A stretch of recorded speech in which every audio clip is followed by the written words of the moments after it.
Good morning. How are we doing? It's so cold. I'm gonna turn my heated mousepad on again. I love this heated mousepad. The best $12 I've ever spent. It's a bad mousepad, but it does the job. So welcome Cord, welcome Boss Pie, welcome Pro Plays. You like the body kit? Yeah. It is so much more than just a body kit. By the way, just letting you know that wait, hold on. No, I have to. There we go. As you can see, okay. Well, my camera controls are a little bit bung up, but yeah, not a normal vehicle. Do I? Oh, so I have to have the UI open. I can't just blindly click where it is. Yeah. A lot of effort is into this. Welcome back, C1X. How's it going, bro? Midnight over there? It is 8:42 a.m. Very tired. What engine? It's the regular engine. As it turns out, you don't actually need to do much to the regular engine to get it to Super GT spec. Well, I say Super GT spec, but that's very vague with lots of BOP sort of stuff. And also, shaved doors doing good in you. They're not shaved. They are, cut? Because shaved is normally like, you mean you're getting rid of door handles and badges and stuff like that. You love this car? I'm glad to hear that. Sorry, Project, I do not take mod requests. Because I have a lot of things that I want to do. Technically, it's just like 5% tuning and some turbo. Yeah, so I have tuned it specifically to fit our needs. Oh, okay, I'll have to turn the UI back. I wonder if I can turn the UI off, but still have the clickable items on. Might be a thing that I look into. But yeah, no, it's not as if the engine is stock in here. The firewall has been recessed, the front bumper is so incredibly different. The radiator is a part of the bumper, though I have got some core things in there. The intake pipe is wibbly wobbly, it will move. Hold on, the nodes are inside of it. It's a bit... shit. Maybe I'll look into that one day, but God, I just want to get this done. Some custom materials done in here, lots of like rerouting for the turbo to be inside of this turbo box housing thing here, scaled up to be a little bit more like what you'd expect for something like this, and the intercooler piping is all down here and everything. Yeah.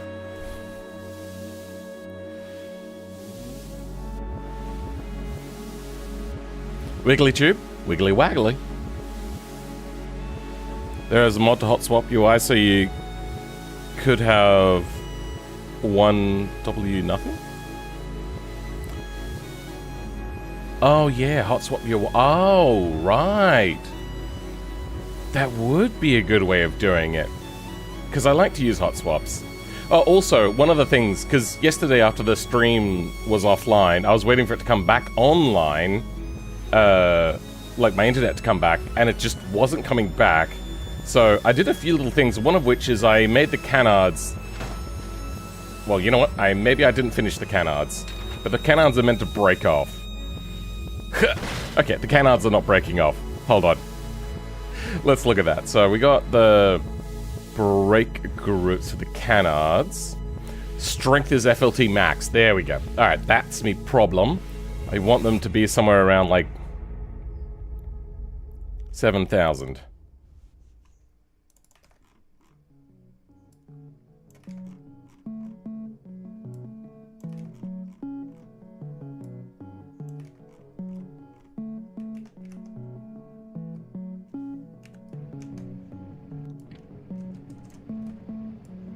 There we go.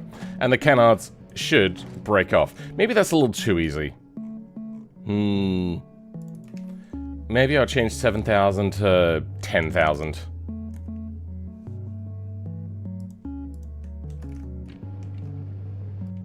What strength do... Oh, we were on 75% anyway. Send that back down to... What's the normal? 25? There we go. Now that breaks off a little bit better. So if you crash into a wall, you have, like, parts falling off.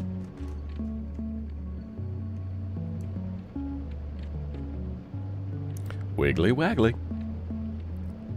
Oh, so that's why the stream was only 20 minutes? Was it 21? 30 minutes? 30 is normal? Yeah, normally my streams will go for a lot longer than that, especially the Sunday ones. So we're doing the Sunday one today instead of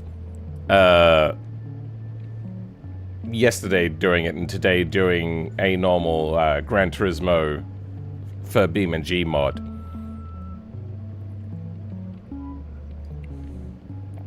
So, yeah, I don't know what happened with the internet. My suspicion was, I was told by my ISP that there was power works being done in the area and my internet may be down in like a broad 7-hour time period. However, the moment I gave up on streaming that day, after many hours of me doing other things, I turned off my streaming computer, and suddenly my internet started working. Now, my streaming computer is the only Windows machine I had on at the time. Everything else is Linux. And this is not the first time I've seen this pattern, it's just the first time in a long time I've seen this pattern. I don't know if it's a hardware issue or, you know, microslop issue. I wouldn't be surprised. Either way, honestly. Because I did notice that a lot of things got fixed after I did some reseating in that computer. So maybe, like, because one of the normal troubleshooting steps you'll do whenever trying to fix an issue is you'll fix known potential issues. And Windows is an issue. So maybe I'll just switch it over to Linux and I'll deal with the nightmare of that computer being on Linux. But I've already been making steps. So my capture card that I recently just got is Linux compatible. So that works. My Stream Deck, I have looked at the software and I've used it a little bit. It's not as easy, not as good, but I can use it. So I don't want to, but I think it's time for me to switch my streaming PC to Linux. There's like a terabyte worth of videos I want to back up to my server before I do that.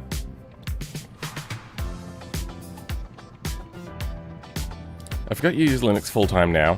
Has modding BeamNG been any different on Linux than Windows?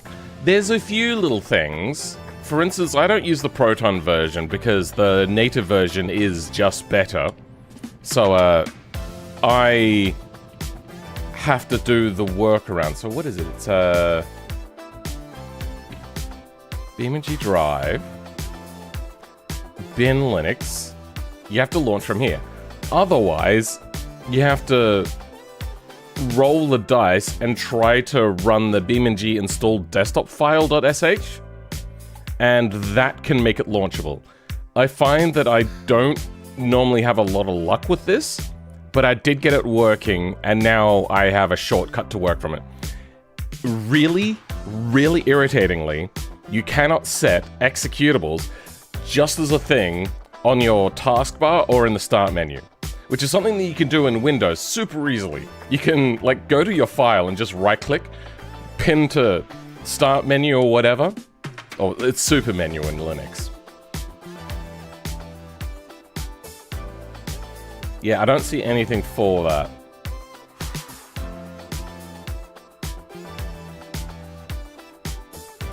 There really needs to be just a thing that says, like,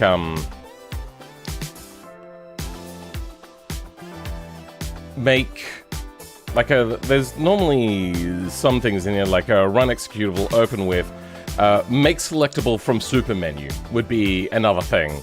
You don't call it a desktop shortcut because that is extremely confusing nomenclature that I don't think does anybody here, like, actively launch things from their desktop, or do they normally use the start menu or taskbar to launch things? I feel that I look at my desktop when I turn my computer on, but then immediately after opening the first thing, I use the start menu because I don't like having to minimize and maximize things, because that only gets worse. The more programs I have open, the more things I have to minimize and maximize. And even if I do have the, like, show desktop thing, oh, now it's not coming back. Oh, there, it did come back. All right, doesn't always come back. It's like, it's also messy because sometimes it won't come back in the same order.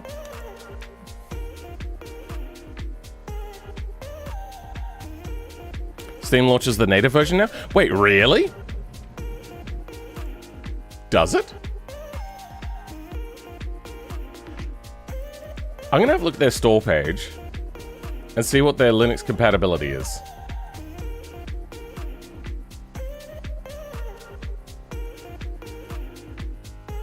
So their Steam Deck compatibility is playable. Have they not launched, applied to have it set to be verified? Because that should be a thing that they should be able to do. You have literally nothing on your desktop. I use it there as like an alternative to documents folder. I just have some things saved there, and it's usually just like notes and stuff. So yeah, there's two things that I didn't put there. The rest are all, like, notes. Because it's just like, I mean, I could make another folder and pin it into the short thing here, but then if I use a different file manager, these shortcuts aren't gonna be here. So I just put it in the desktop directory. And then Documents has a whole bunch of, like, working files and things.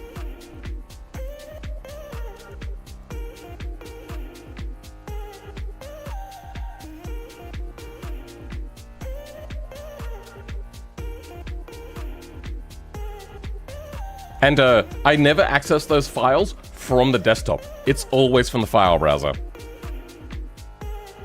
I wonder how many more years till Linux is somewhat on par with Windows.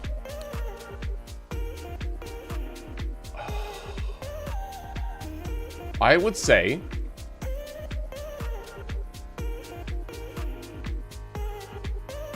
that's a tricky one, because it depends on what metric you're using. In some metrics, Linux is miles ahead of Windows. But if we're talking usability, it's like still only like 50% of the way to Windows. Like the disparity, like it works really fantastically in the back end if you can get it to work. But you can make life easier. Say for instance you use Linux Mint. Life will be a lot easier. Especially if you have NVIDIA drivers, but even if you're using any other sort of GPU, Mint is just so normal. And it is a non-scary jumping off point. Very little you'll ever have to do on the console. But then again, if you're a normal user, you have maybe one monitor. Linux Mint will probably never having used the console. I remember I just watched a video recently, and it was the biggest, like, knee-jerk I think I've ever had watching a Brody video, and I don't remember their last name, but like it's I think that's his name. He does like Linux-related videos. He did a reaction to Linus Tech Tips, and Linus was talking about how like the tricky, nuanced and mistakes and how difficult it is to learn how to use the console. And then he said, yes, but it all comes down to learning things, because if you use registry edit in Windows, and I just went, what the fuck? 99.99% of people will never even know that regedit is a thing. And if they do, they only know that they've heard the term, went, I don't want to learn this thing, and then found another way to do it. So, like, there's a lot of copium in the Linux community. No, the console is a bad idea. It should be depreciated. Everything should be planned to have full UI from the beginning. And it should be one of the first steps in any project. Because otherwise, you end up with them just constantly creating these really fantastic tools and then going, well, this is only a temporary boilerplate placeholder thing, and they'll have to do it from the console for now. And then it never gets implemented into the console. Sorry, into a UI. There's only a few like Linux tools that have like full UI implementations that don't require the more extraneous features to be done through console. One of which, and this is why I love Mint so much, is they have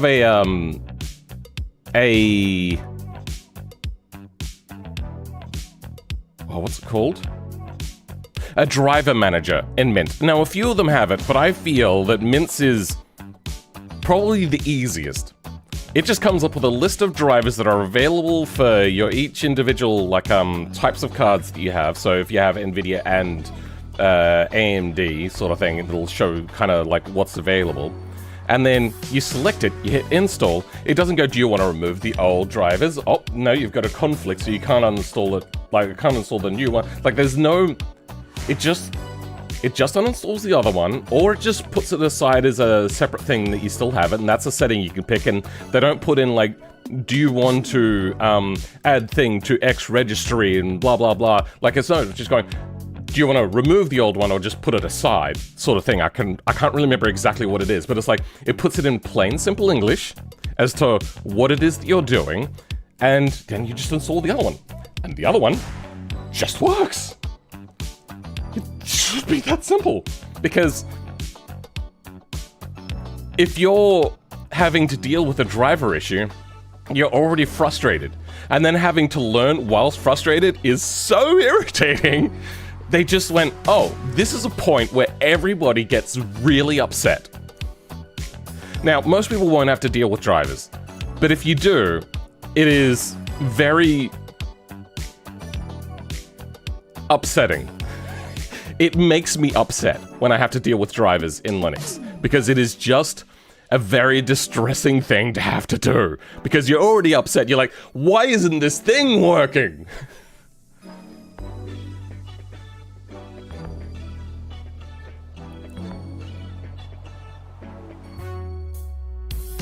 I haven't yet, but they have made fixes to the native version as well as better Steam integration. To make it verified, they'd need to actually test and verify it works on Steam Deck, which is a 5-minute job, but also you have to then submit it, and they have the Stream Deck setting in BeamNG itself. Now, this is apparently something that they worked upon. They talked about the presets, and I've always liked the fact that they have like a Stream Deck setting here. I don't know. I feel that that should really work. Then what you have to do is you have to submit it to Valve, and then Valve will verify it. I believe that's the process. And I don't know how long that takes. But I feel that since they had the Stream Deck preset, that probably should have been submitted to them that day.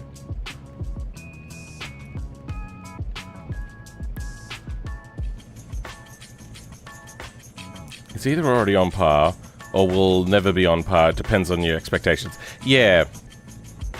I would say Linux is great if you like tinkering. If you don't like tinkering, I don't know if Linux will ever be the perfect operating system for you. Unless you're a complete kind of, how would I say it without being insulting? Like a nothing user, like all you do is just browse the internet, check emails, maybe do a little bit of word processing, but aren't tied to using Microsoft Office or Microsoft Office. I don't know, however you want to call that one.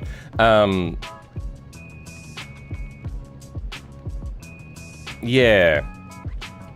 How would you put that?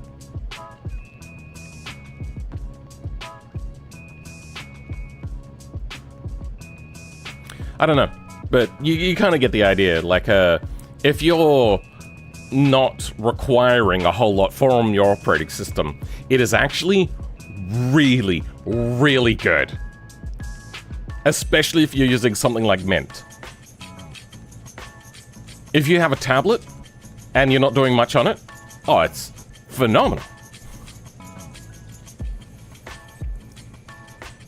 It just depends on who really has the work ethic to make other Linux distros better and more on par with Windows. For instance, I'm still on Windows 10. Yeah, I went from Windows 10 to Linux Mint, and the first few weeks were infuriating for me. I had a short temper and I was not handling the transition very well.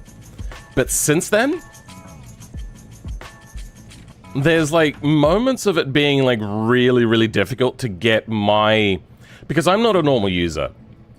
As a streamer, there are so many more things that have to be taken into consideration, like custom resolutions. One of the things is Linux is really bad with monitors and screens. Like, it's just horrible with that.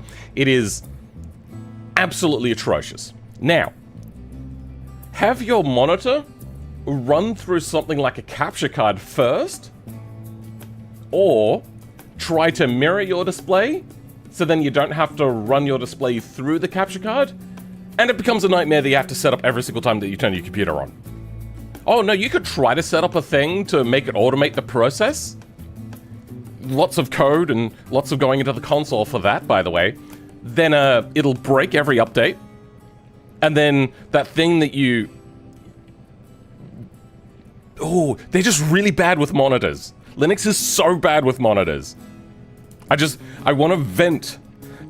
But it's been a good couple of months. Oh yeah, also, NVIDIA kind of shit on Linux. Every single time I have turned my computer on and I've tried to save this, I have to tell it to not do screen tearing. And it still does screen tearing, but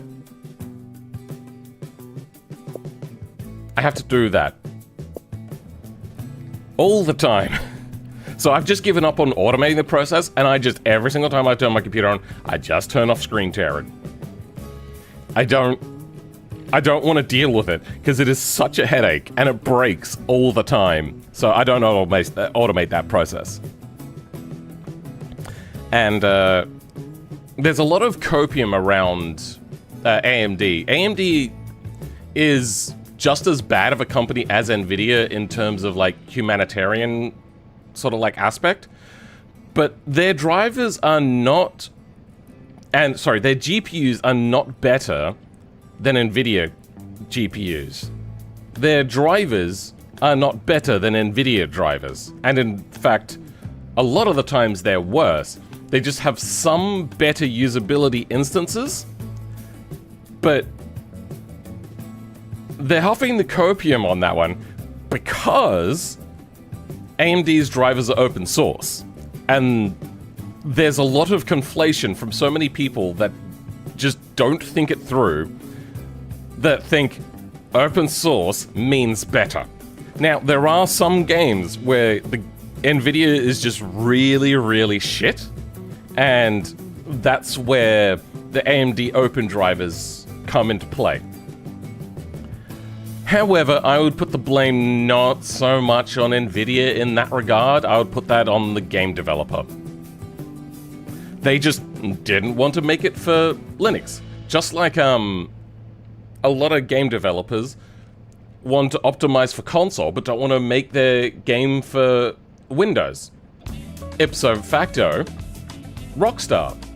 The amount of times they have launched on console first and then botched the PC release, and then either not fixed it or fixed it much, much, much later, beggars belief. And that's also after they've started their policy of releasing on console and then going, oh, we're going to release on PC later. So like double up on sales and stuff. Rockstar as a company really suck. As developers, they make pretty awesome games, though. Been tinkering on Linux virtual machines. It's quite good. It's quite good, though slow. You mean your learning of it is slow? Because I find that Linux is quite a lot faster in almost all regards. You are the automated process? Yeah, I kind of am. I'm just happy to have more VRAM, because a lot of games just chug a lot of it, but AMD sucks for Blender renders. Yeah, so doing productivity, like I do, so Blender, LLM stuff as well, and video editing, all so much better on NVIDIA. And that's including the fact that I'm using NVIDIA on Linux. So that's just how bad AMD and Intel drivers are. AMD is a lot worse. They push the update drivers, will be tested on crash users' PC. Yeah, no, I have had lots of negative experiences with AMD drivers on Windows. So, holy shit, car looks awesome. In the pub right now, waiting my turn on karaoke. Wow, you must be incredibly bored if you're out in public in karaoke and watching my stream.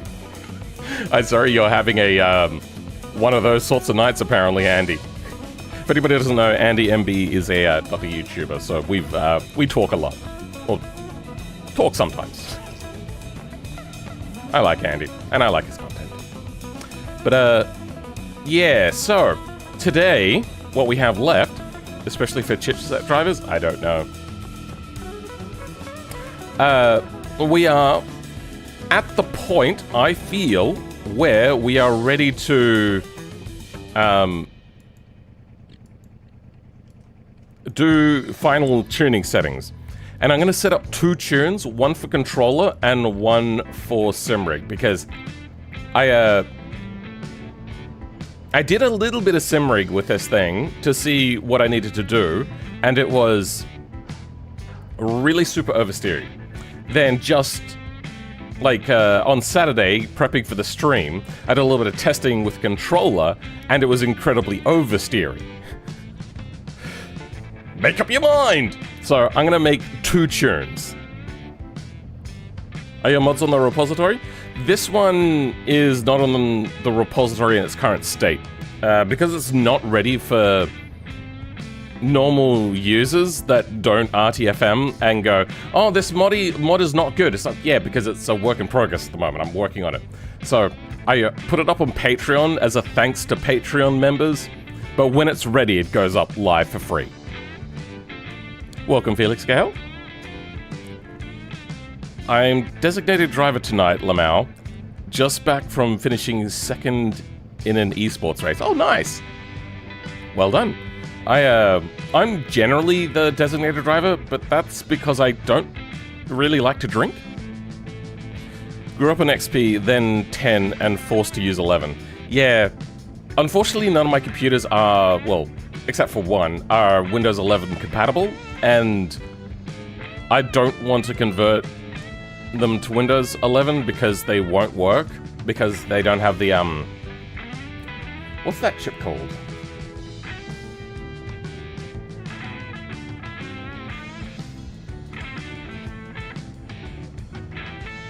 The data mining chip that is used to collect more data and sell that data. They say that it's for Windows Secure Boot and stuff. That one? TPM, the Trusted Something Rather module. I'm gonna quickly fix whatever is happening on these end plates.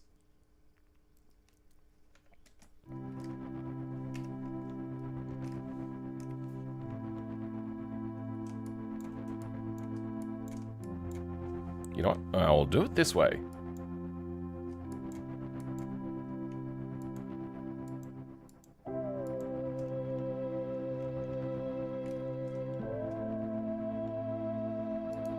Then mark sharp. You know what? 2 more mark sharps to do. Mark sharp on that one and this one.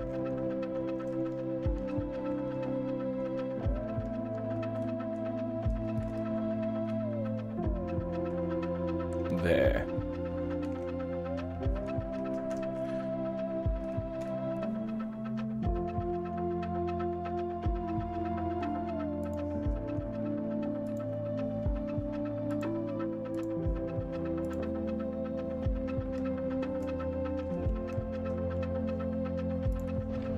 Okay, there we go. Better. Trusted Platform module, that's the one. I had to help my sister this evening. She was complaining about her laggy PC. Turns out she had 230 Oh, yeah, that'll do it. Anyway, see ya. Can't wait for this guy. All right, Pro J plays. My brain failed on that one. Oof, tough. Must have been slow with that much space left. Yeah, it does get really slow. 3 attempts to get the window even boot up. Oh, dearie me. Why is this fringe looking shit? Alright, well there's one other little graphical thing to fix.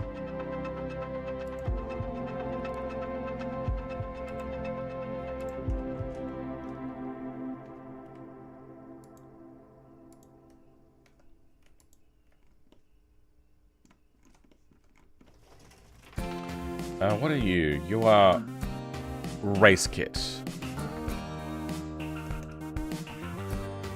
Race kit. Okay.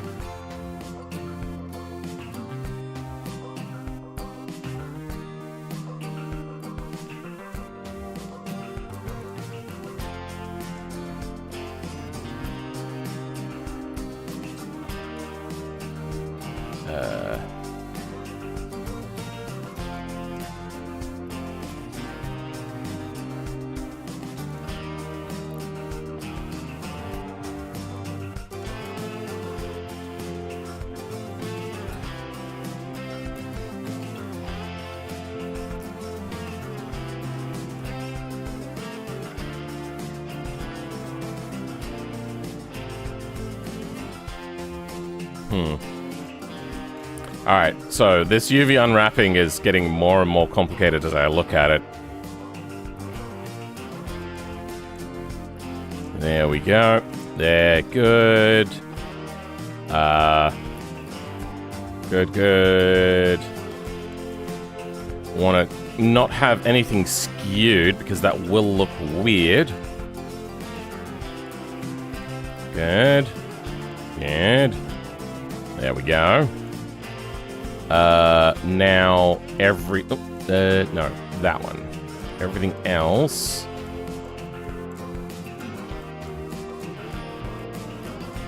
I wish it just knew what it was that I wanted it to do. That would be so much more convenient.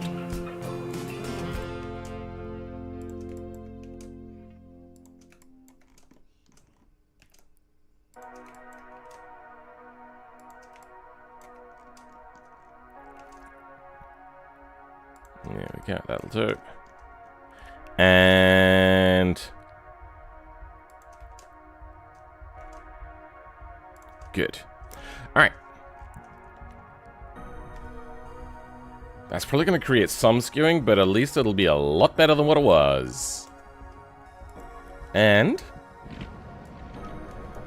no, not skewing, stretching. That is better. I just have to figure out which edges these are.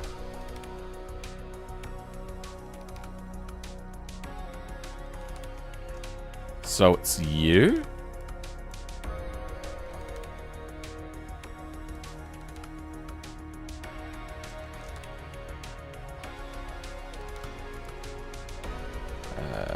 That should do it. Just trying to get the UV map to play nice a little bit. There we go. Okay. A bit of a weird pattern thing happening there. But I think that is acceptable.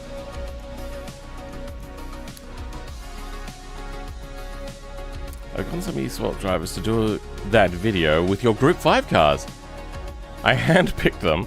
They're also previous champions of various series. If only this one was ready.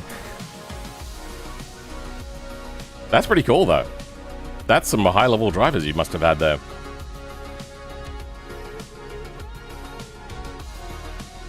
Anyway, I'm going to get my No, I'm going to do controller tuning first, because that's the simpler one to do. And I'm going to tune...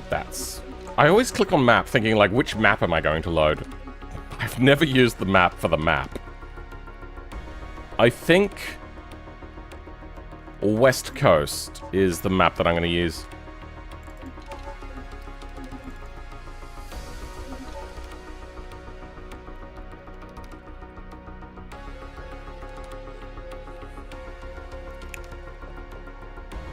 Alright.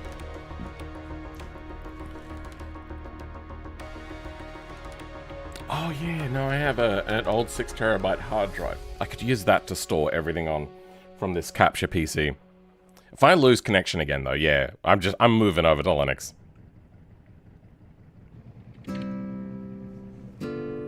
Alright, so. There we go, controller on now.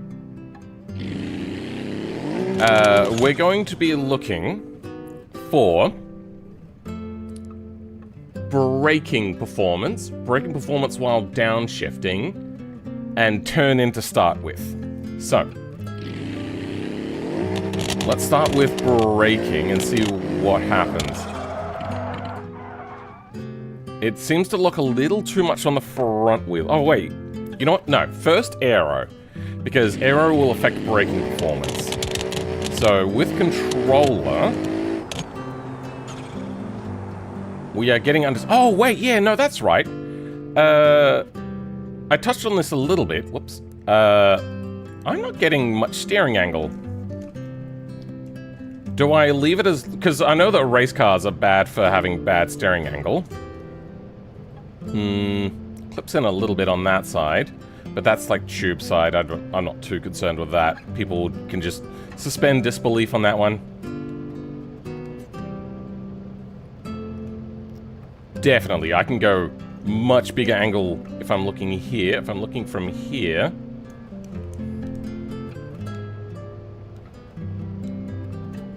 Definitely, I can go much more steering angle. Alright. Let's tune the steering angle.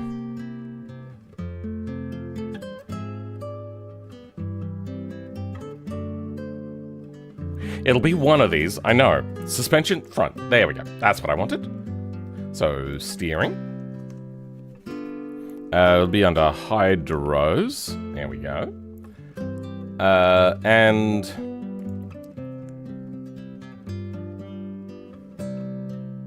there's not one here for lock. Oh no, here it is. So what is steering wheel lock again? I gotta look that up.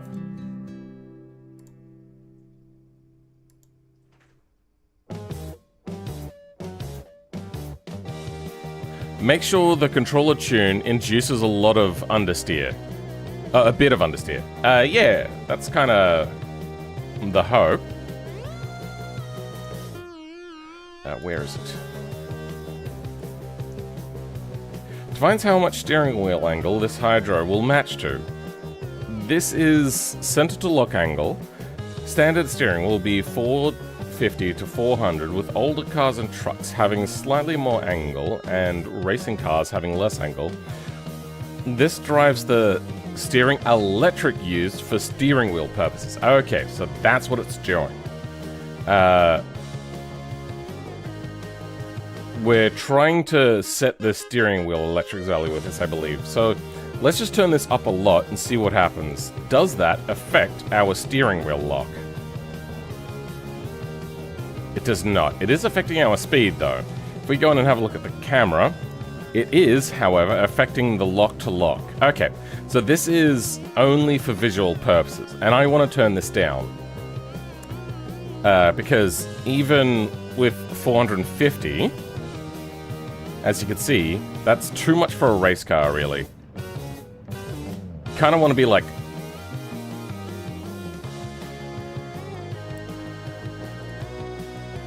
let's see if we can find this. Racing car.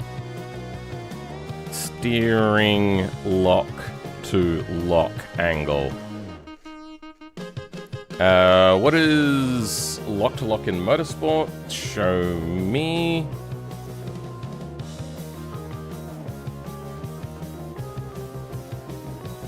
That's it. The rotation, the total rotation is just lock to lock.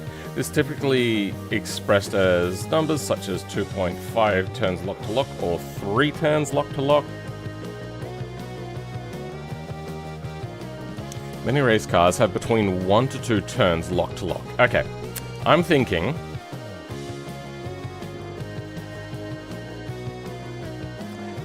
maybe a 1 lock to lock? So that would be... like... that should... that would be a 1 lock to lock.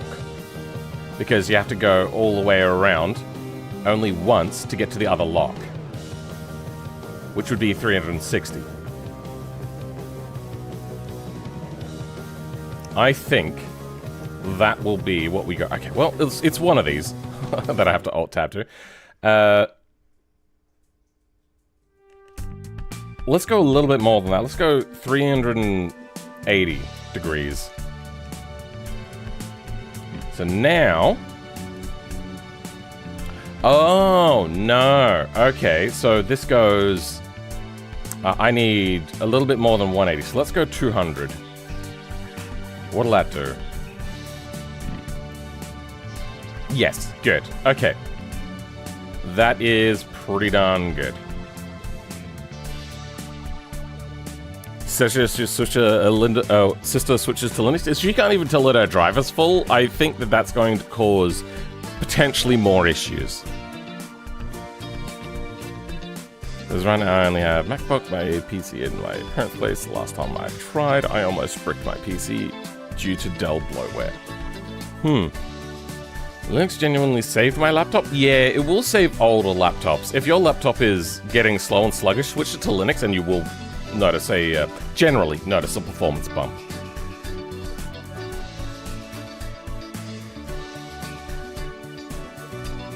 Race car maybe in 180 to 360 rate? Yeah, I wanted to look it up. In rate and out rate. So what are those? In rate, how fast the hydros contract. Alright, we might turn that up a little bit because I feel that this is a little bit slow.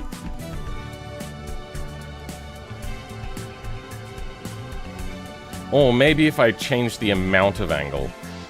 So what do we got? We got factor, in rate, out rate. Let's have a look at factor. But I think... I'm not sure what factor does. Factor, extension compression limit as proportion of the hydro's length. But I think it also changes the speed, right? Extension to 1.5 times the hydro's initial length when input is 1. Okay, so maybe factor is what I want then. We want to go a little bit more than this. Let's go 1.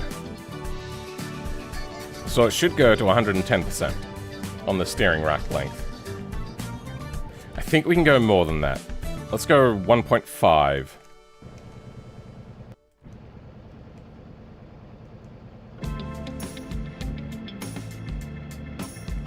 Yeah, that works. And there is a lot of acclimate. Oh my god, hold on. Hold the phone. That is... Look at the lean on that thing. Holy shit. Holy shit. Oh my god, that is a lot. Alright. I think we're past steering tuning now. I should try a new DE on that laptop, though, because it's a bit sluggish on KDE. KDE Plasma is like the normal thing to go to. Alright, this thing oversteers a lot on power down. And then... Understeered, then oversteered. Let's try coasting it through to remove power as a variable.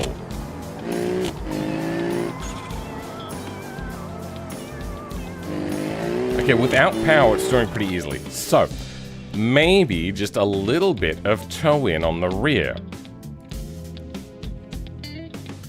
Toe adjust. Rear amount of toe-in angle. Currently, our toe-in... If we look at the left side, if I go that way... So a number more in the positive range will add more toe in. Alright. If this was called toe in, that would be a little bit more explanatory as well. Alright. I want somewhere around 2.5 to 3. There we go. Do you think modding in voxel-based smoke simulation and BeamNG is possible? Yeah, it's possible. Definitely possible.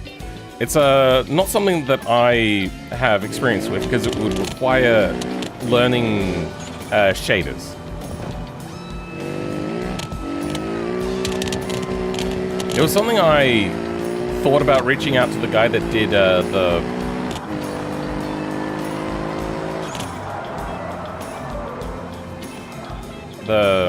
oh yeah, this is much easier to control with that toe in. I could probably go, just to be a little bit safe, a little bit more toe in. So currently we're on 0.26. Let's take our toe in on the rear up. So if you're wondering what toe in on the rear is, think of it as like, if you're starting to do a burnout and your car starts to go one way, there's weight kind of shifting that way generally, which is making that move. And that means that that tire is going to get more traction, and if it's pointing back into the car, then it's going to want to pull it back that way. Kind of a general gist, but not a thing. But that also is a lot more prevalent under power. So if you're accelerating... I should have said just sliding the wheels, but yeah. So then when it comes to accelerating, it'll be more pronounced. So that's what toe on the rear will do. However, having your car want to be straight induces understeer.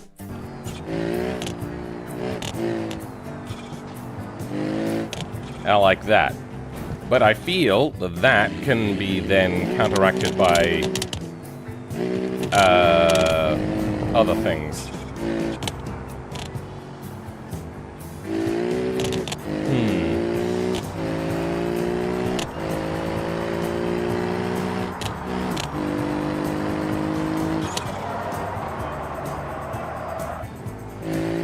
think we got too much front brake bias, but I also feel that we need a little bit of...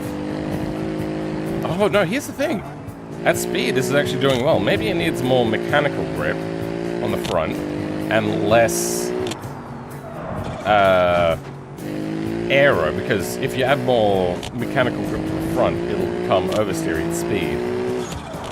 At the moment, I'm having to drive this very light-fingered, but it is very easy to drive light-fingered. So, what I'm concerned about is if ham-fisted people are going to struggle. Nope, okay, we are massively understeering at speed, so we need more front aero. Alright, what is happening? Why does it sometimes feel like it has under, and sometimes it has over? I know that that corner specifically induces understeer, with like how tricky it is. Oh, yeah, we need a better radiator.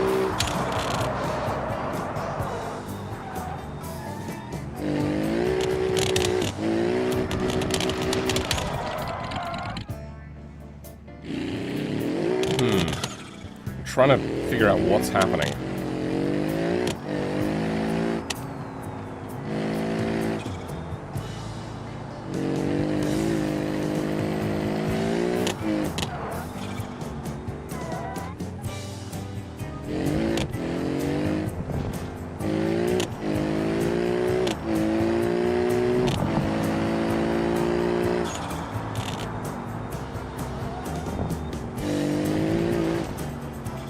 Like there, it's getting understeer.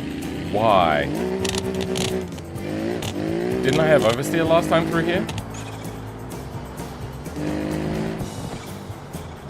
Alright, let's reduce the front sway bar stiffness. See if... Wait, hold on. Oh, no, maybe I'll think of this in terms of dampeners.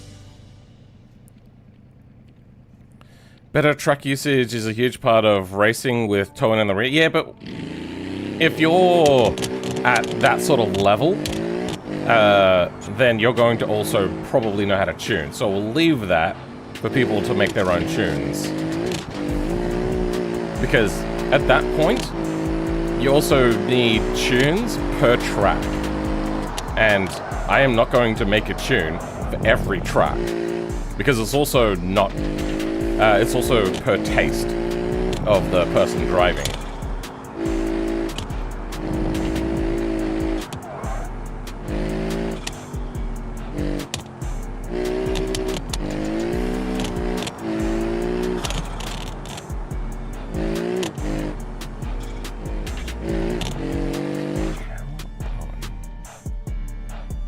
I need better...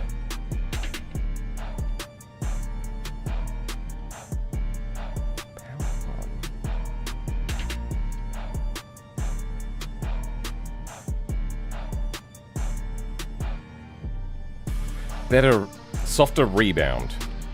Let's try that out. Front. Rebound dampening. Down.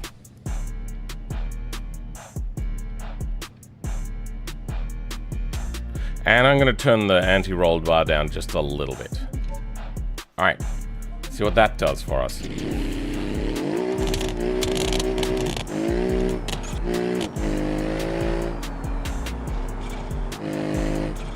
Has not helped.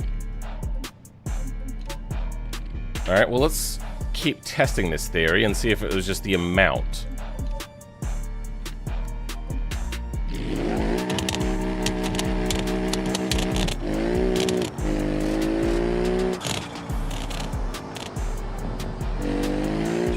Okay, I don't know whether I'm compensating for the car or the car is better.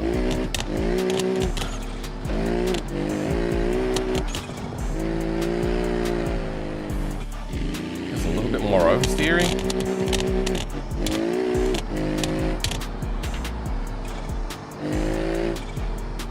Okay, there we go.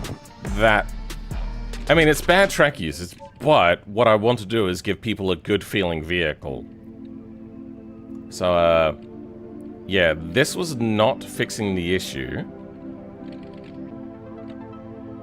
Let's try going the other direction, see if anything happens.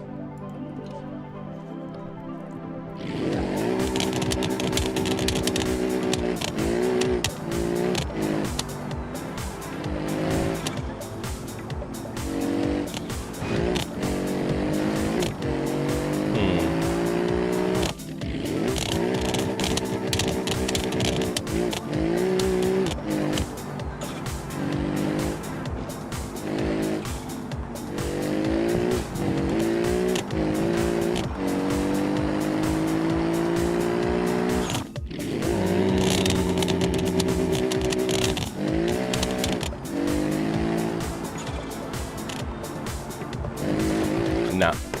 Okay, so that seems to be completely decoupled from the current issue that we are facing. So I'm gonna set bump dampening lower. I think that's more of like under braking sort of thing, but it could also be under lift where I'm having the issue.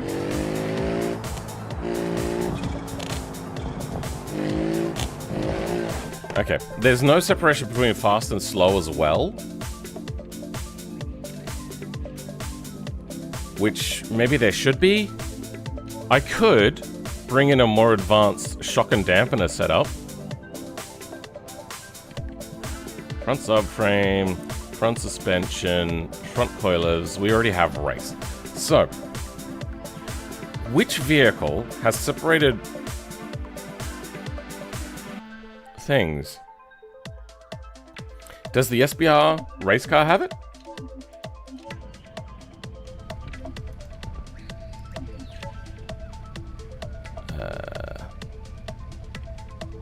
No, they have regular ones. Well, let's see if the SBR has it.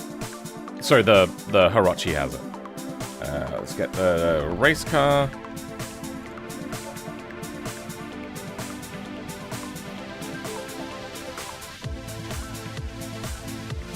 Fast bump and damp. Okay, let's grab that as an example.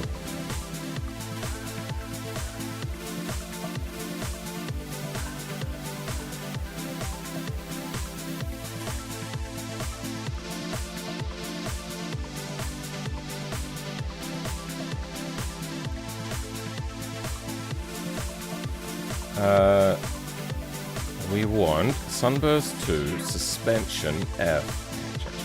No, skid, skin, spoiler, steering, suspension F, rally.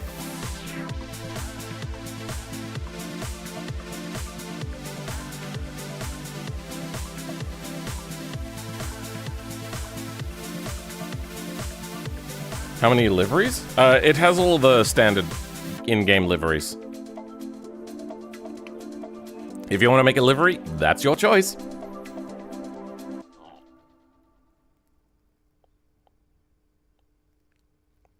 No, of course not. Just need a baseline. Needs some more downforce, I think. Yeah. It is already doing pretty well, though. Let's go rally coilover. Gravel, asphalt. Okay. We're going to grab some of their variables and compare them to ours.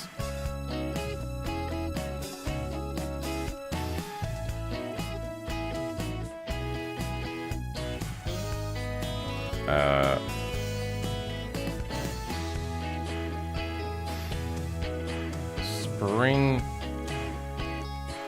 height. Here we go. This is where we want it. So they have spring height already. Wait, what? Camber upper rally. Okay, so we don't do camber here. So that one's not spring height. Okay, we already have spring height. Spring. Okay, yep, don't need that one.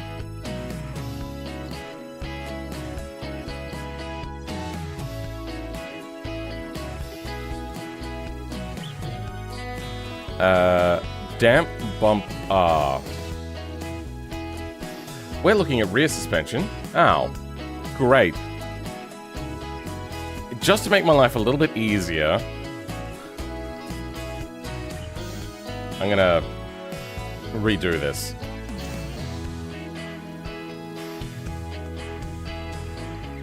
Coilover, gravel, asphalt. Okay, good. Let's try that again. So, camber and caster, neither of those are done here. Spring height, no longer need.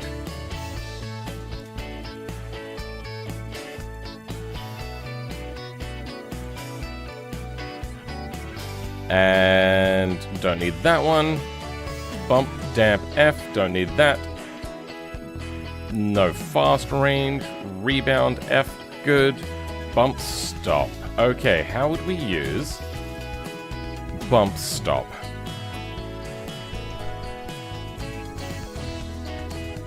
The ETK 100 and K series need to have their engines updated because there is technically no race engine parts for those. Yeah, I have noticed that there's lacking of some things in some areas at some points. It's a bit weird.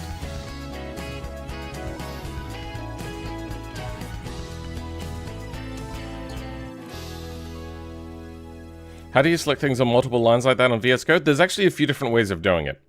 In Linux, this one doesn't necessarily work unless you change a bunch of settings, so I've changed those settings. You can, in VS Codium, or VS Code if you still use VS Code, is middle mouse click and drag. So that'll do a thing called like box select or column select. It kind of changes depending on what they want to call it at that particular time. Then there's I normal click and then I alt and normal click, and that'll allow me to have multiple cursors. But you can also do selections in those multiple cursors as well. And then you can move them around as is. The other one is... so I just have the cursor there. If I could go Control Shift, and then I can select multiple lines in that alignment, or wherever the closest thing is. But then I go here, I've gone, well, I've got that and I've got those, but I don't want these ones. So I'm going to Alt, click that, Alt, click that, Alt, click. Okay, well... Fickle. I can't Control Z this like I might in Blender. But you get the idea, as you can remove them as well with Alt. So, even ones I just added, I can remove with Alt click again. How about run settings similar to the WRX GT 500 car IRL? Kind of slightly are. Now, bump stop is what we're looking at. Just sounded New Zealander for some reason. So that comes in here. Hard a bump stop. Okay. Do we have a bump stop listed here? If so, we will use it. Hard bump stop. FH2. So that's front hub 2. Do we have that construction?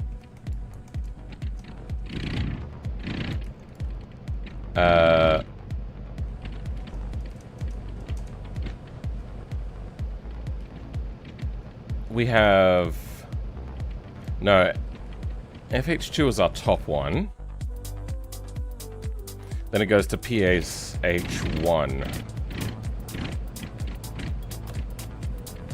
Which is here.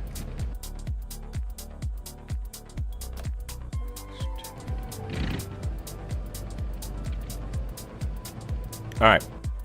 I think I'm going to bring the bump stops back. You know what? No. I'm just not going to have bump stops. The suspension is so incredibly stiff that I can't be bothered figuring it out. What we are going to put in is added fast damping. Let's have a look at bump first.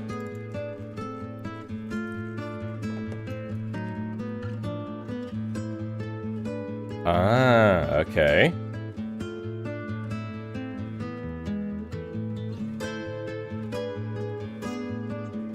Okay. This is simple. You'll just have that. And I'm just gonna copy this. Do that. Now I can tune them separately.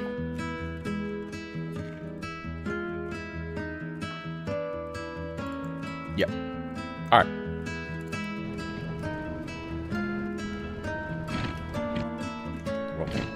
Tuning. Oh wait, I should probably set the defaults for that. So they had it set to 1/3. So, 5,000. Wait, what was it? It was divided by 3. So it's 1/3 and 1/2 rebound. 1/3 of 5,000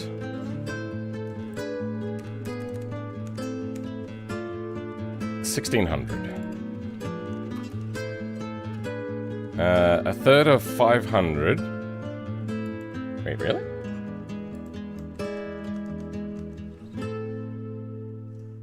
Uh, 500. Oh, that's still 500.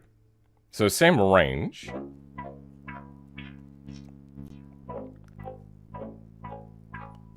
Uh, 15. Oh, and say maximum. Just different default. Okay. 15,000 to 15,000. That's fine.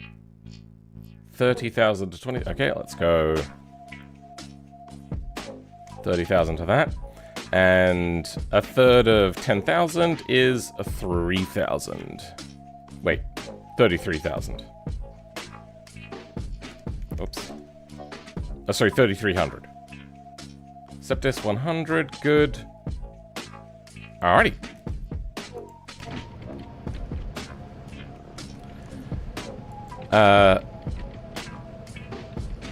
So, let's reset that to default.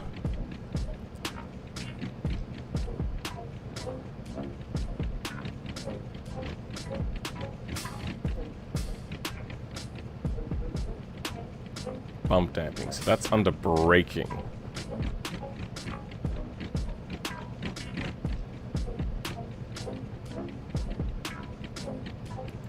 I want to turn down dampening without turning down fast bump dampening.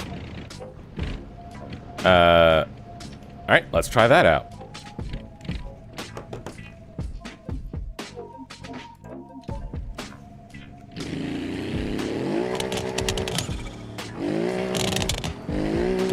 Jesus Christ. It's gone really crazy understeery, sorry, oversteery under acceleration now.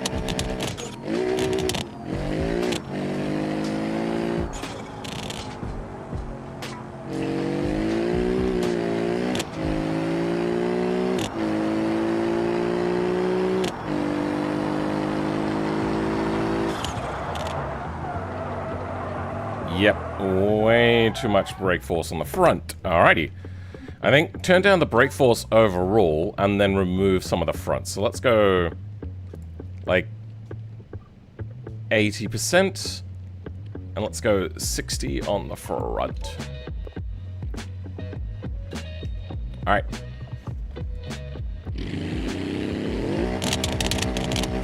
But that was a downhill section, so... Okay, maybe a little too much on the rear, but maybe too much overall. No, that's alright overall.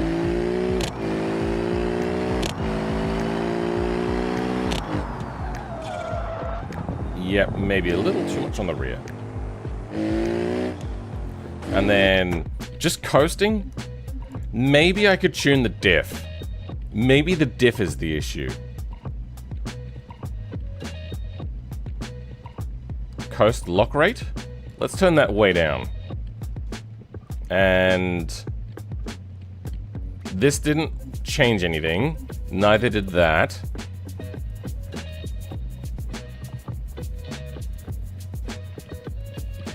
Welcome, Mysterious Unknown. How's it going, bro? That all looks fine to me. Wheel alignment, toe adjust.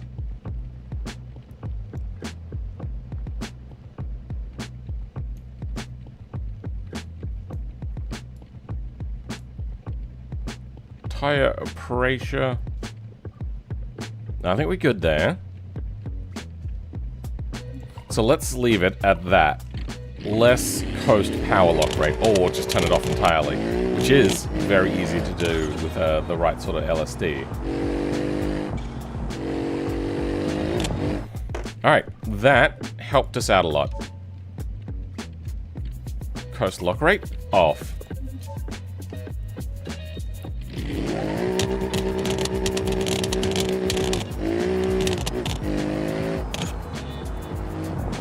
Oh, yeah. A lot snappier. Alright, let's do a lap then.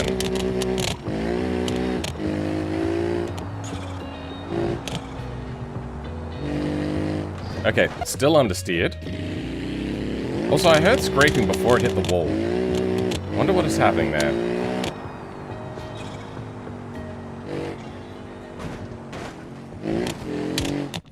Lost our canards.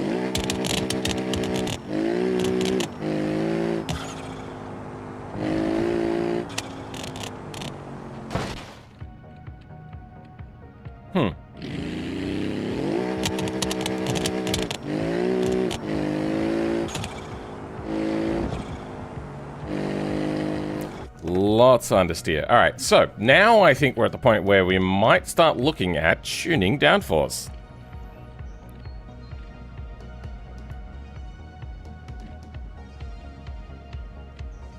How's it not? Wait, what are we talking about?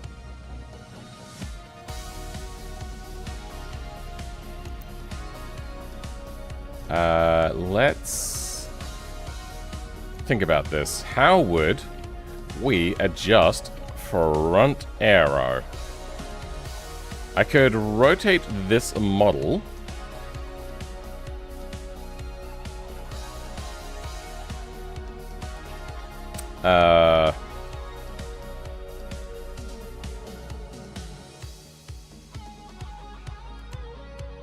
What we might do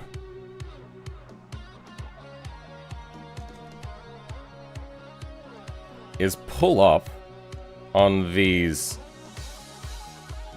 but no, it's not a flat edge, is it? It's a complex shape, yeah.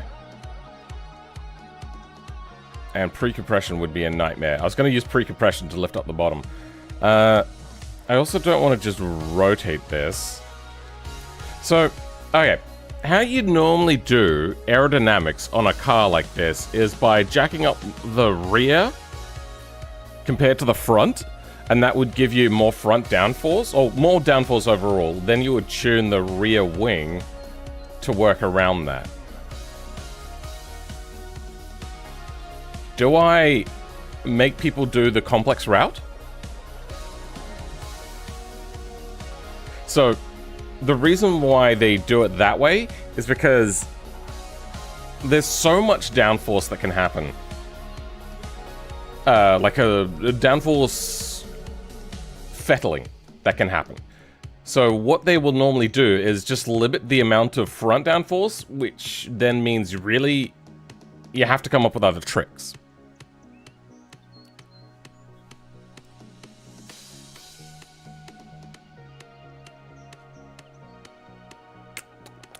What do we do? Oh, I just realized I was on top chat, not live chat. Yep, nothing helped me understand what you were saying.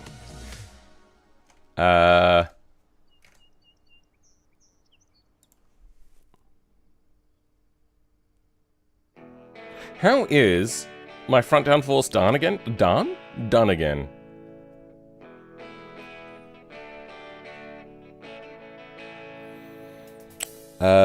Front bumper F.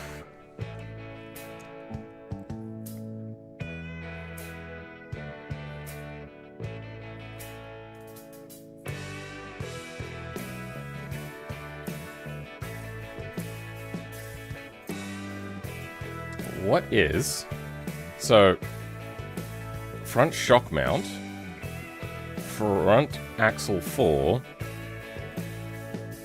R and L. Oh. Yeah, I didn't want to put much force on the front wing, didn't I? Because then it might sag. And I didn't want to do that.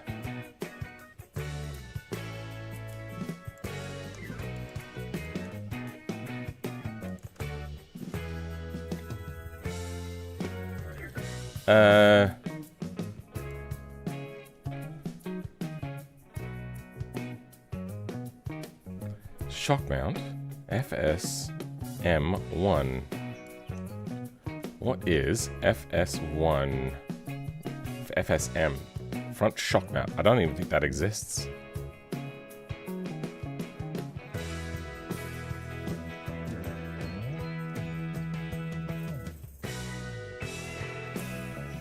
Why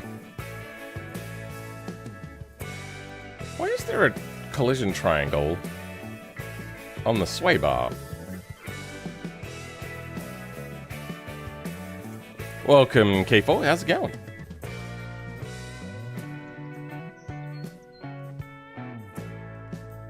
What the fuck? Alright, I need to have a look at what's happening at the roll bar. Don't need coilovers, sway bar.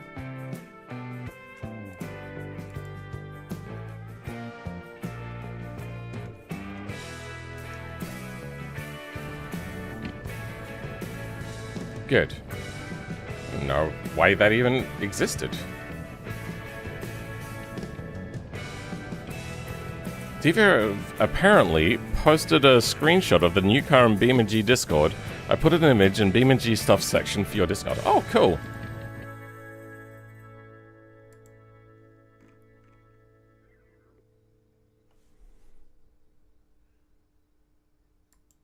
It does look a lot like a 350Z, and oh my... That looks really good. I was expecting this to be a front-wheel drive car, but that is ringing a lot of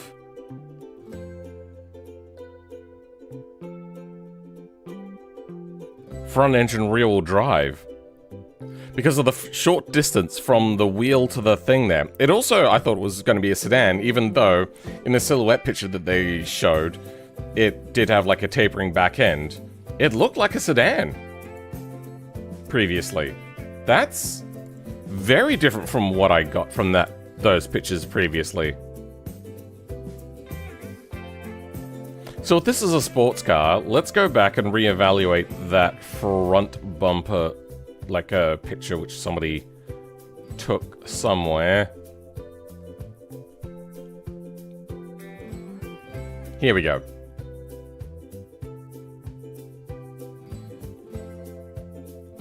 That does not look like a sports car's front end.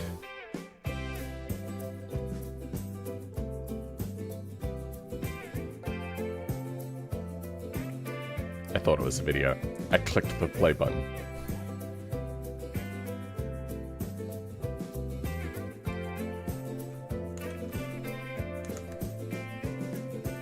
And that is the same car. It has the same body line. I thought this was going to be French, wasn't it? I mean, that looks like a full-blown sports car.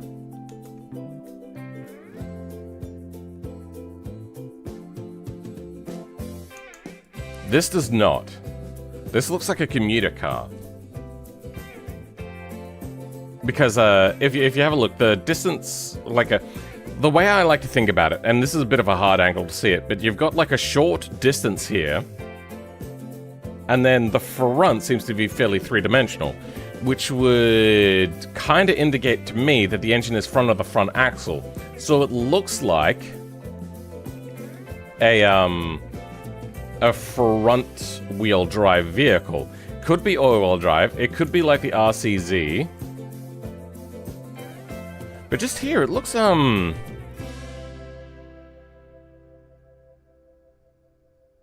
RCZ, sorry.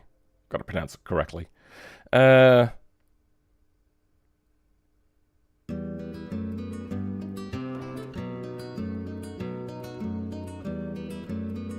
this be front-engine front-wheel drive?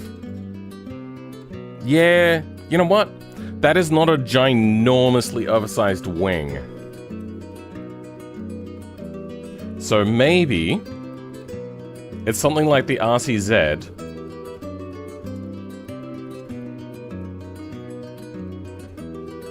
Which is like a front-wheel drive sports car, but like a race version of that.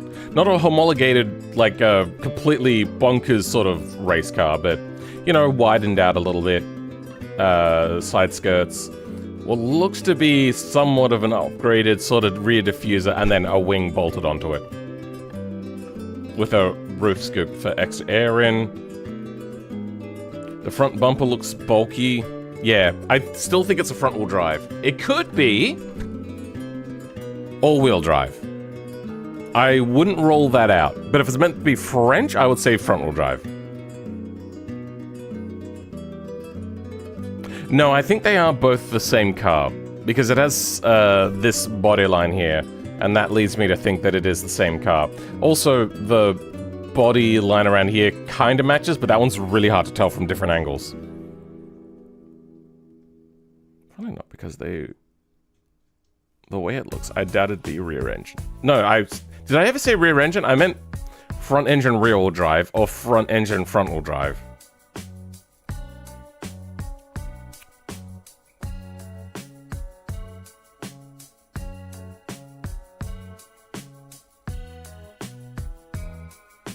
It's still subject to change. If they've gotten this far with liveries, this is almost final product. Like, little bits of change, but they're not going to be doing drastic changes. Look at an lie, the French pronunciation will be RCZ? Sure, I don't know.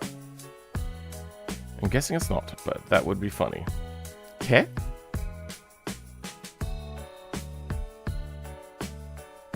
Arkezed? Also, me Kevin's fallen over. I don't know what that means. Anyway, yeah, I think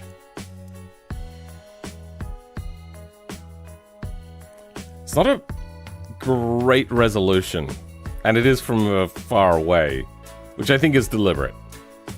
See, it's also got an air scoop in here, which leads me to think that that's for braking cooling? Brake cooling?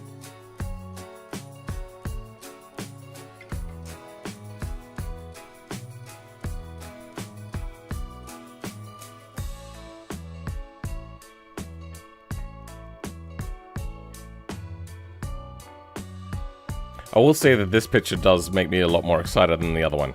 But then again, I do like racing.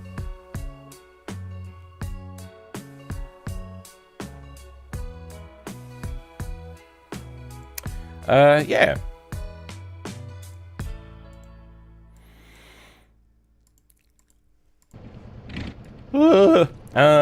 What were we doing? We were doing aerodynamics. Yes. So,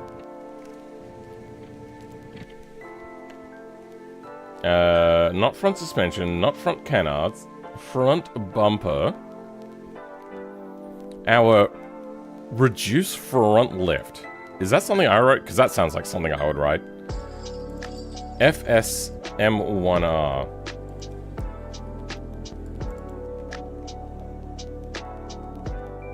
It is in here.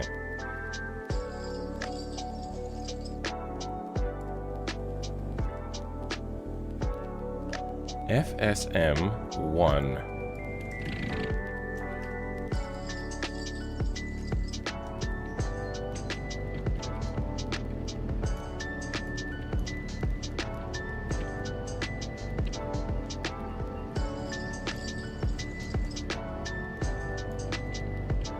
You are shaking?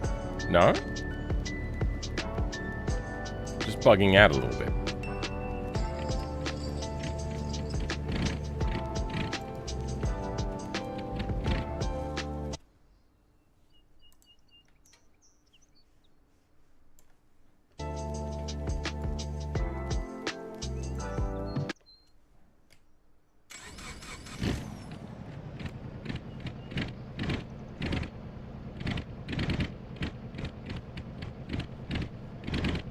Okay, yeah, no, that's, I noticed that, like, when I was moving this, it was like, I was like, is something rattling? It was hard to tell. Then it just turns out that moving things around makes the engine go, and that makes the sound that I was also concerned about.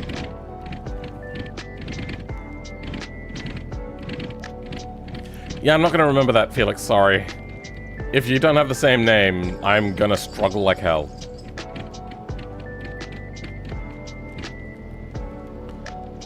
So FSM1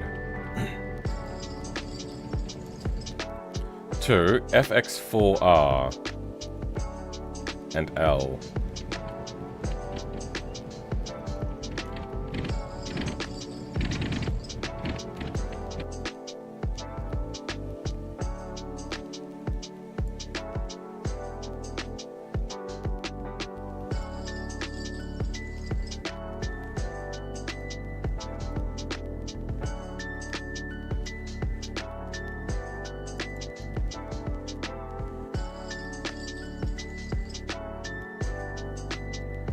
Wait, what? Wait, what is happening here? Oh. Okay, yeah, no. Oh, I never used this.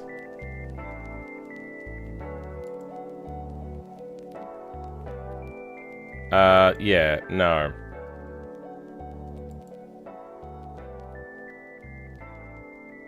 Oh, this is under defunct. Oh, yes, of course. Defunct. There we go. It does exist. That's other files. Okay, so it doesn't exist.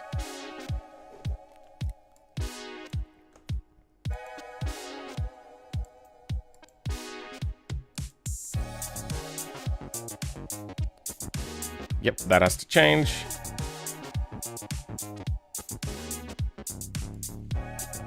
Sun fenders. There. Okay. So front lift. Front downforce. Let's create a box section here. FX1L to FX4s. So FX1L and L. Let's see if that does the trick immediately. Okay, we do have our plane in here. It's back to front, and I don't have... Oh, because I don't have type on? There we go.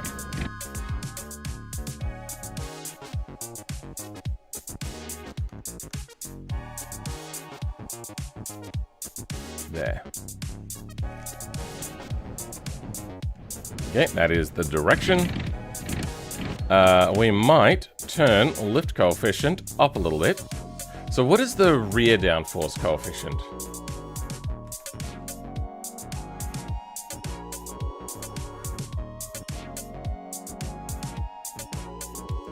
These have a little bit of downforce because they're very small, and that is calculated on the frontal cross-sectional area. We don't care about that.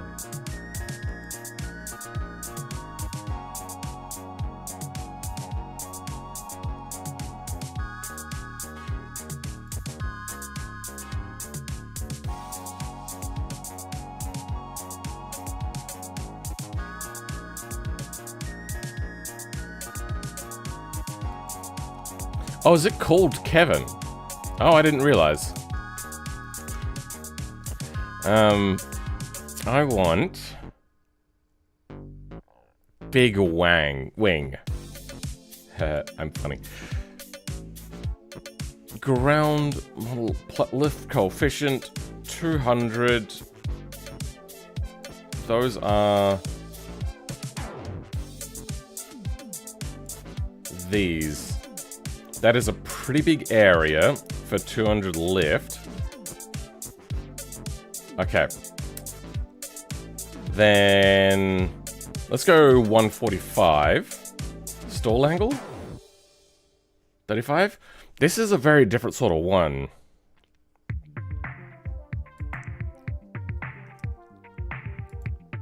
Already looks like it's much higher. So you know what? That's fine. You know what? I'm going to have a look at stall angle. See if I can learn it this time. Because, goodness, it's not easy to learn. Tringles. Tringles, all known as coal tries? Oh, I've never heard that. So blah, blah, blah, blah. Stall angle. Angle of attack in radians at which the triangle will start to stall and produce less lift. Should also be speed dependent.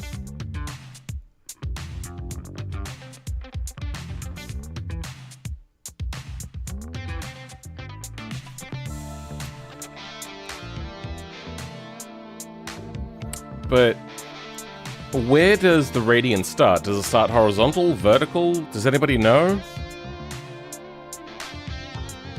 Welcome, Zach. How's it going? Pissing yourself laughing in the Discord? Yeah. I just...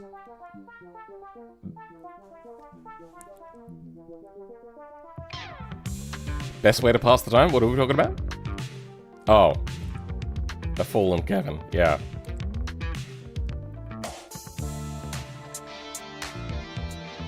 0.58 is the standard one. Yeah, honestly, I think I need a picture for this. Resulting drag, resulting lift, resulting drag, downforce, drag, down, airflow. Okay.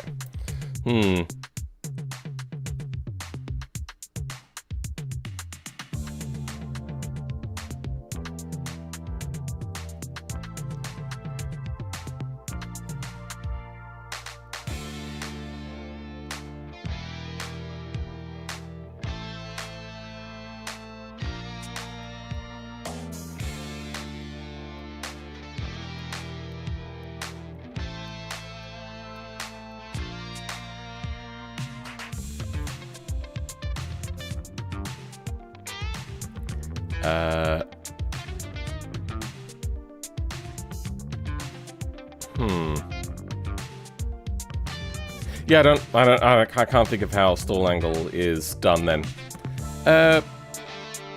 Let's try that out with that amount of downforce on the front. Oh man, yesterday I hit 100 subs. Congratulations.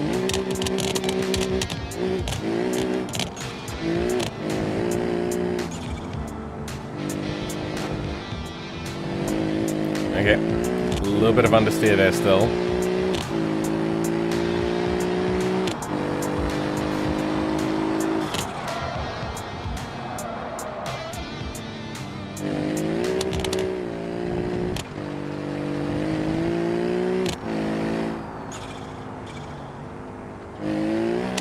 Yeah, I am seeing bumpiness under steering. I do wonder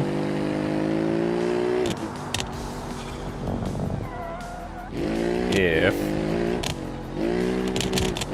there is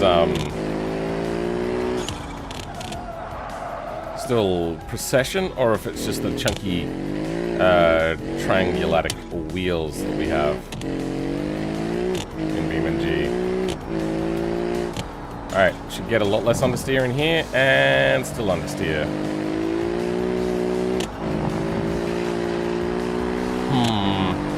Maybe I'll change the aeroplane, and not an aeroplane, the plane that the aero triangle is set on, to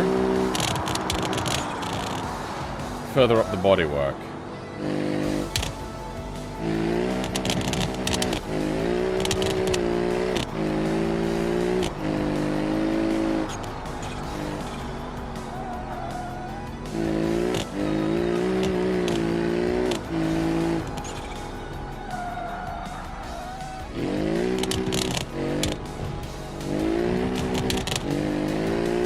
That's right, I took the fans off the radiator, didn't I? So I wonder if that's causing us issues. Let's, we're on the bumper already. It should have cooling inside of it, right? Hold on, let's have a look at the front bumper.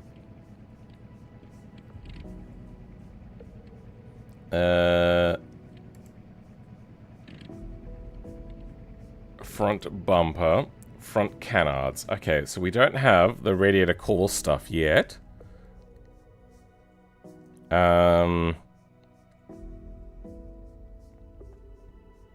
Radiator area. 0.34. Let's take this and double it.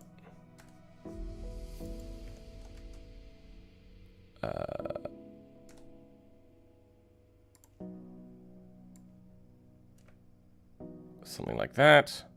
0.38 and 0.2.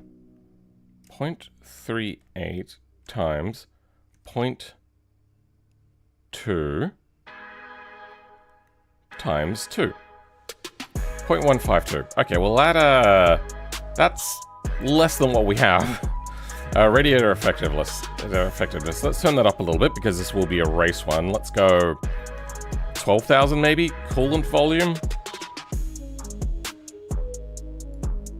Let's turn that up a little bit. Radiator fan temperature. Radiator max fan airspeed. Oh, I didn't turn this off. 0. Thermostat temperature. Thermostat. That's fine. Radiator fan volume. Okay, so I think what we then have to do is turn this all the way up to something like 22,000, so it's double as effective. Because the idea is that this thing is meant to stay cool without a fan. So I'm just going to let it sit here for a little while and see if the coolant goes up or down or stays the same.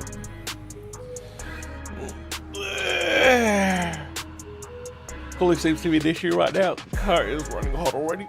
Yeah. Technical computer switch.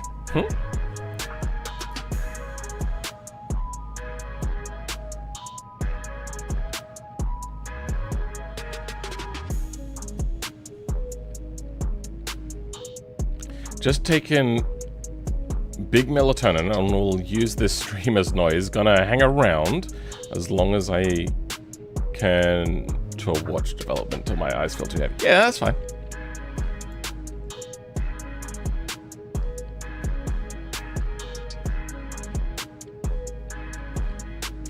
Chromebook is about to die, so I'm watching on your PC. Fair enough.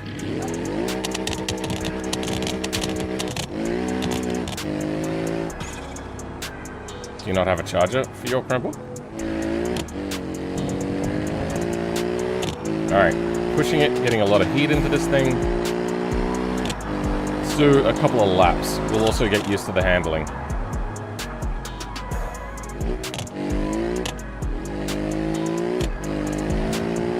Not in the room? Well, that's the thing about a laptop is, not only is the laptop portable, but so's the charger.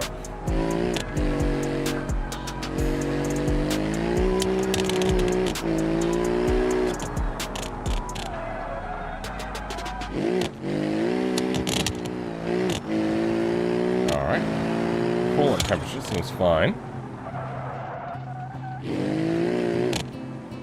Could do with downing maybe a little bit on the brake force. I don't know. But brake force is more for, like, maximum brake force is more about the,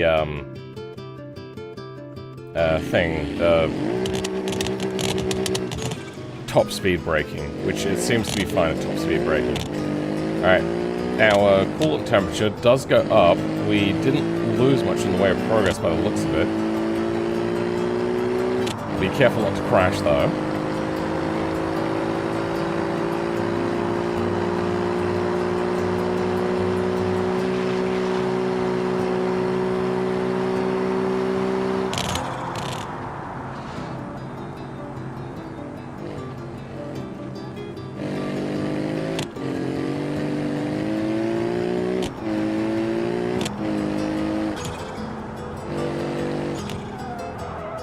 What?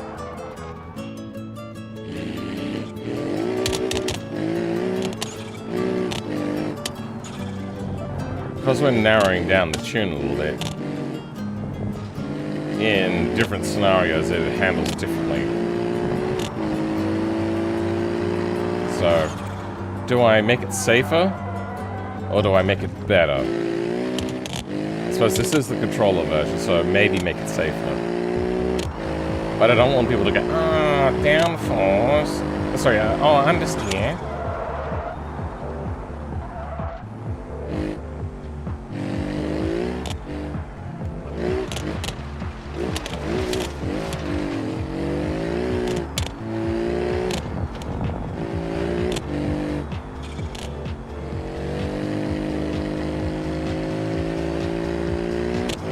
Yeah, it just... It really does want to understeer, but you know what?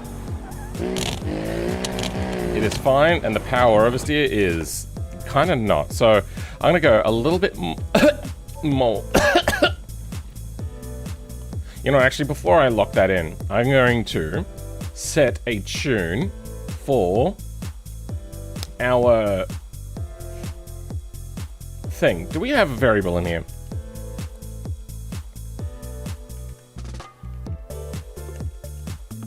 We do have variables. Okay. What does this do? Nothing.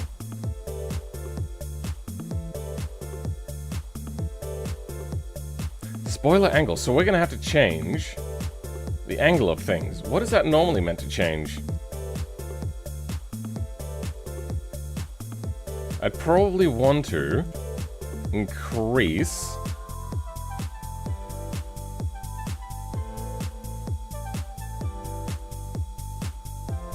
I really did a number on rigidifying this, didn't I? Fuck. Because it was way too jiggly. We might have to remove a bunch of these.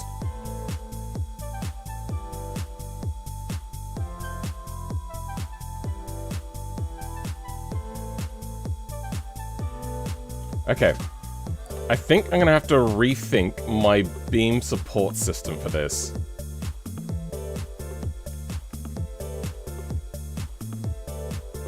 Oh, stream on in the background still though? Fair enough. Still building stuff in Minecraft? Yeah. I'd say lengthen final drive up to 300 kilometers. Yeah, we'll tweak that in a little bit. That's next. How do we do this? I want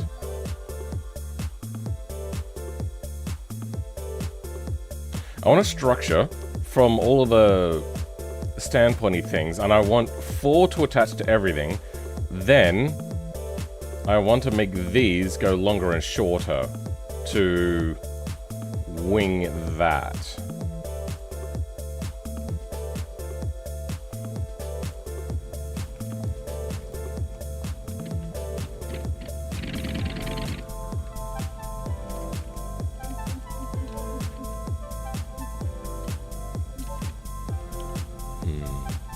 Yeah, so...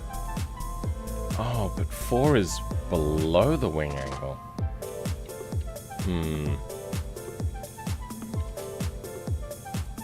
So what we're probably going to do is have everything connect to the 4 nodes of like the aerofoil.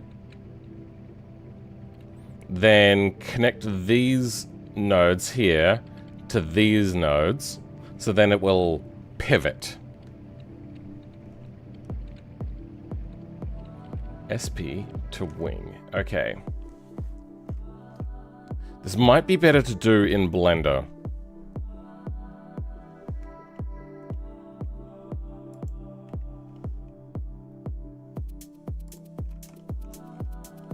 F4 import JBeam Sunburst.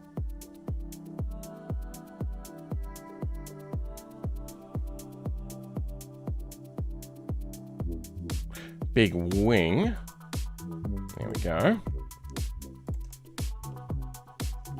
Okay.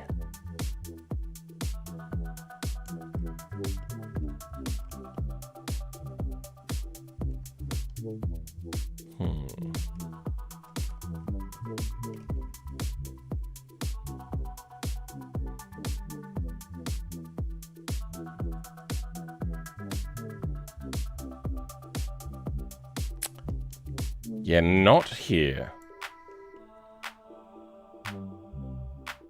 You know what? Hold on. Maybe just get rid of these. Or make them dampening ones, actually. Yeah, let's do that. SP1 to wing.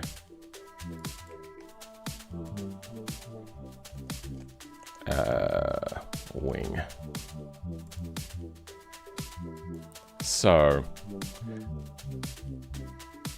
1-to-1s?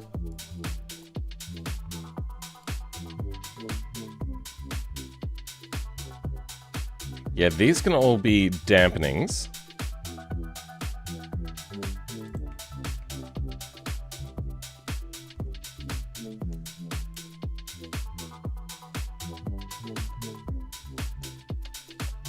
Is there like a beam type in here? There's only one. All right.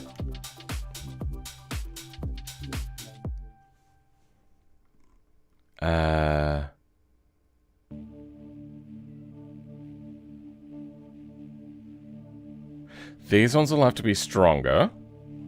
Those ones will have to be dampers. So let's move you up to here. Wing shake dampers.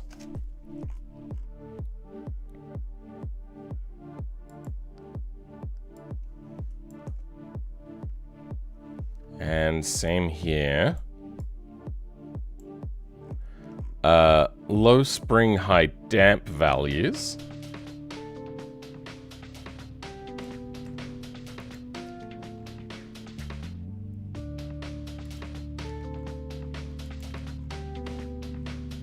Whoops. That's meant to go there.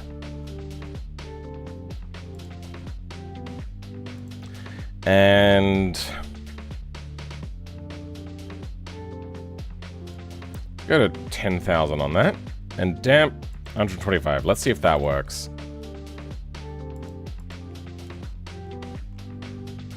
Good, alright.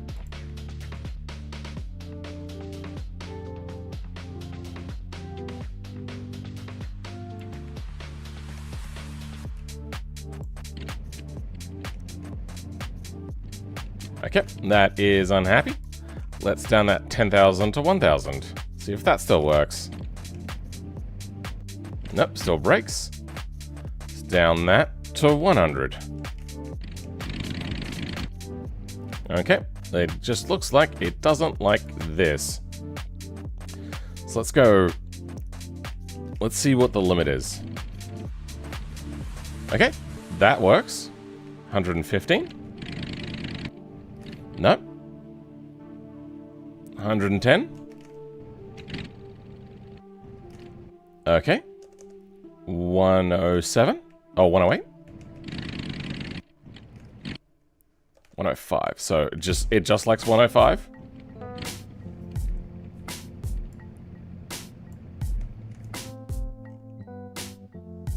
$100 then.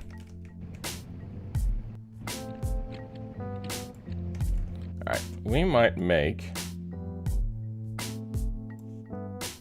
the bass note just a little bit stronger. Oh, sorry, heavier. So what are we looking for? We're looking for SP2 and 1.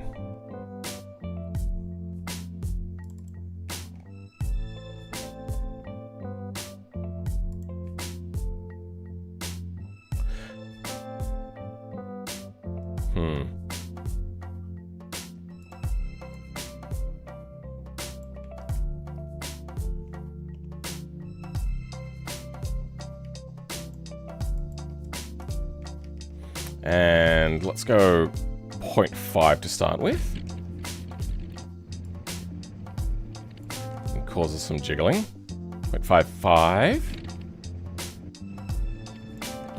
Let's go 0.7.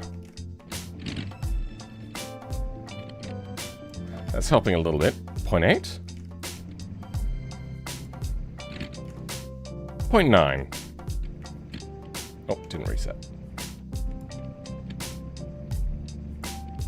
Yep, that is kind of working.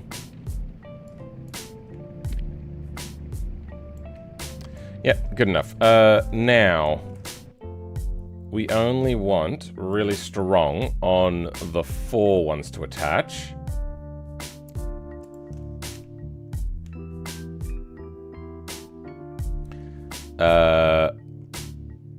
They look pretty strong.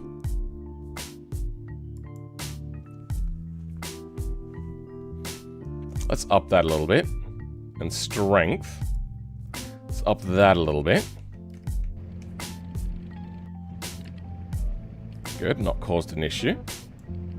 Now, we want hydros specifically.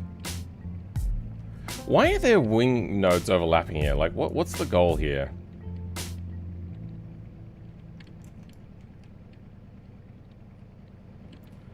What is wing 3 RR and wing 3... Wait, is there 3 nodes here? No, that's 2 nodes.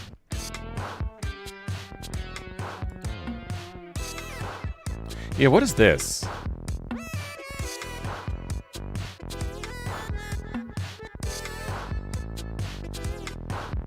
Like, what are they doing?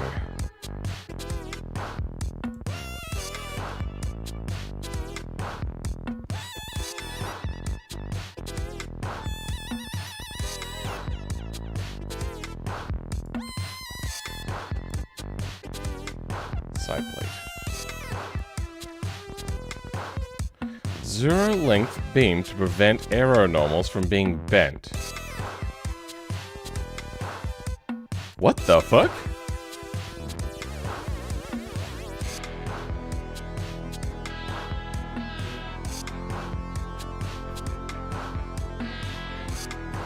Okay, there is some jankery happening there. What the hell?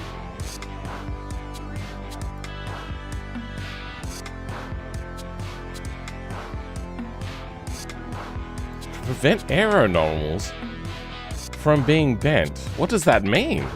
I don't get it. I tried play BeamNG and mess around, but I low-key can't deal with my potato PC on the verge of exploding. Linux? Looks like they wanted another node there, not in a group for some reason. Yeah, but what does this mean? Length? Zero length beam to prevent aeronormals from being bent.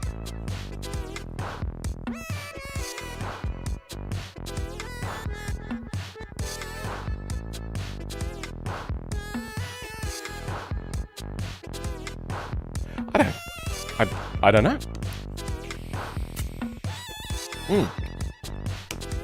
And it gets weirder, because optional is here. But these nodes are always going to be here, so what? Alright, I'm not going to remove them. They're there for some reason, and I don't know what it is. I'm going to... now... hydro between here and here.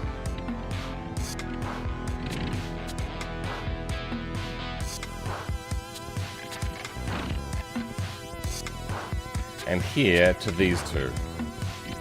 But I have to figure out the ratio length changes. So... I want... variables, spoiler, angle R, degrees. This is not going to be degrees, this is going to be...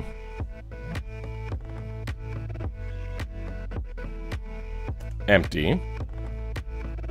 Chassis, that's fine. Rear wing angle, angle of attack for rear wing. And let me check. There is no response for this one. So...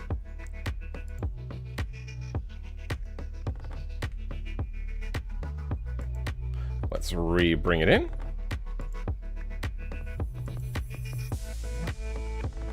Oh, maybe I could do it to 3. No, I really want it to be these anchored ones down here. So you are going to push on that, which is good. They do not have connections already.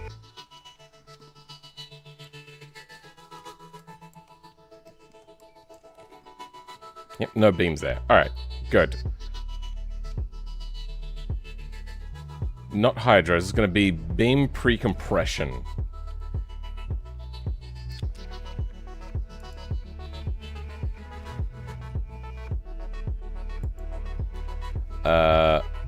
Crosswing stiffeners. Where's the attach part that we were working on earlier? Trunk rigidifier. Yep. Right trunk, left trunk, wing shape dampeners, right wing attach. Is this, yeah, this is where we were working. Okay. So then...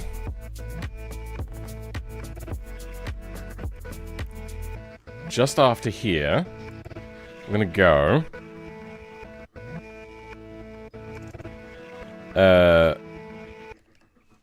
wing angle pre-compression.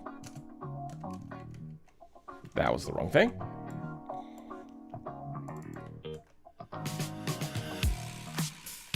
Spring angle. So pre-compression.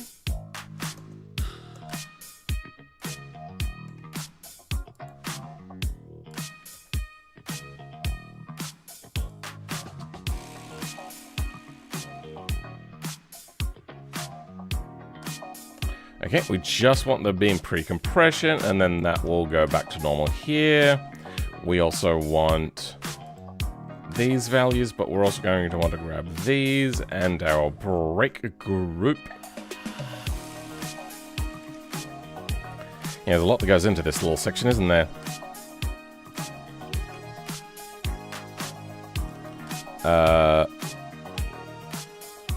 Then the nodes we're attaching to are SP1L and SP2L.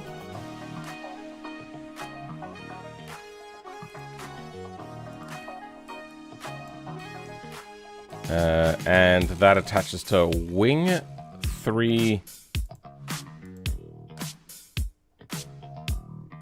LL.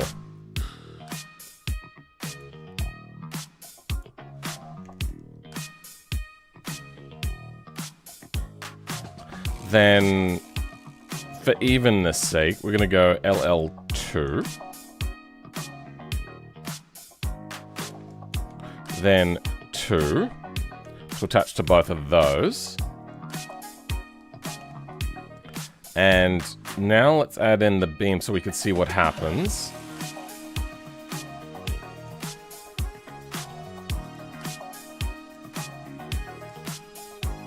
Connect all selected nodes. Okay, let's do that. And then let's turn on edge length.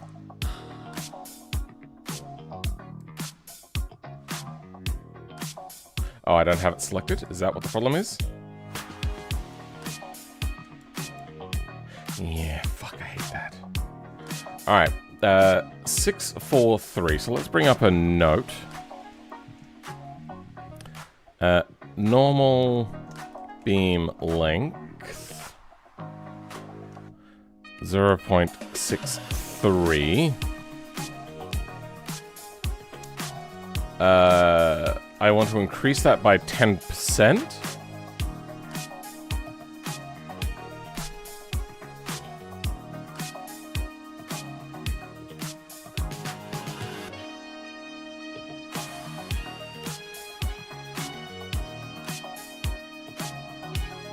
No, I want to change it and then see what the percentage changes are and then write in the percentage changes. Okay. Then let's grab you. Go to you. Connect or select.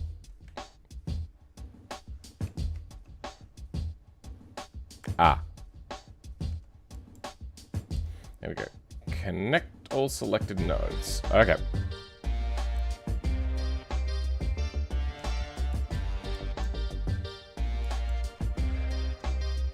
Six, 5, 5. We're going to go from top to bottom. 0.655, 634, and 818. 818. Now, if I go through and select all of the wing nodes,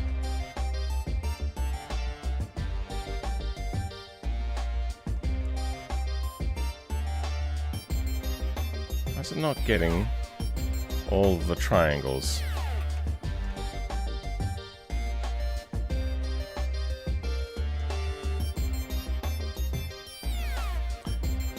There we go, now we got all the triangles. Then we are on it.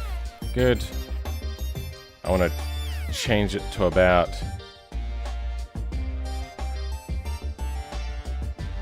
It is going to pivot around that, isn't it?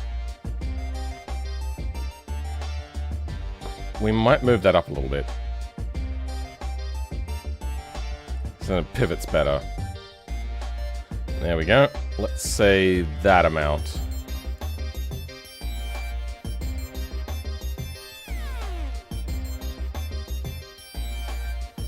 Yeah, why is that so low?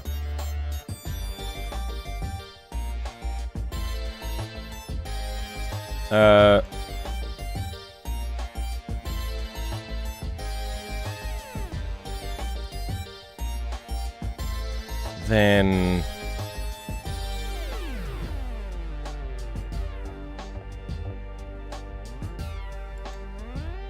4 to 2.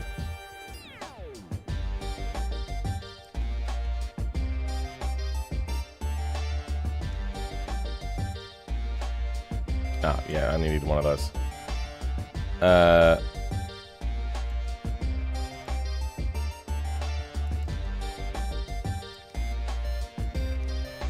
Okay.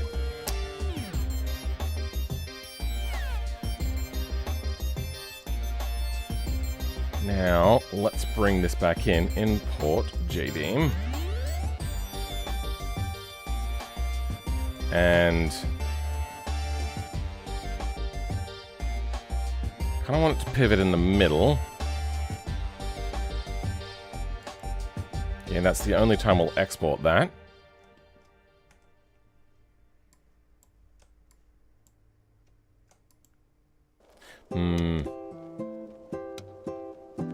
You know what? It does pivot a little bit better.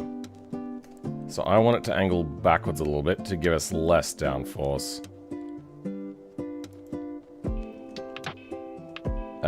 Now, what has happened to our beams? And we'll do the math.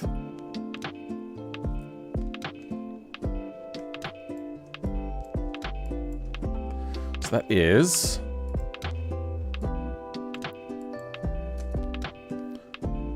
uh, 0.701,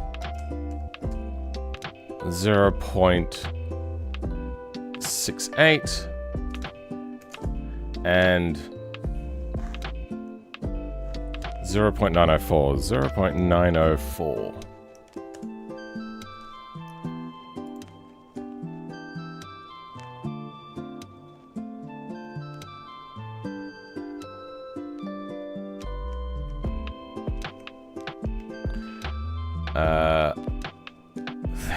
So how do we do that?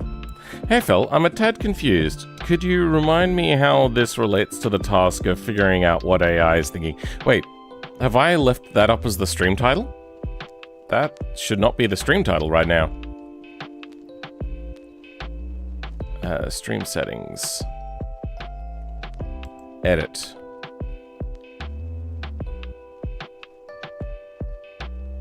It's showing the correct title for me. Oh! Is it on my thing? Oh. Yep, there we go. You are right. Thank you very much for pointing that out.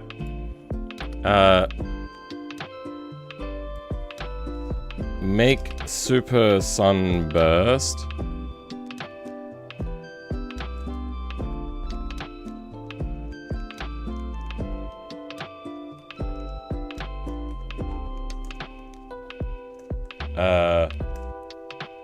Arrow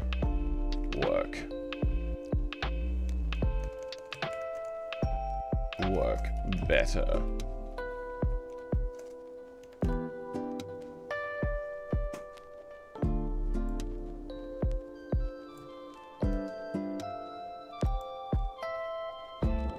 Thanks for reminding me.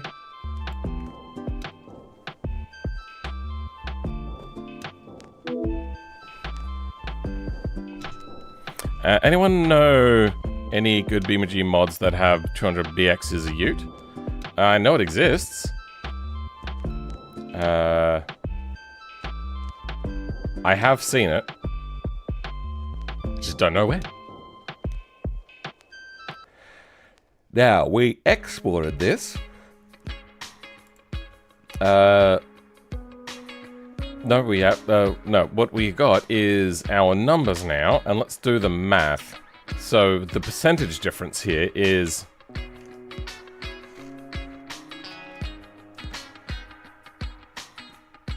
0.655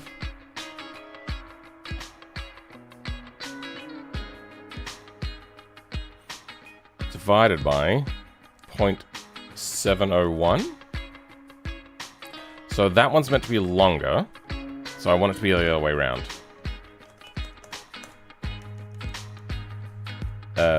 7, oh, okay, well I have to write it all out by hand then. 0.701 divided by 0.701. 655. 1.07.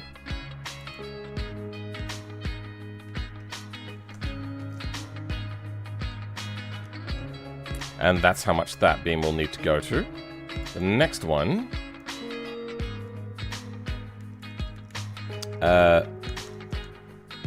68 by 634. So 10723? No, 1073.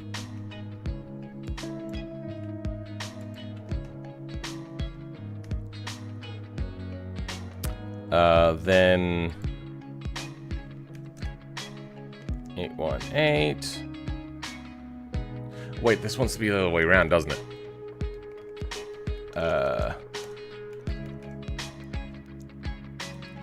0.904 divided by...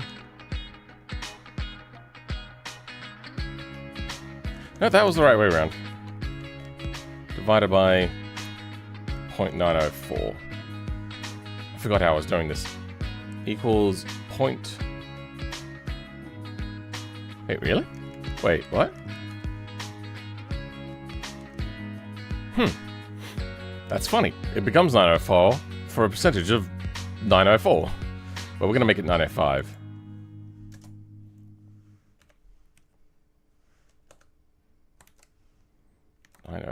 Alright. These are our values? Values. So, how do I do this then? If we have a percentage coming in...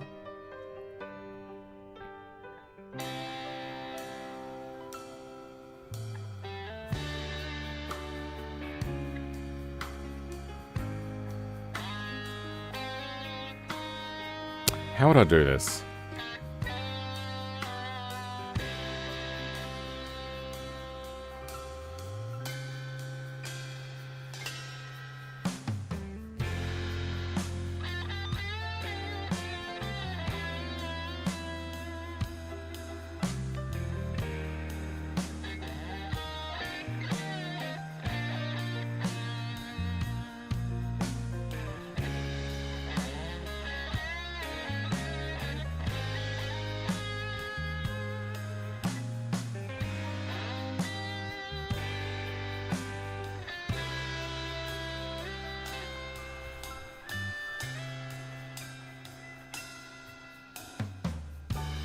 I can get...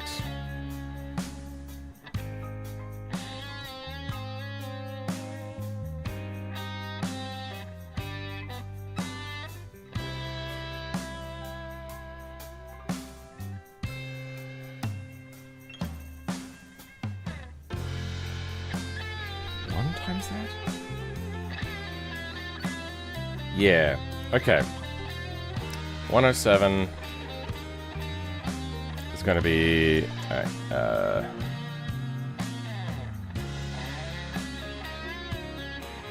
do I do this? It's, that $ equals that times this.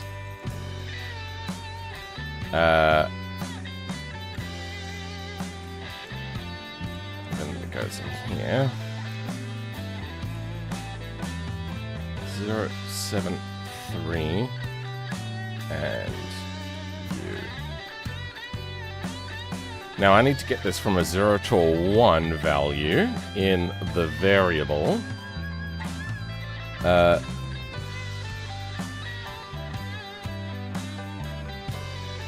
we're going to make it inverse as well, aren't we?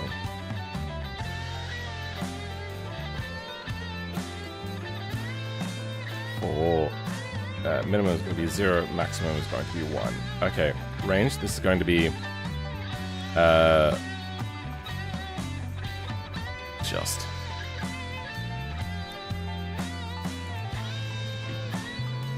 if I control R, F5, in here, tuning,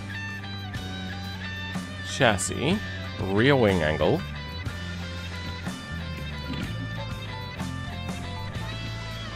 slow it down a little bit. If we now come in at like maximum adjust.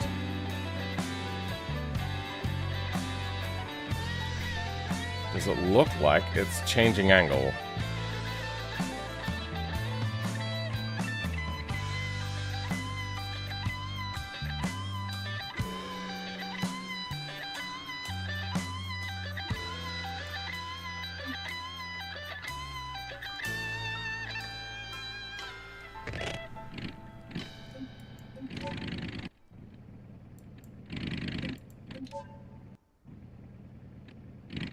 Doesn't look like it.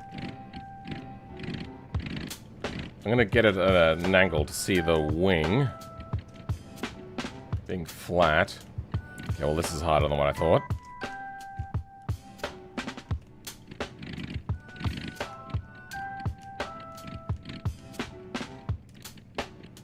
Okay, that is very flat. Right there.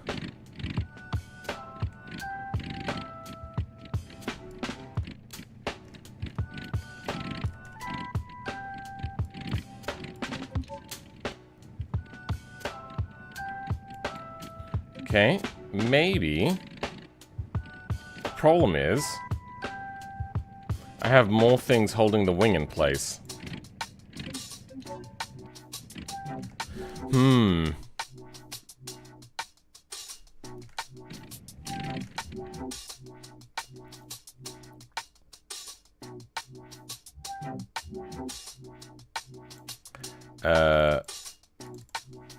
Notches. Step dist, let's make that 0.25. Rear wing angle. Let's go reduce rear wing angle. Yep, that should fit. Reduce the angle of attack on the rear wing. And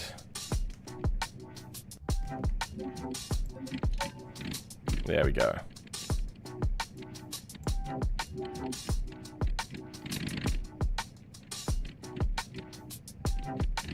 It makes sense to me.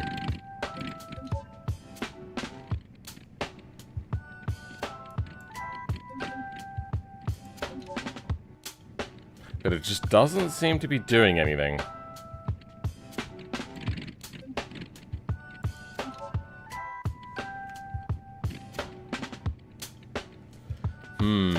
Alright, so if it's happening on the on the edges, corners thingy, whatever you want to call it, on the end planes,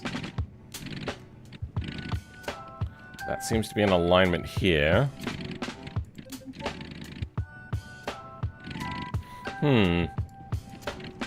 I wonder. Let's bring up stress.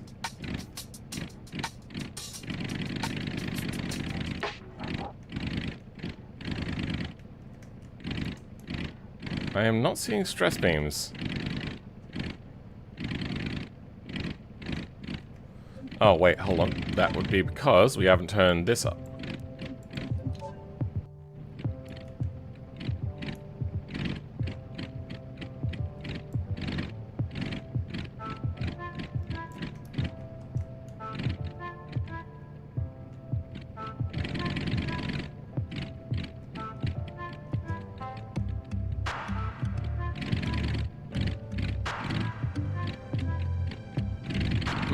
Okay, so this is being attached to rear axles. X. Okay, let's remove... No, you know what, that one's fine. Those are fine. Those are fine. These we will get rid of.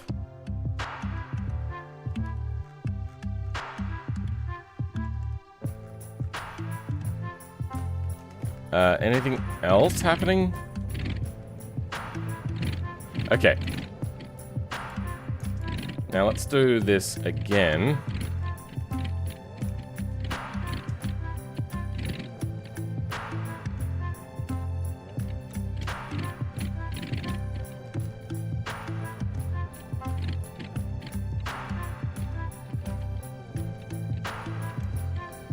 Let's control R. Now, this line here seems fairly flat. Compare that to no angle. Not much is happening.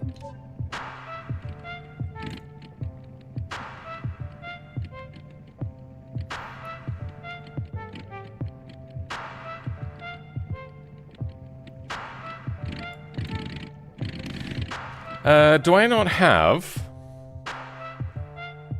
our value set very high for our spring? Maybe the spring will change the... Maybe I should make it a Hydros thing instead? That way I can set a strength?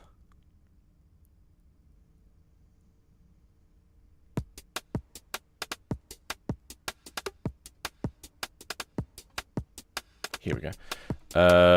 300,000. Let's turn that up to 600,000. Or maybe I just need more than that amount of percentage.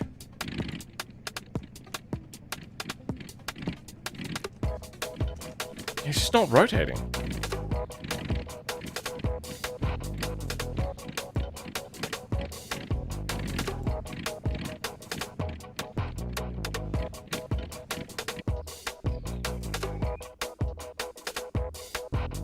You know what? I've only done it to one side as well, so let's change that.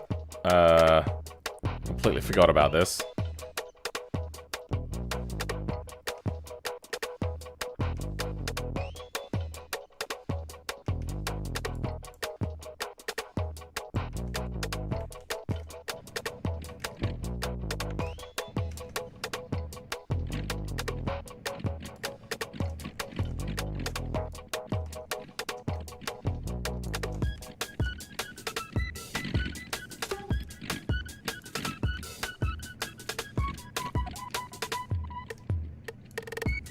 Alright.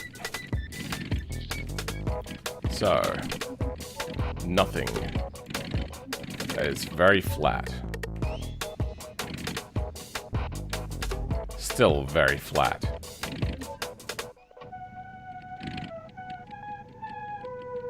Changes ever so slightly.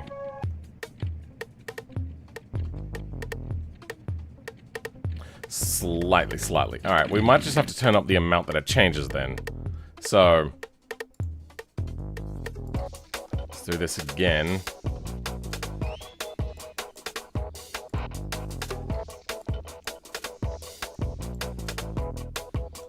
Oh, we're doing beams. Oops, my bad. So I had it set to there. Let's go like fairly extreme then. Let's go like that.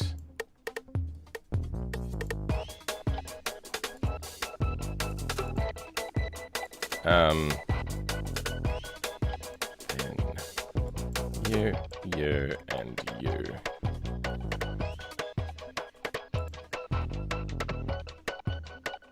So let's go a secondary lot of this.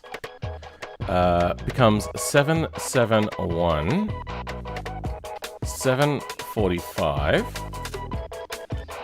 and 782.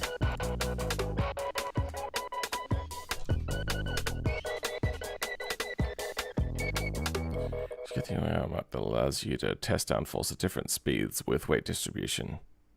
Oh, that's in the game itself already without having to be a mod. I'm so ready to drive this glorious GT Sunburst. Sorry, it's been a very long time. So let's go...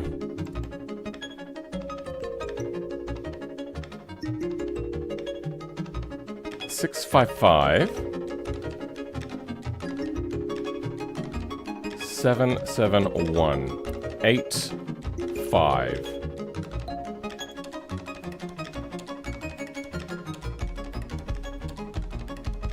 Is that the wrong way around?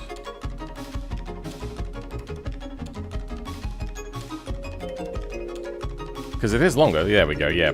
So 1.177.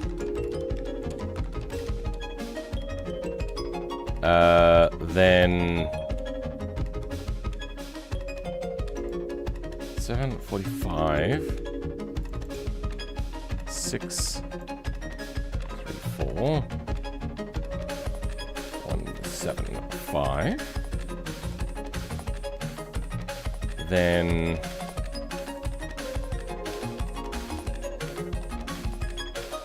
just do it that way.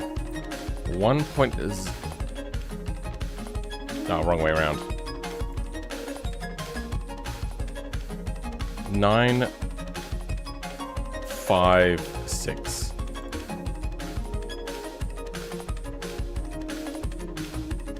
Okay, let's try that.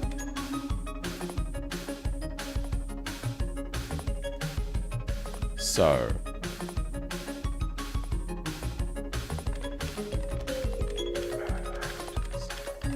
1, 7, 7, 1, 7, 5, and 9, 5, 6.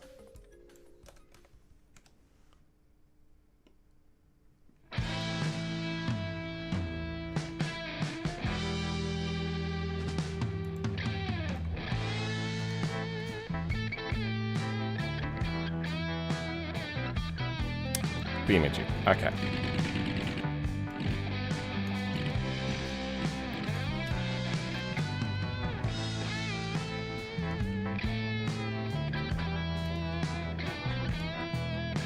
Let's look at this wing angle. Where's the wing? There's the wing. Alright. Don't know if we're going to see the animation of it rotating. And I don't see it rotating.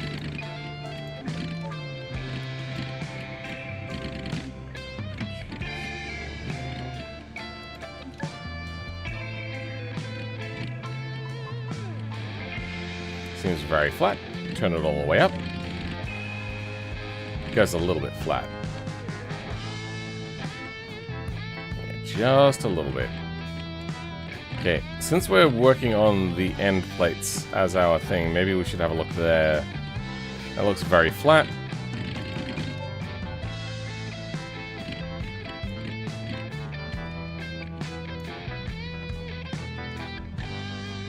That is very flat.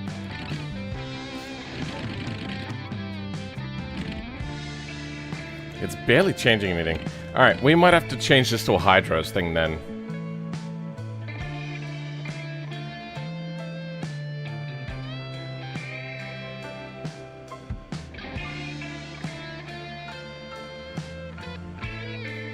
Trying to get way more downfalls? Yes. No. Trying to have some adjustability to the wing. That's what we're trying to have. How does it work? It's not very good. Is it scripted or actually vector-based? Both. So... You know what? I don't need to explain this. It's a complicated subject. It's just in the documentation, and you can have a look at here. So it's cross-sectional in the way in which it figures out how much to do. It is not realistic, but it is dynamic. Yeah, you know what? That's a good way of putting it. It's not realistic, but it is dynamic. It functions enough.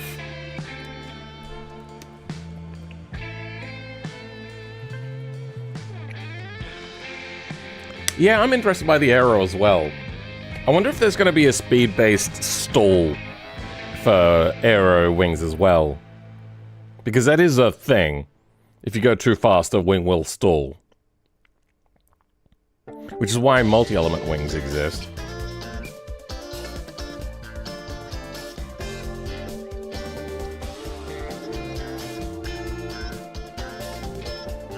Hopefully it doesn't yeah.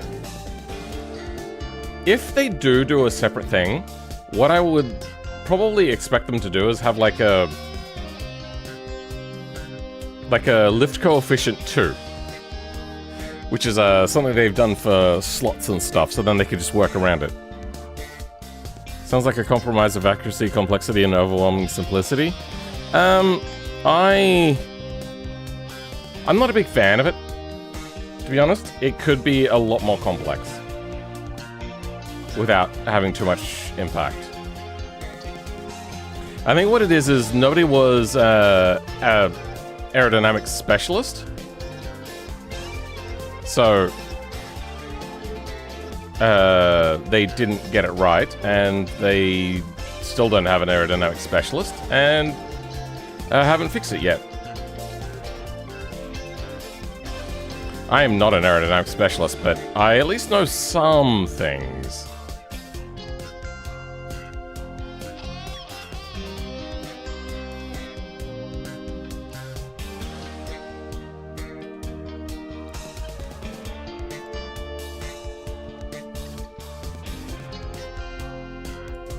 Alright, so what do we want? We want hydros in here. So suspension will have hydros.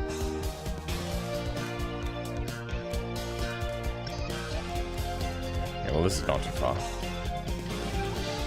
There we go. And I'm gonna have to make a custom lure for this. I suppose I don't have to. I could use that components thing, which allows us to have new electrodes.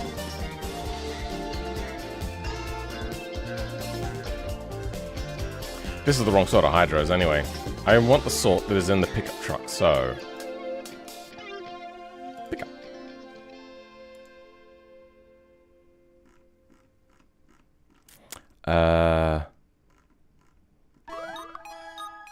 Hopefully the variable trickles down into the hydro section.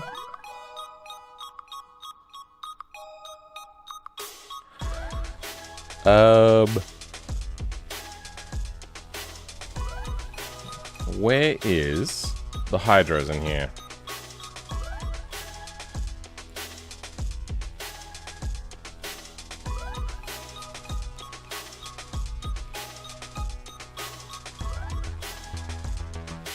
Zip grep. Hydros. Pickup. Alright. Desert suspension? Nope. Antenna? Nope. Oh, maybe the antenna. Alright, let's have a look for the antenna then. Pickup. Antenna. Is it regular antenna? Regular antenna.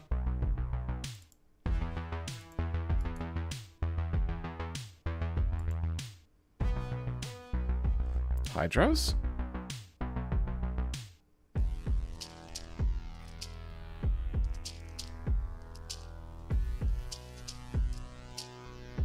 Yeah, okay. Let's do that. Oh, no, actually. Yeah, no, that does work. Alright. But then I have to figure out how to get...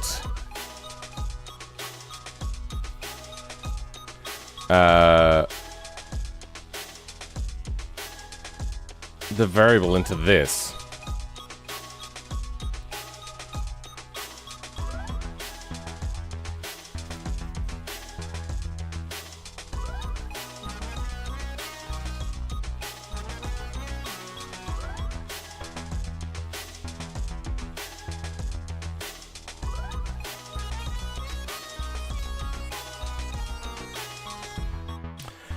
Let's see if there's a search result on this.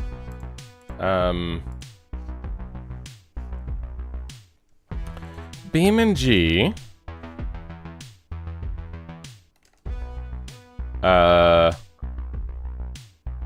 Get variable to affect hydro.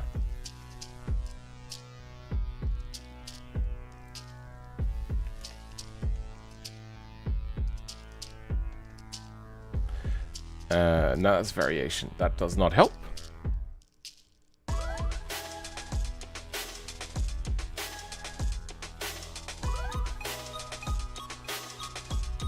No. Variables.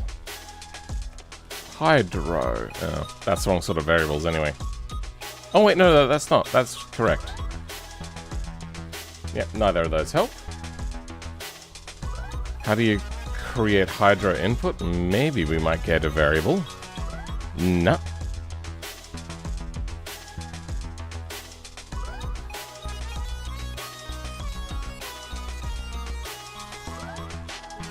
Oh, and that's, what, the end of the results? That was not many results.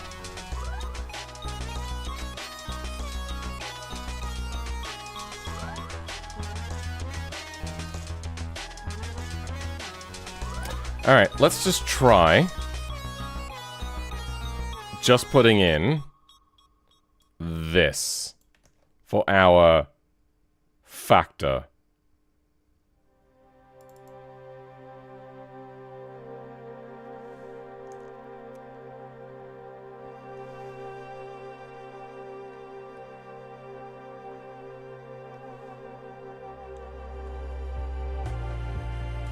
We don't need an input source, or do we?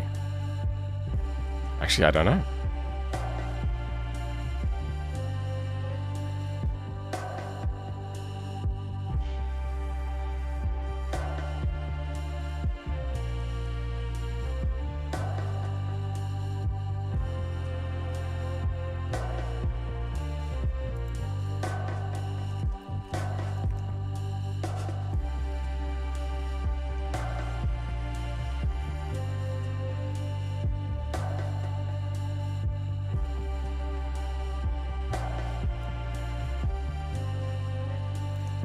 Does steering have... It does not, but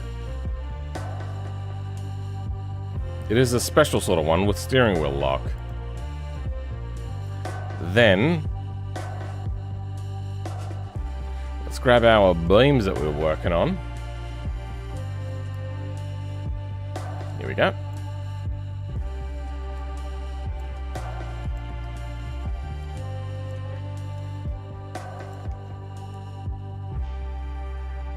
You know, actually, let's undo that. Instead, we'll grab it like this to make our life a little bit easier.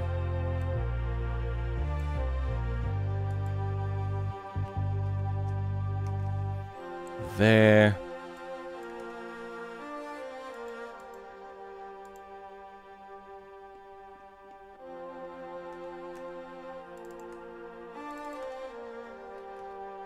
Good.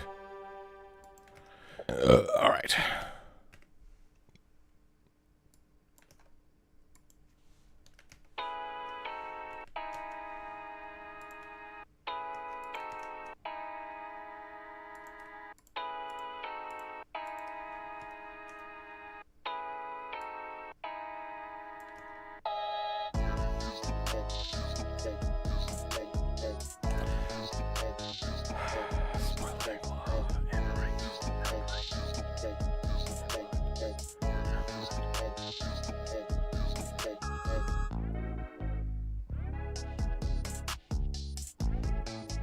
Maybe Hydros is not the thing to use. Not without lure. And I don't want to do that. I think we're just kind of SOL. This is not working. We cannot change our rear wing angle.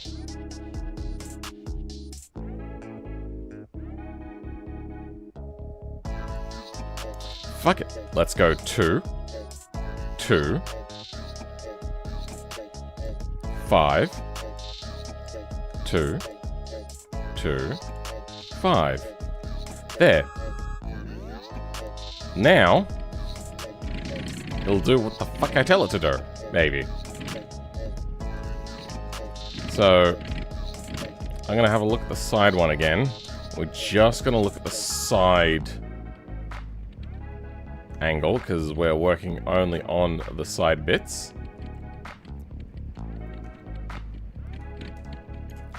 Alright, then...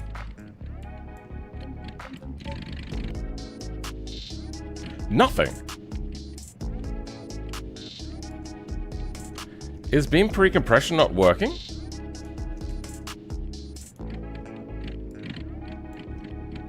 Okay, you know what? Maybe the problem was the pre-compression not being set correctly. Then... beam pre-compression.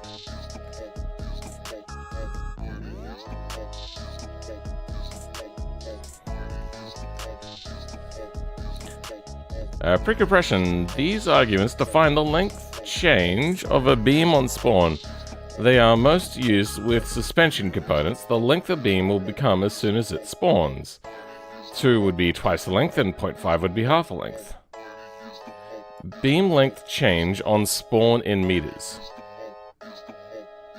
Overrides beam pre-compression. Overrides beam pre-compression. A value of that would cause the beam length to lengthen by that. All of that would cause it to shorten by that. Beam pre-compression time. Okay.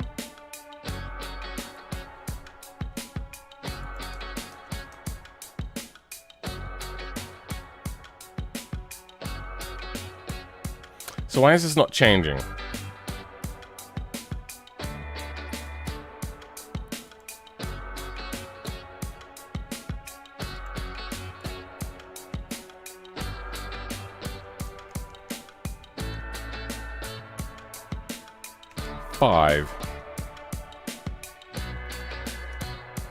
Fuck it. It shows violence. Well, how did that order happen?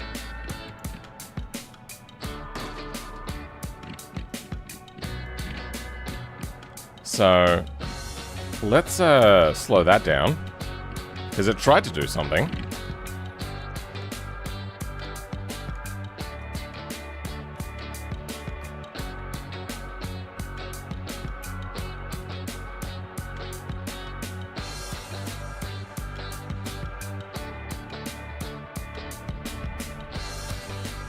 Oh, it looks like it's shortening it.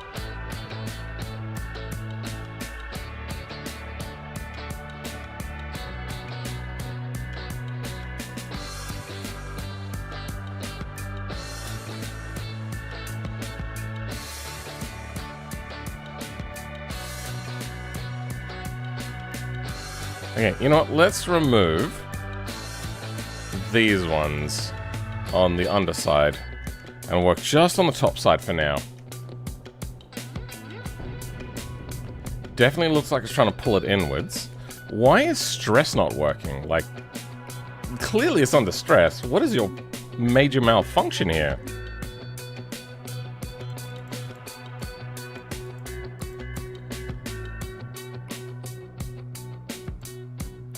Oh, it's wing 0 doesn't want to change?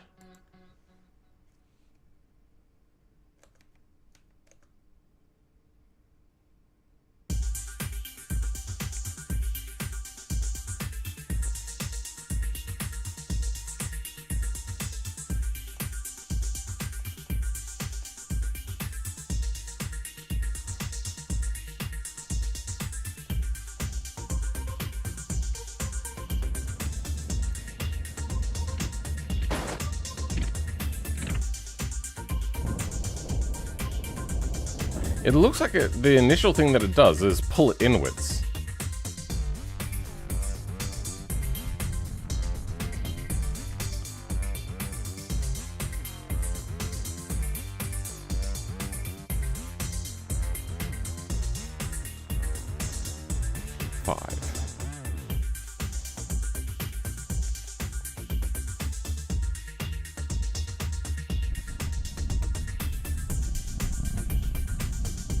Already broken.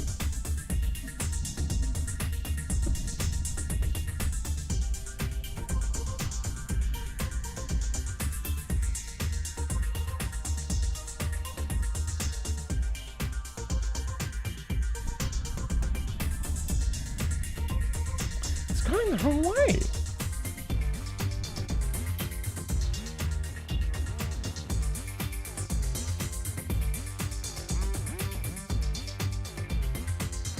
I have used beam pre-compression before and it was not this complicated. So 2 would be twice its length. So SP1 to wing 3.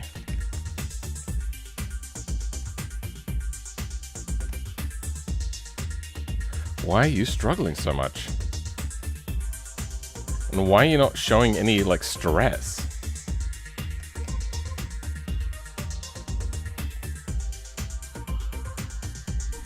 Oh, it starts off by breaking. Great.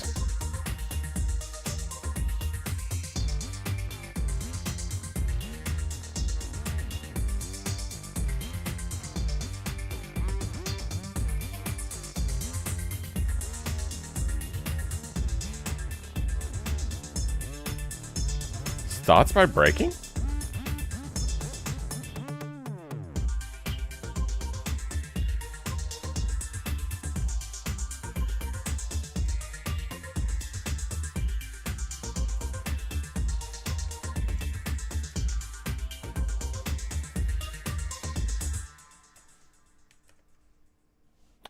I'm just going to comment this whole section out maybe for a second.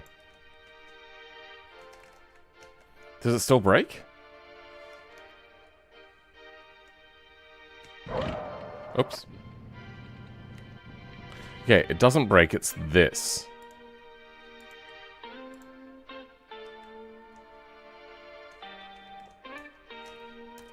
Let's make it even smaller. Okay, it doesn't always break.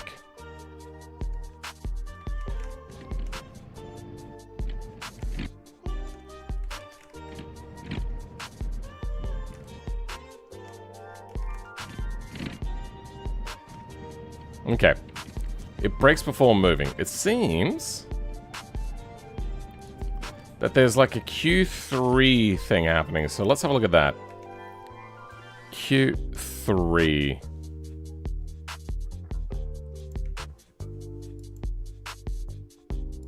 That's also doing it.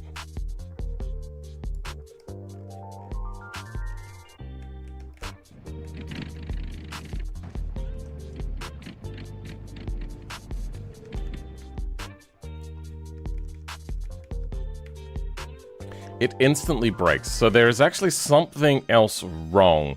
Is there a...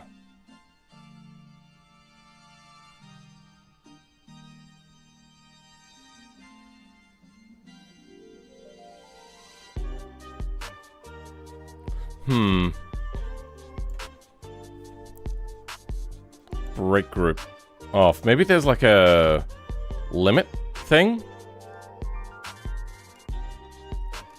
See which ones are breaking.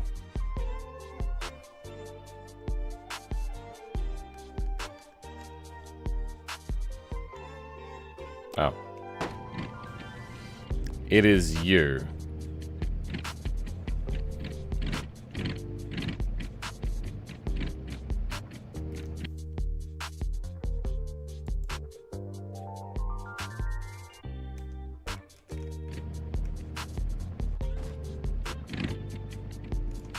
Alright, let's turn that way up then.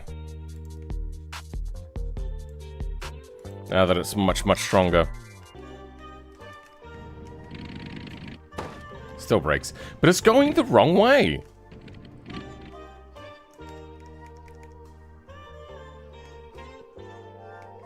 And instantly it breaks. Okay, there we go. I see, it does try to push it out. Okay, so there was one about beam pre-compression time. Let's change that. Time in seconds, the pre-compression beam has... Okay, good. I don't know what that gets set to by default.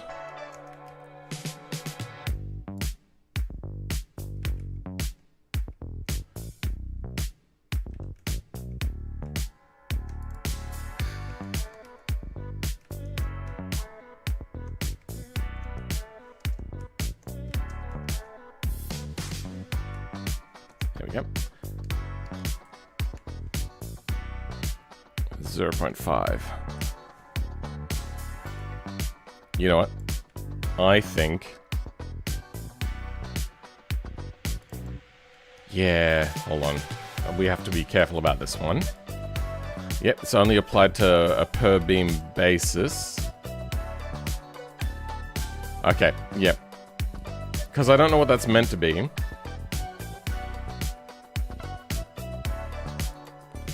We're not going to put that there. We're going to put that on individual beams. Beams.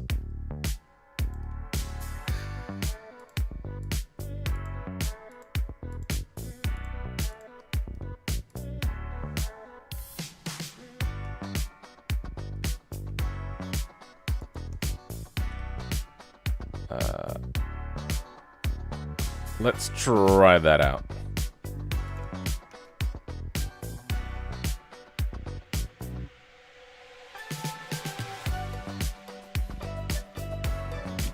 There we go. And now you're seeing it moving a lot smoother. So if we have a look here, normal speed, there you go. That's what we wanted. But I get the feeling this is going to be very shaky. I want to go and re-enable these and then give them the correct values. Again.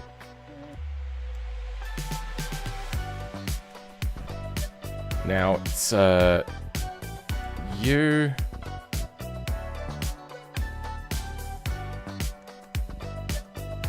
One point.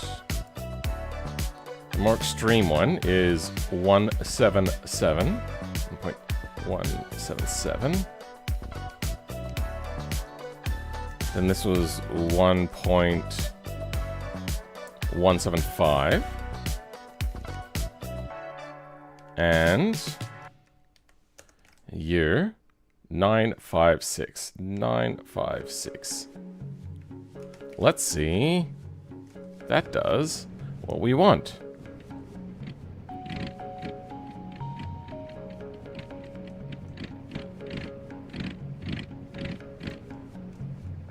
Is it? Putting it on the bottom side. Oh, right. Yeah, alright.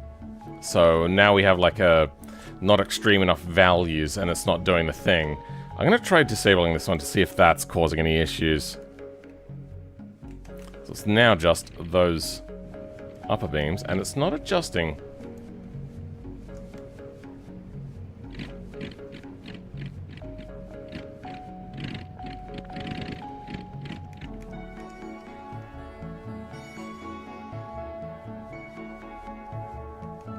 Yeah, okay, so it needs to be more extreme than these. Let's go 1, 5, 1, 5, 1, 5, 1, 5.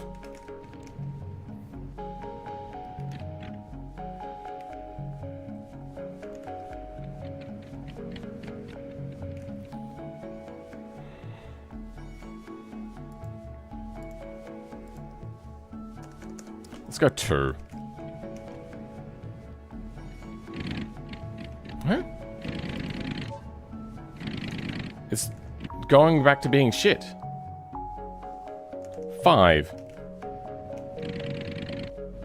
Are these breaking again? They are not breaking. They're just not doing anything. Do they not like having variables in there? That wouldn't make sense.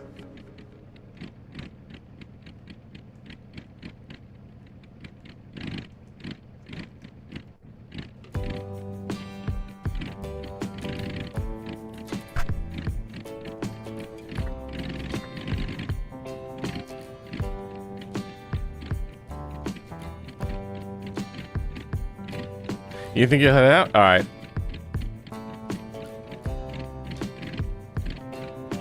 I think you only applied the change to one side, which is why it's acting weird. Yeah, that would have been a while ago, but 15. Are we getting errors, maybe?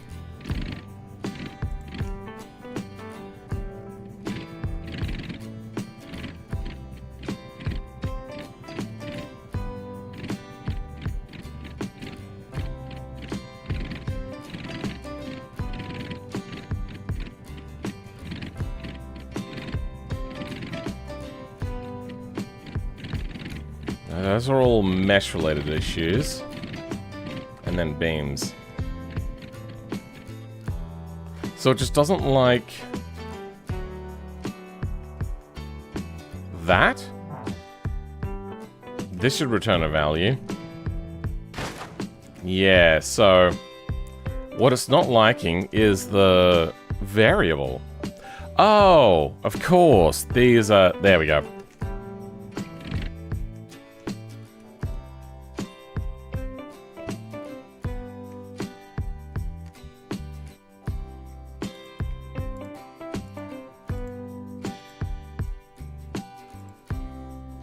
There we go. That's what I needed to do. Hey, Presto. let's activate this. There we go. Except this is not going correctly.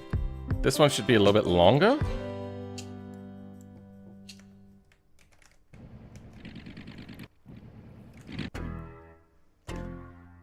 Did I get them wrong?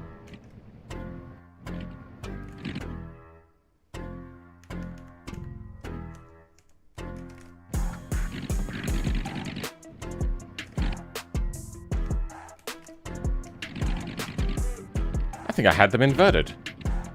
Anyway, there we go. Let's toggle this debug.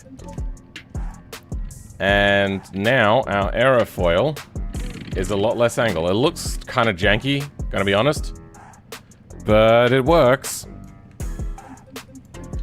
So that allows us to reduce the aero, and now we're gonna add a lot of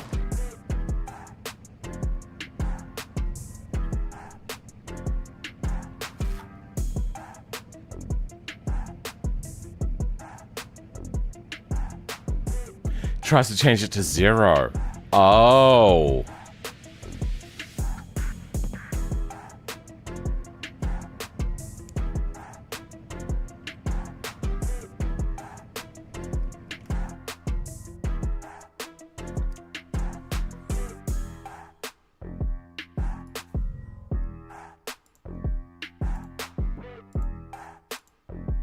I think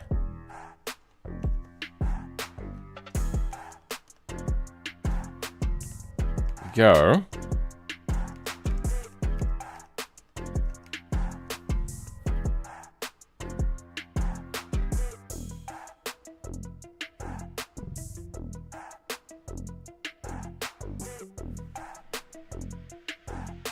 one plus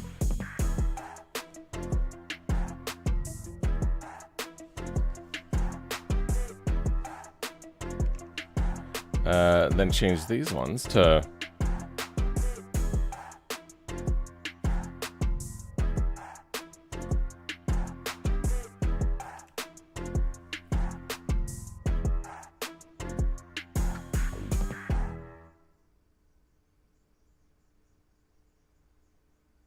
no.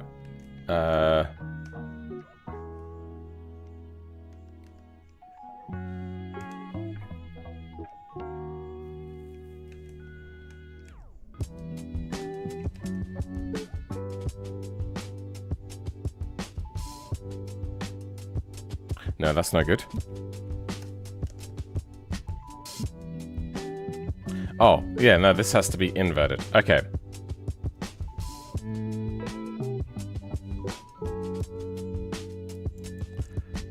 What is the inverse of that? That would be 0, 4...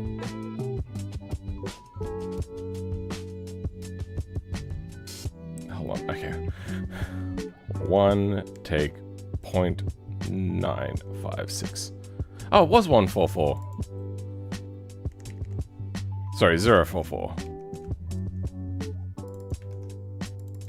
There we go.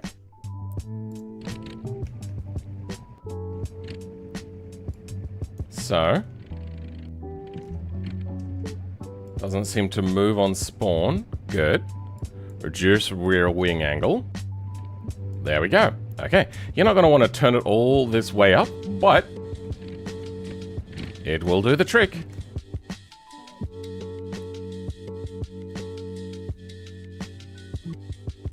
Now, to change the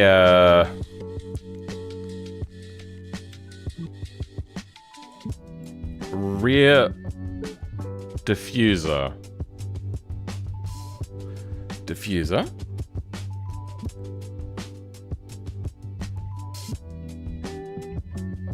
Lift coefficient is very low on these.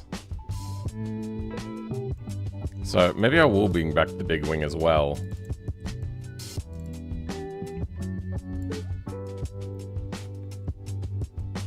No.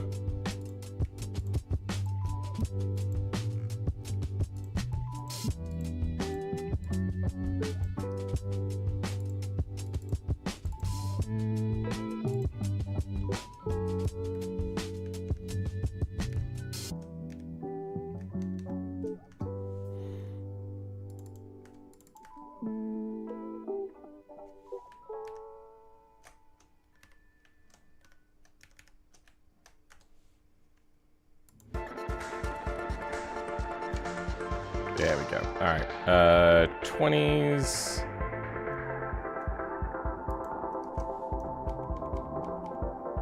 That didn't work. 20s become... Actually, you know what? No, we need to do the looking at this. So, you are that. Good. You are not here.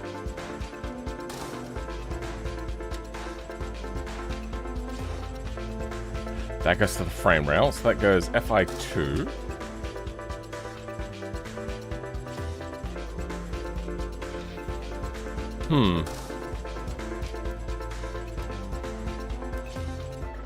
FI2 does not exist no more. We took it out.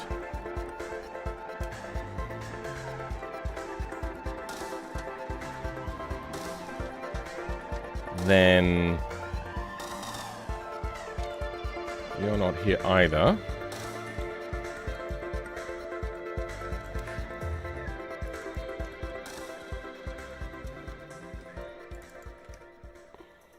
They only show up here, whatever the hell they are.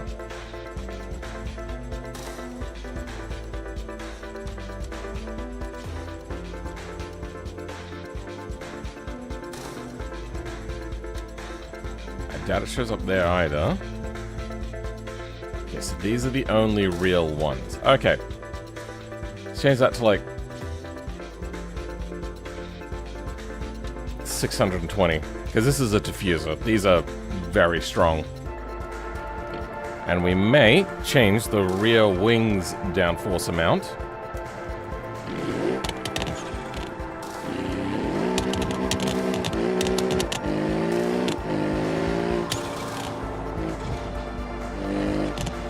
Okay, now we want more front aero. Good.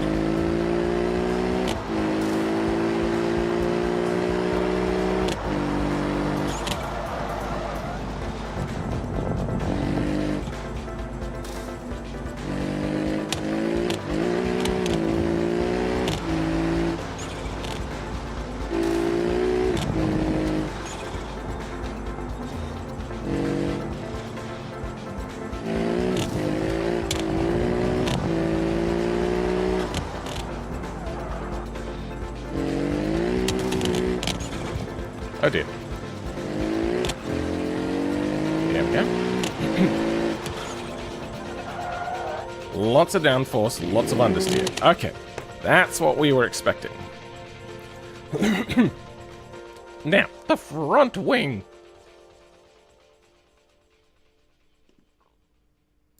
Bumper F.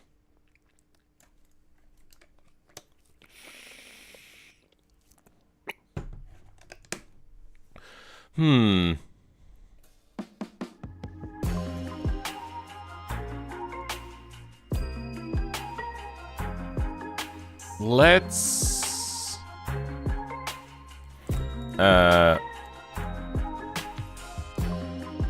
fake front down force,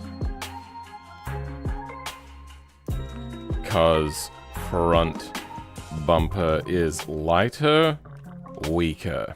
Okay. Sound like a grammar? Yeah, my voice started to go. Let's say 450. And then we'll bring in the variables thing to adjust that as well.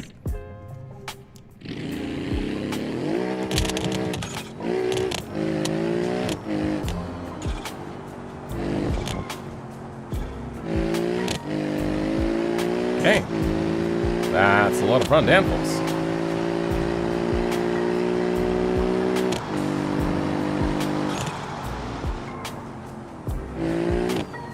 Was I scraping? Let me turn this off. I think we might be scraping. Yeah, we definitely are. Alright. I could make the spring height higher, or make... You know, let's have a bit of a look here. Oh, you know what? No, I don't need to go anywhere. Let's bring out... EWI apps. Wind.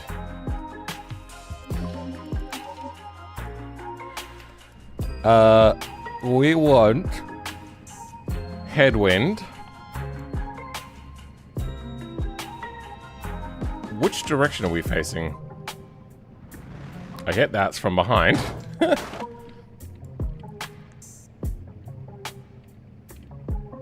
You know, let's do a check on... Hard to tell where that's coming from. Oh, wait. Is this showing us which direction our car is? Okay. So if we drive around in a circle... There, good. Okay, that helps.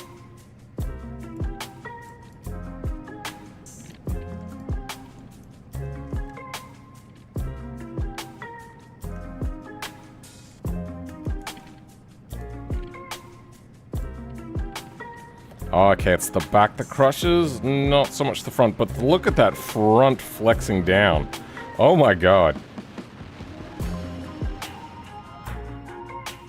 We might reduce that rear wing's efficiency, because rear wings generally don't actually generate that much.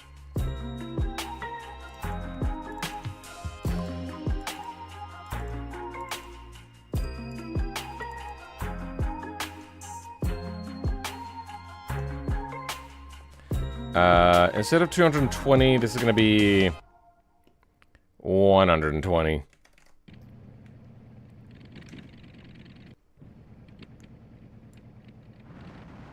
Same thing, though.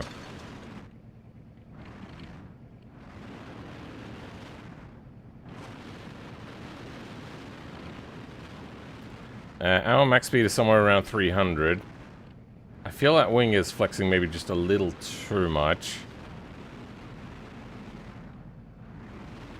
Oh, no. Flex body is separating. Oh.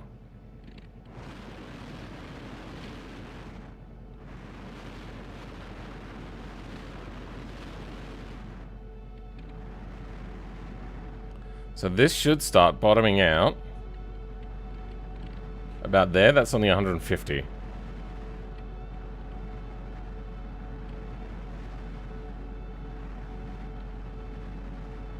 No, it's about there. 170. Alright. Might have to see if MPV has this, an option to cap the arrive resolution. Alright, cap the arrive. What? My streams pin my iGPU at 100%. Oh, dear. Down the resolution? I am on AV1. I wonder, are you guys getting AV1? And yeah, if you're not... Yeah, watching a non-native resolution, and that means YouTube will be doing the compression, and they probably won't broadcast in AV1.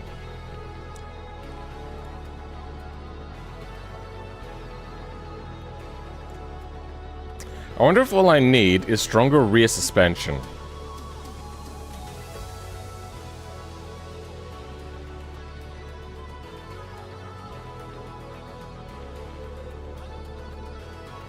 Or maybe more rear ride height. Let's go a little bit higher.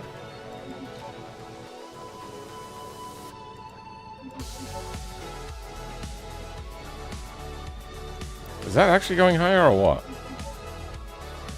It is going higher. Okay. It's just the... Weird.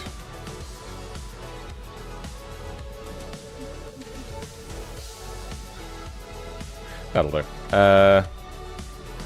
Fine for you? Yeah, but different systems act different ways with things like AV1. MPV does the string codec for SVT-AV1? AV1? I don't know. I don't know what that means. We are a little bit higher now. If we turn up the spring rate, now dampening to match a little bit.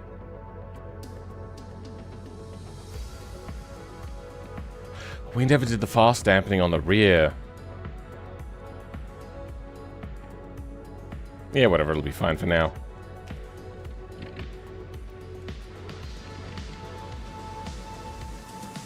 Now it's maxing out at about 250.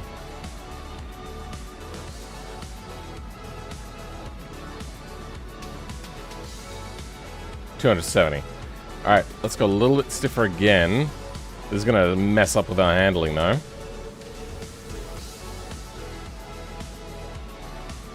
Or we could reduce the efficacy of the rear wing maybe, because it is very stiff.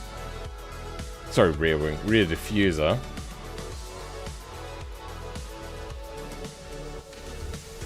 Let's go 520.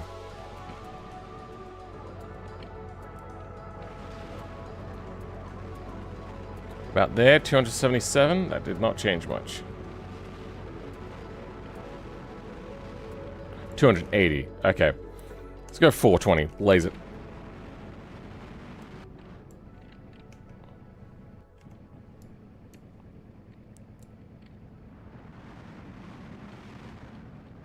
I can also see the diffuser coming out of the bottom of the car. 313. I think that's fine, and if you want more, you can tune the car to be stronger. Like a stiffer rear suspension. Let's see if we've massively hurt our rear mechanical grip.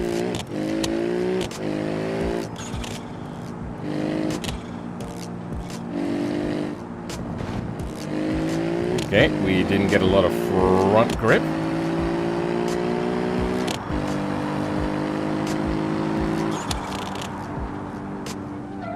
Could do with stronger brakes now.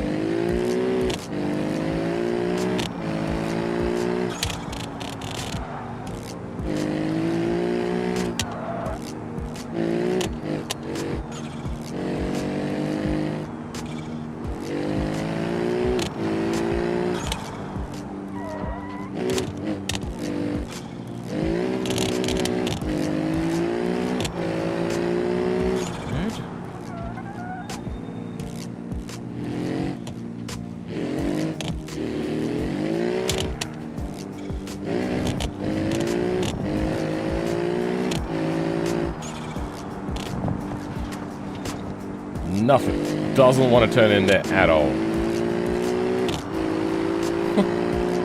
Alright, let's check it out at top speed.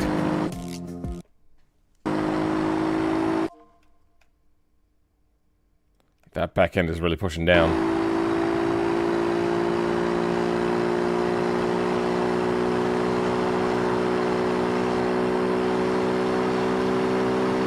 We are scraping at 267.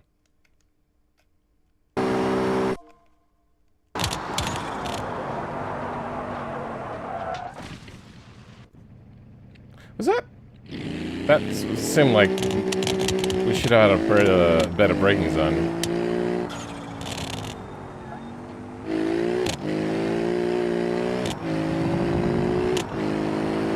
Now, our frontal area is not great on our fake downforce. Let's increase the size of our frontal area. Cross-sectional area. So instead of attaching to FX4, let's attach it to something like... Especially as we bring up weights, because weight is going to be fairly important for this choice. 4.2 kilograms? We might go F... No, that's going to be too high. What else do we have here?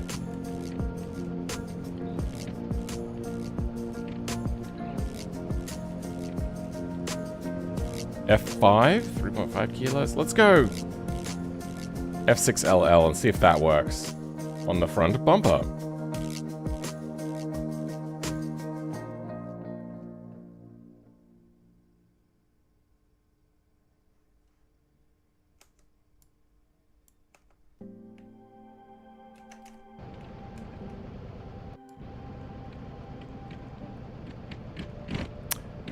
Oh wait, we wanted to be extra.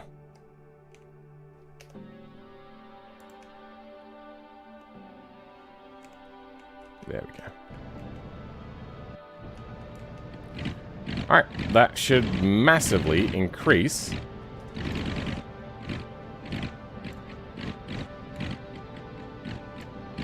our frontal area, increasing our frontal downforce.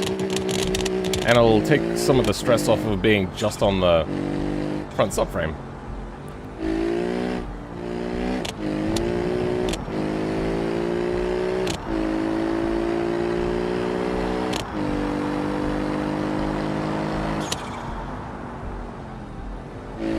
Do it with a lot more brake force now. We're also faking it because we can't be bothered dealing with the weakness of the front bumper.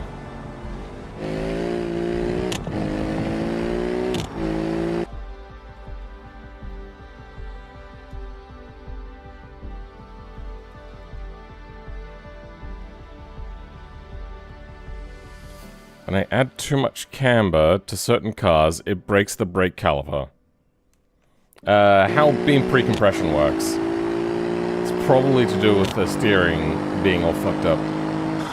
Try changing the toe-in value.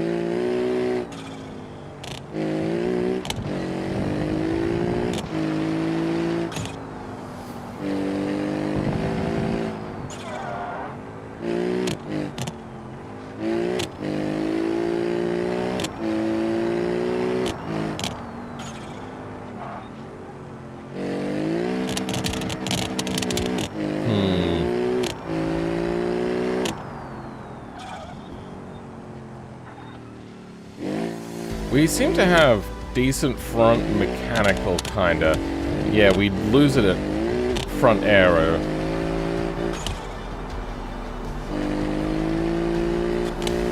Yeah, we do not have a great top speed around there.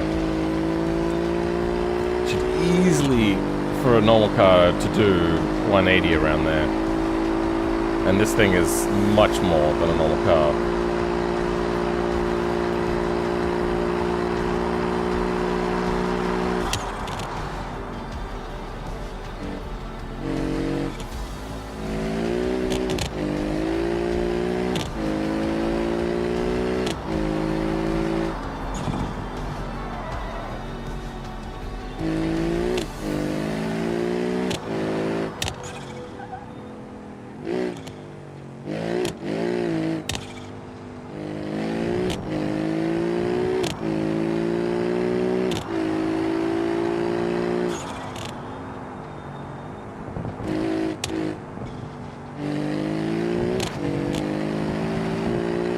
Alright, I wonder if just adding more front downforce will fix our problem. So let's go 550.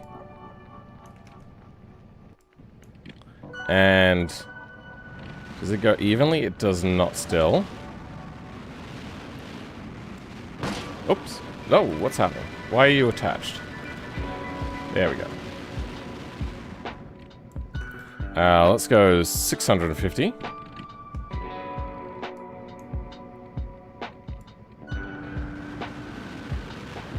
I think that is a good place to be.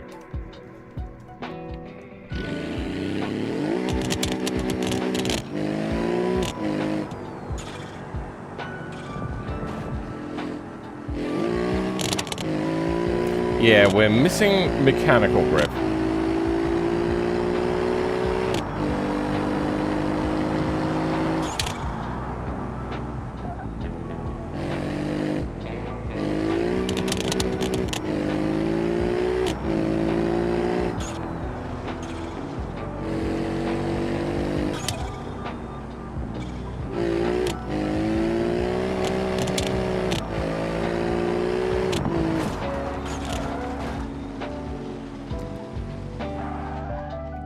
Oh, that got fucked up.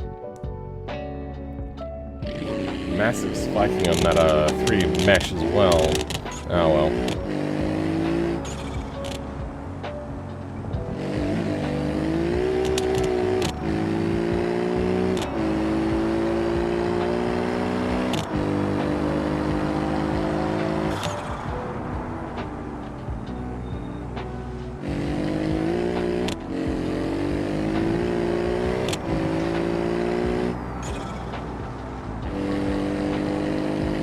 Alright, let's get around to the entry to the straight and see what happens around there.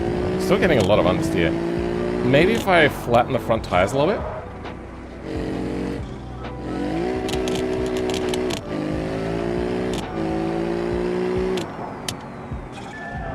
Whoa, hello.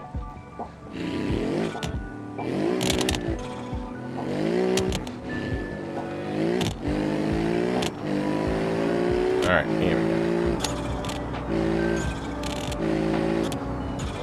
No. Not doing great there. So in Class 1 cars make up to 3,400 kilos of downforce at high speed. What's high speed? You've given me one metric, but not another. Because downforce and drag are generally intrinsically linked.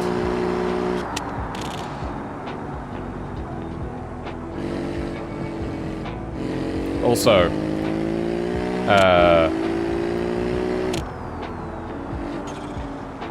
I've noticed a lot of people end up lying and they just ask something like ChatGPT and then say, "Oh, I looked around." Yeah, when it comes to niche things like this, AI is completely unreliable. Like, there's a lot of things where it can be kind of reliable, but not for this.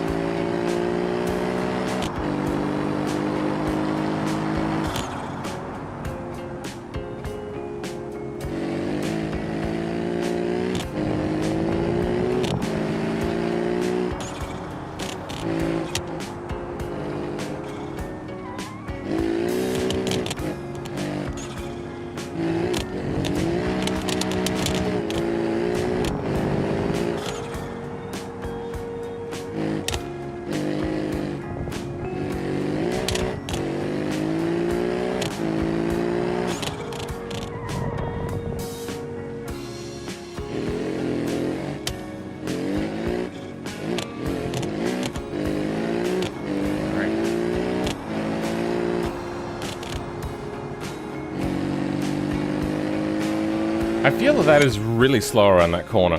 I'm gonna bring out another car and I'm gonna test it around there. 130 feels way too slow. Where are we? Is that the one? Wait. Huh? Ah, here we go. Alright, what is another race car? Also, that's kilometers an hour, by the way. I want a rear-wheel drive, or two-wheel drive race car. That's probably all-wheel drive, right? Front-wheel drive. Okay, good. Spawn new.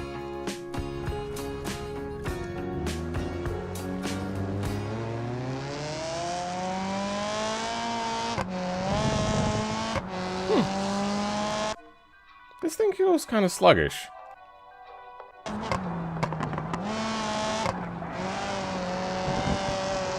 Oh, so much better on the turn-in.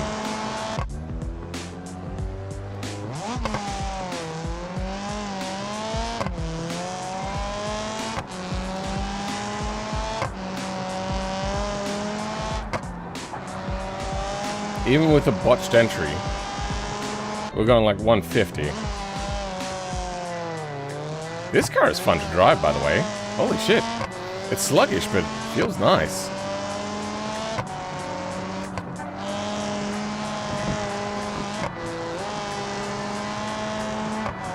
This is a really nice car to drive. At least on that one corner.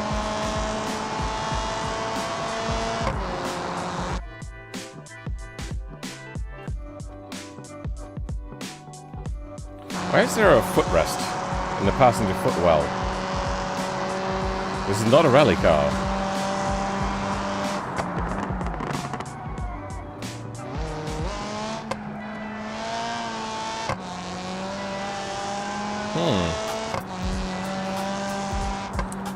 It could be that I maybe have a smidgen too much caster on my car. I mean, that was meant for a mid-engine car, which is oversteery by nature.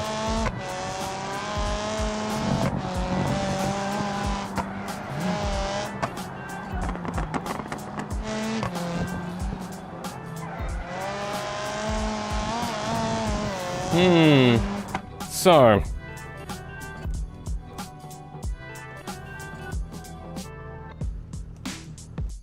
what just happened? What the fuck just happened? Why did you happen? Okay.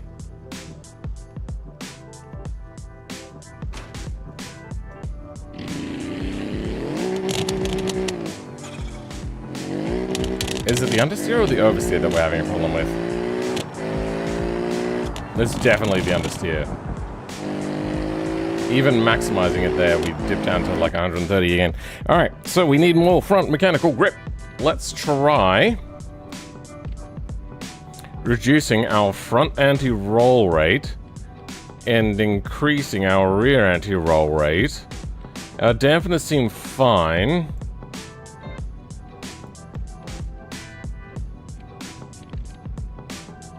We increased our rear spring stiffness.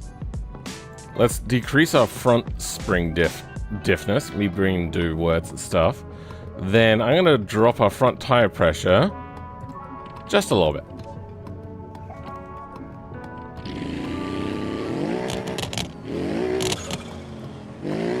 Yeah, just steering at low speeds. This thing is dull.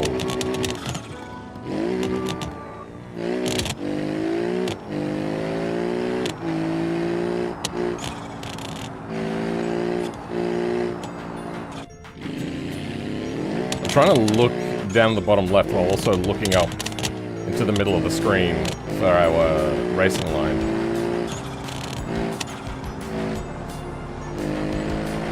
Okay, I gained a little bit of time through there, or speed through there.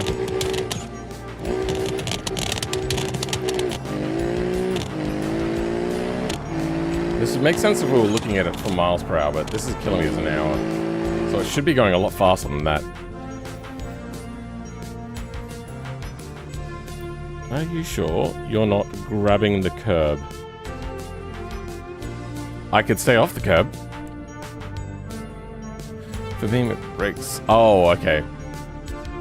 Time I try to get walked through anything. What? I guess I have to measure at top speed around 300 kilometers. I was looking at several different websites. So let's turn this up. 300 kilometers an hour. And let's bring up the aerodynamics debug.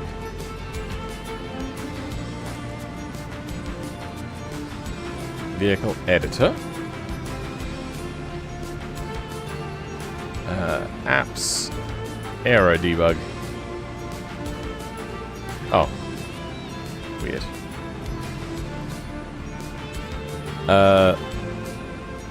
If I now go out, will it stay there? It will. Good. Front axle downforce, rear axle downforce.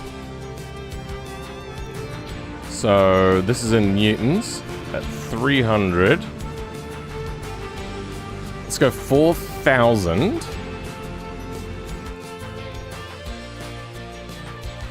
4,000 newtons to kg.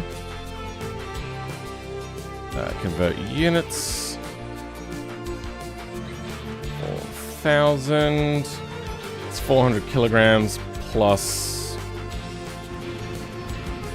rear axle downforce 15,000, so a little bit more. Let's go 19,000 in total. Alright, we're at about 2 tons of downforce. I think we could maybe add a little bit more front downforce, but I feel that our problem is just mechanical grip.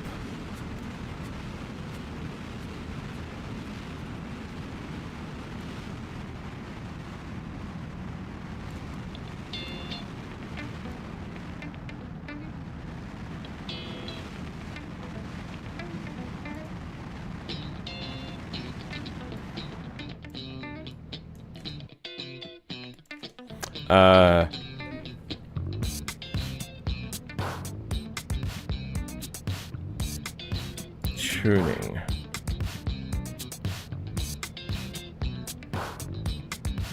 Also, we're not going to go a high downforce model. We're going to go a moderate one, as you can see by the frontal area is open for cooling. Anti-roll spring rate.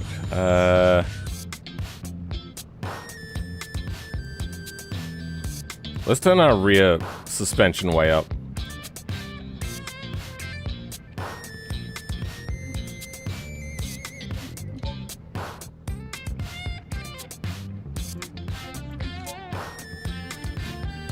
Alright, let's try that out.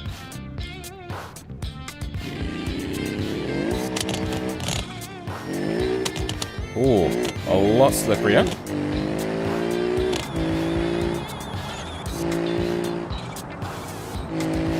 Okay, we're up to 140 around there.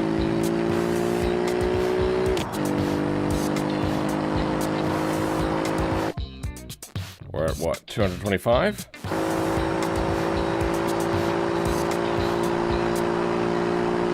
I don't think we're scraping, so I think we're good there.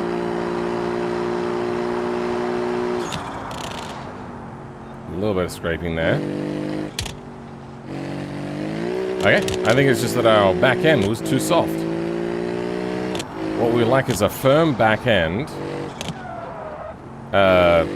With the amount of grip, it just really, you need to grab that back end. And be very rough with that back end.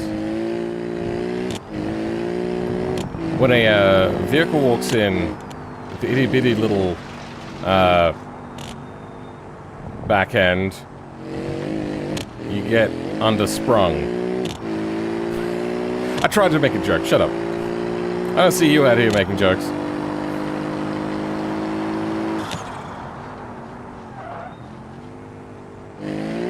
Out of context quotes. I'm trying it.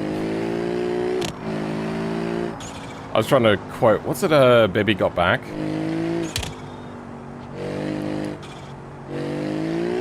Okay, let's increase our rear stiffness even more.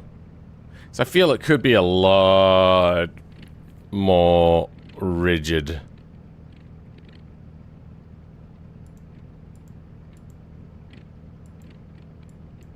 Might keep the anti-roll kinda low. And I'm going to drop the rear end a little bit. And hope that it doesn't scrape. We need bigger tires for this. Alright, now it's just an oversteering mess. We might need more toe in.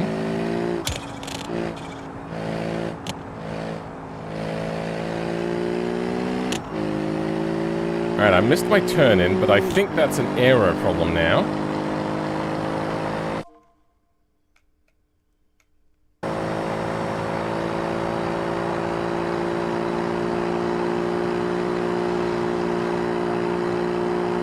A little bit of scraping there.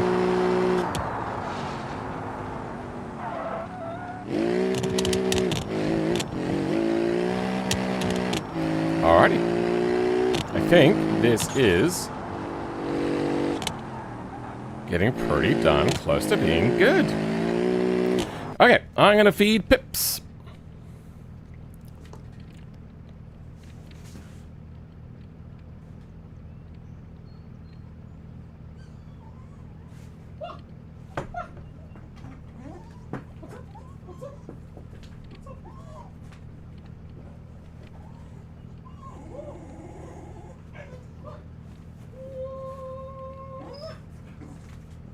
So much energy there. Yeah, I got so much energy.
Have I done a sanity check on my drivetrain? My intuition tells me if you're using more than 350 horsepower to reach the driving metrics I'm seeing, revisit the drivetrain setup. It's a rear-wheel drive, and that's what it has to be.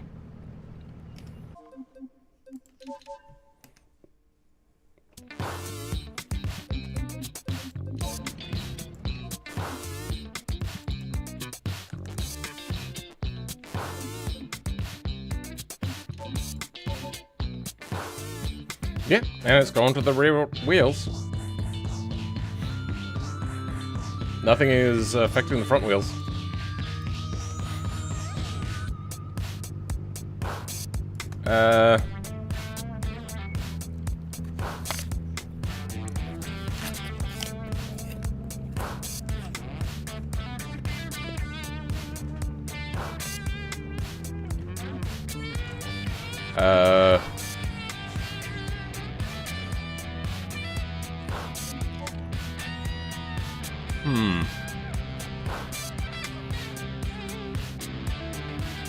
What do I change next? We have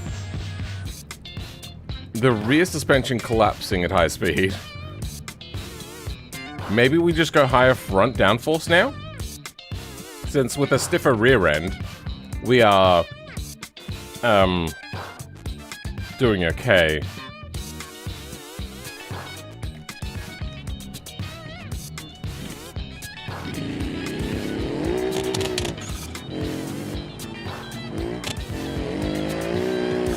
We might go more tow-in, because this thing is very hard to get off the line for people that aren't nuanced in their driving.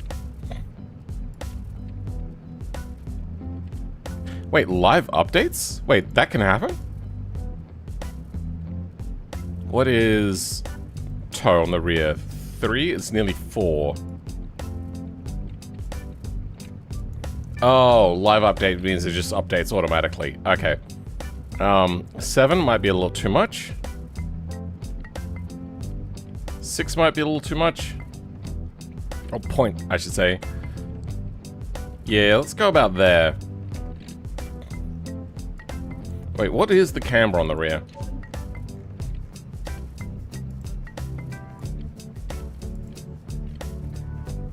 Master caster on the front.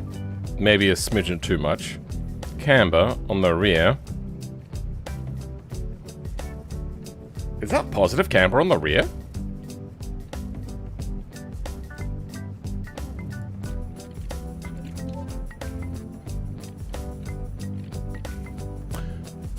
I'm sorry, what?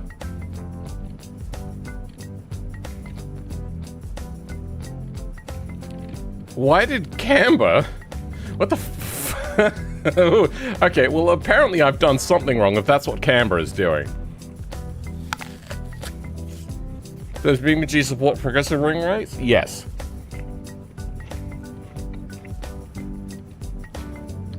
A mistake I've made a few times, for example, is using too light a flywheel for the current locking rate of limited slip diff. Oh. I honestly wouldn't know.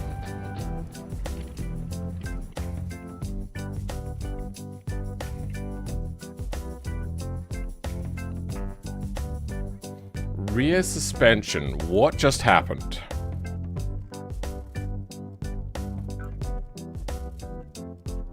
So, camber. RX4 to RH3.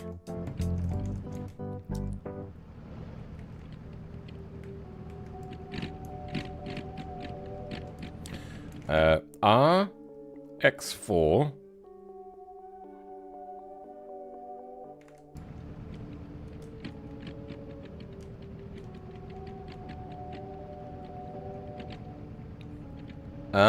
okay.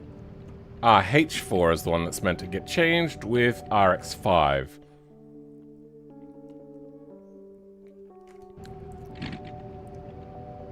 And, okay.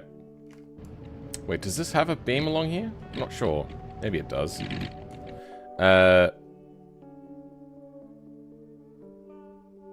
Not you. RH4. Wait, no, that would change the caster angle. Is there one for toe here? I don't think there is.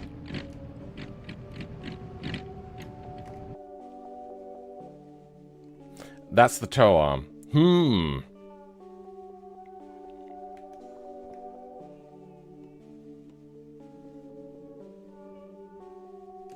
Then, yeah, you.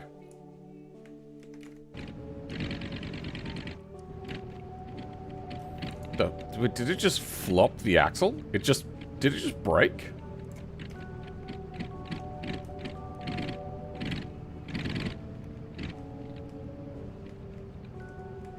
What has happened here? Why is this rotating?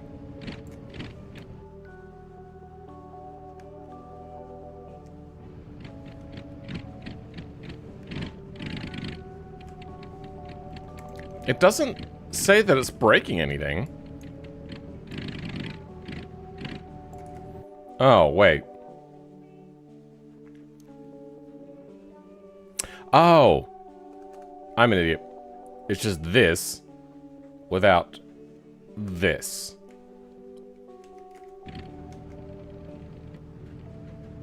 No? Oh, no, no, that is more solid now. Okay, it's just weird.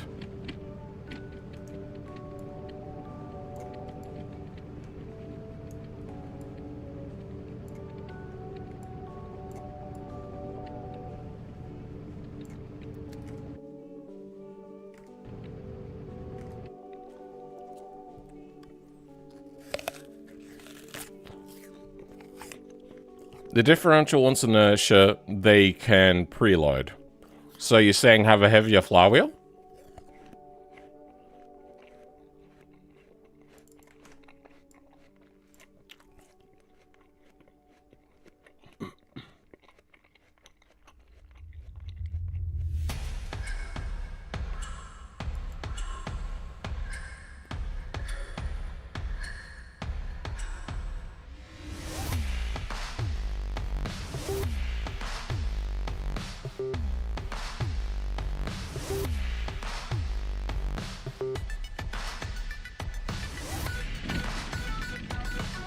Okay.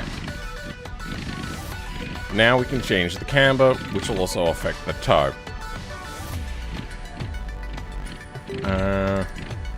Front wheels, rear wheel.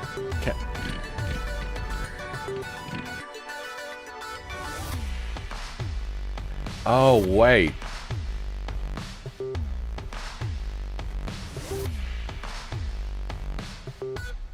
I see it now.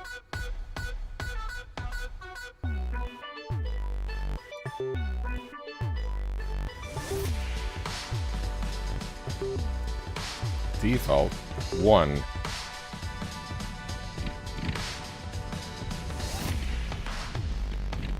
Really? Because now what, the toe is fucking up?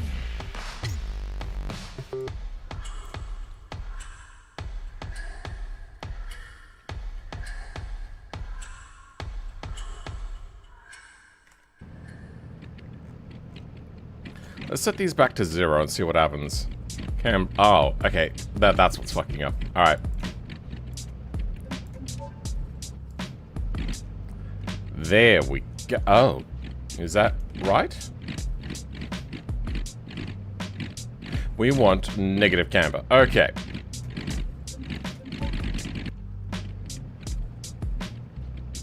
Are we getting more negative? No, we're getting more positive. Okay. Times -1. No.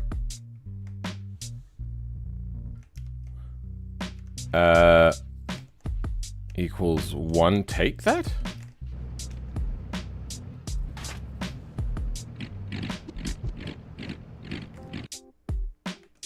How does this work? Can I turn this around?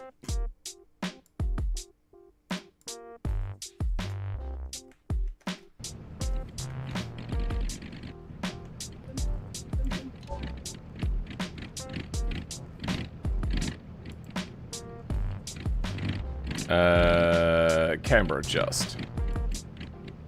So if I make that a positive number, it'll make us more negative. Good. There we go.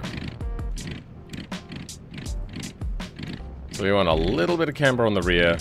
Mostly, the toe-in is massive. Why is the toe-in 1.2 now?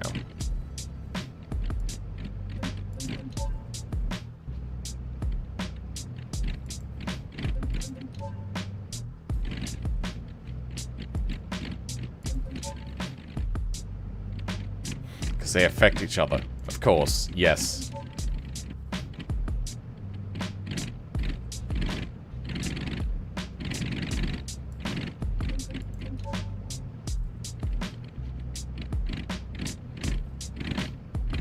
Okay, here we go, here we go, here we go. Okay, okay, it's coming together now. I'm starting to see the matrix a little bit. Okay, so this is the default. Minus 14% on toe. So if that's that...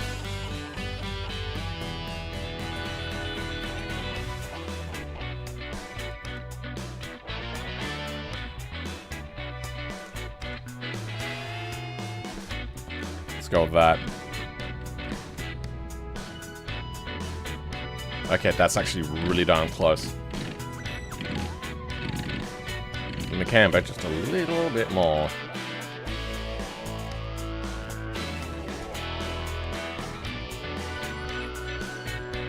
Oh, wait. There we go. Wrong way. 0.99.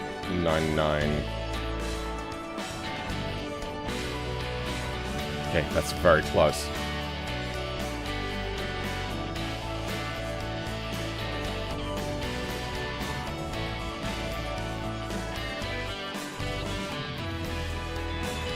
Perfect.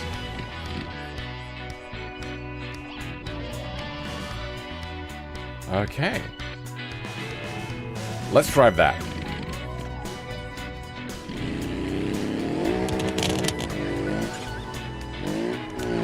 Okay, turn-in's a little dull.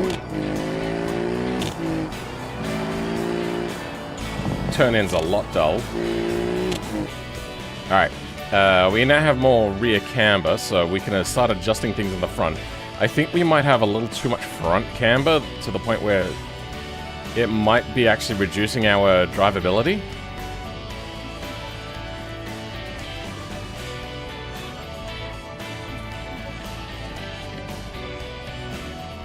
That'll do. And then toe left.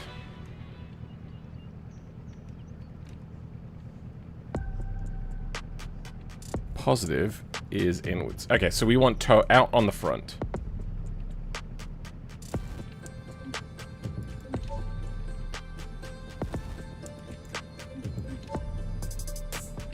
Okay, our toe is inverted. Okay, that's too much toe out. Okay, that might work.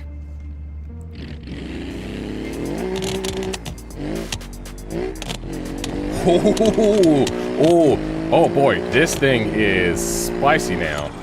Okay, but not at high speed. Just in that little short section though, that was really pointy.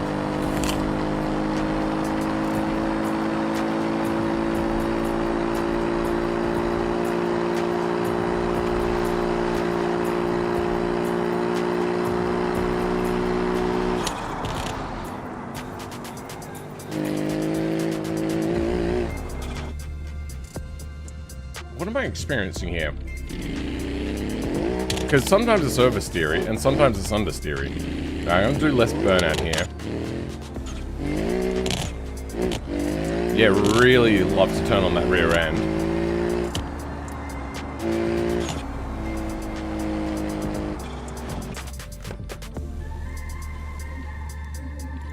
Okay, less toe out, and more camber, maybe. Back again. You know what, before we go too far, let's invert this toe.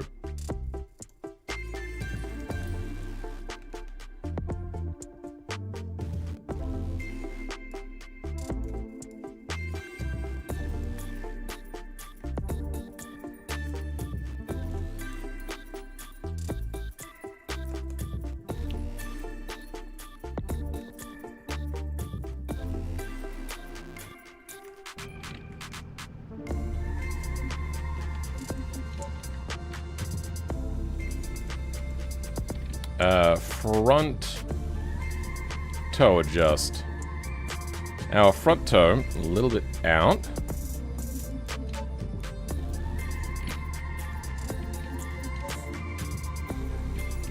Okay, that's going more toe out.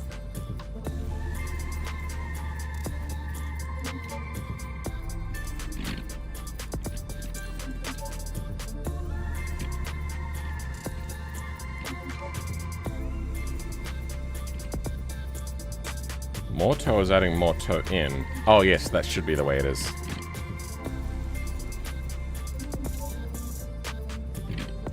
Okay.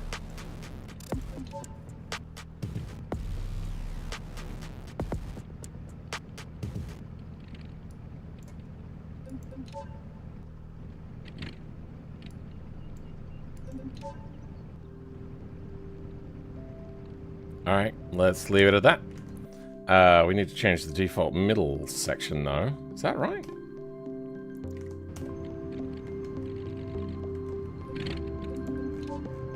Why is the toe adjust so weird? Because the default toe adjust.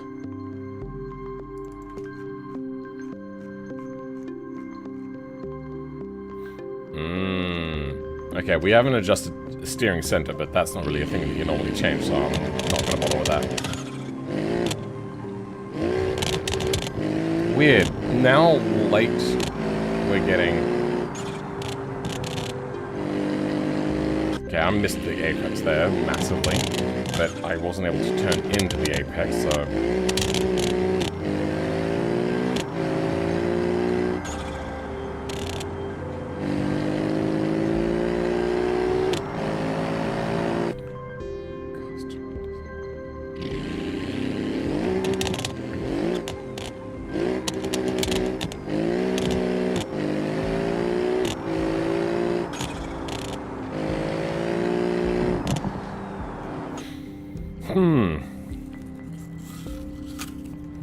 Let's have a look at that flywheel.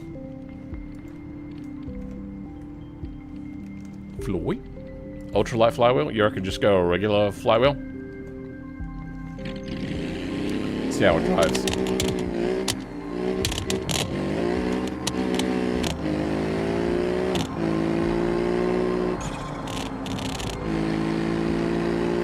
Gonna be honest, I am not nuanced enough to know the feeling.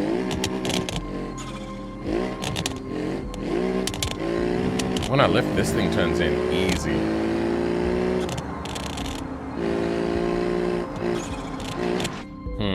Lift at low speed.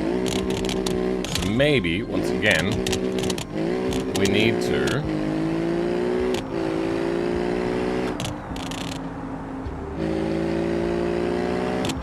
Yeah.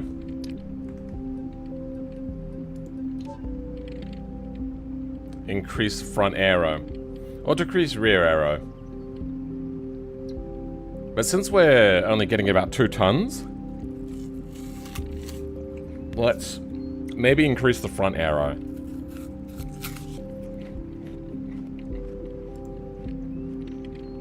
Or let's just try more camber again. 2.8. 3. Okay, let's go 3.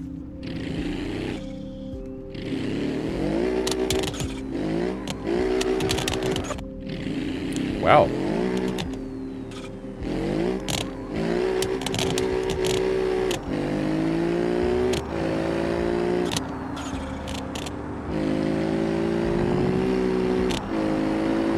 That felt a lot better, but I feel like I should be turning in so much better than that.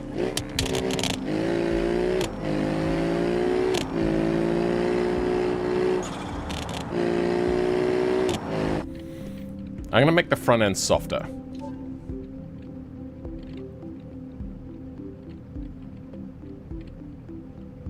I want softer bump. And more so on the fast, I reckon. Fast rebound dampening. That'd be under braking. Okay. No, rebound is up. That'd be under acceleration. I think... I don't know.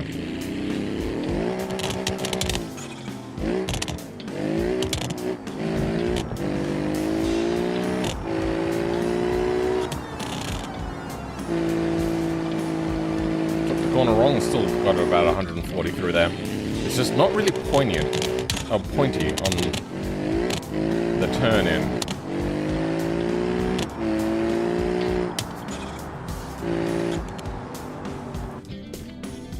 I'm gonna try more toe out in the front.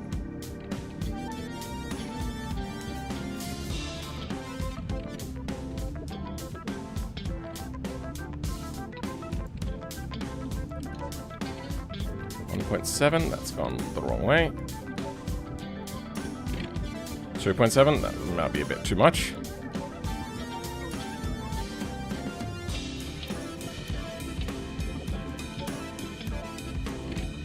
Oh yeah, there we go, 2 on the front.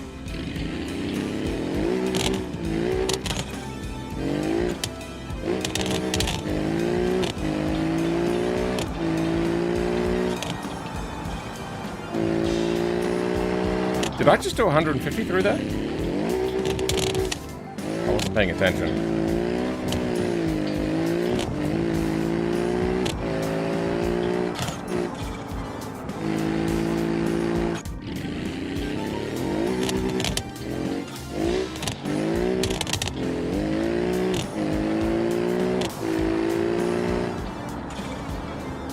Not turning in.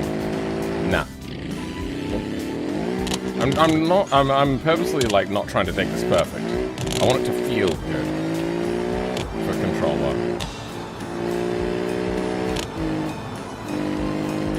You just understeer a lot. Alright, now let's just try bumping up that front aero. Front bumper 950. Flag it. Not all-wheel drive? No, these are not all-wheel drive.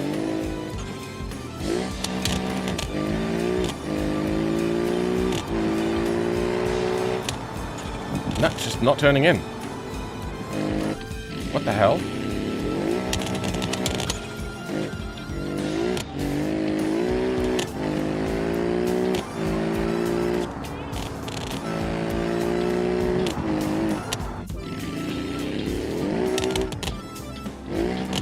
Dead fish. Just doesn't want to do anything.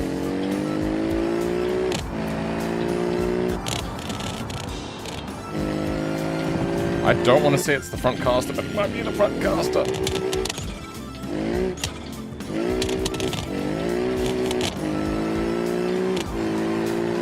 And king-ping angle.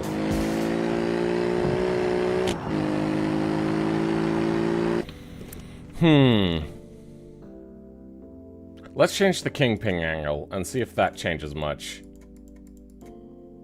Because the king-ping angle at the moment is just ginormous. Do we get that? I don't know what SAI is. I can't remember. So what are we looking for? Looking at...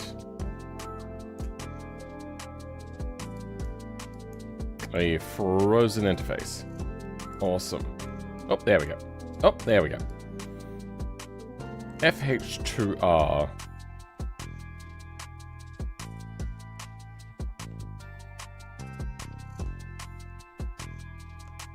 Oh.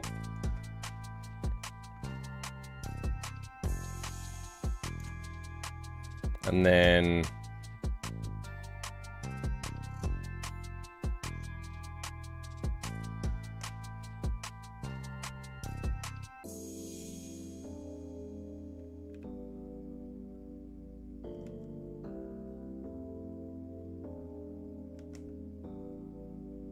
yeah, let's try that.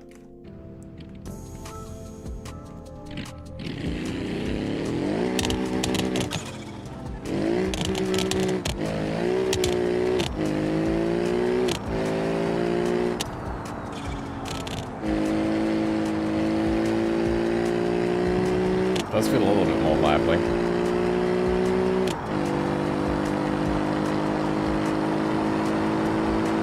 Let's try it out of the braking zone.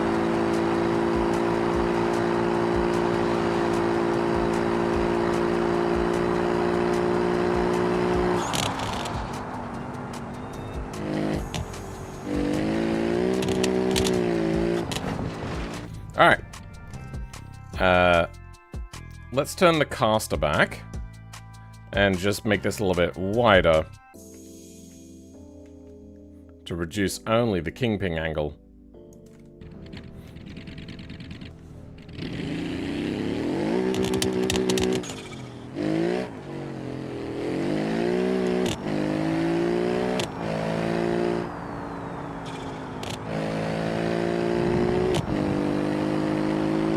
It's a little bit more responsive on lifting off the throttle. Are the tires rubbing? On the ground. They don't rub on bodywork.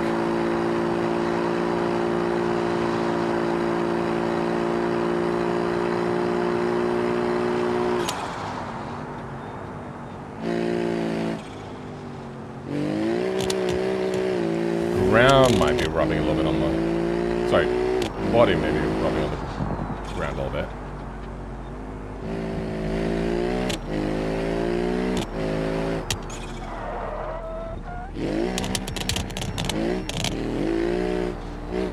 Boom.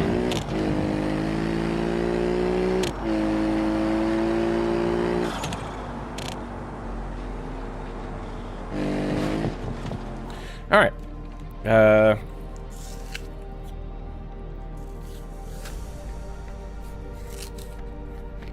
I think we're gonna leave that at that for now. That has really helped us a bit.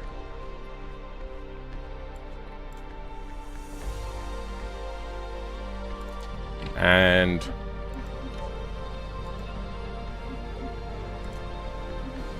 over it, then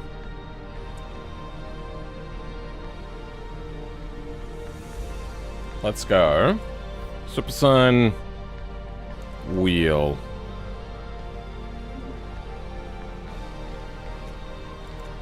Save. Alright, now let's start working on these. Oh, wait, no, hold on. One last thing to do. I wanted to set a variable on the front bumper for times in the lift coefficient. Did I make a variable? Variable. No, I don't have a variable. Variables. I need the one.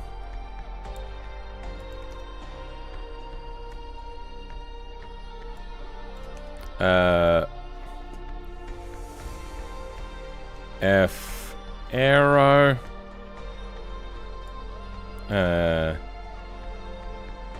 N category chassis. That's what the rear is on, right?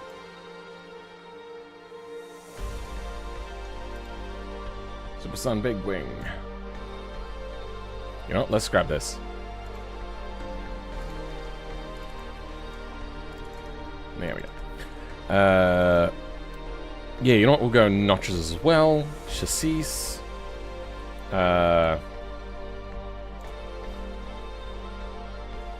Front splitter tuning.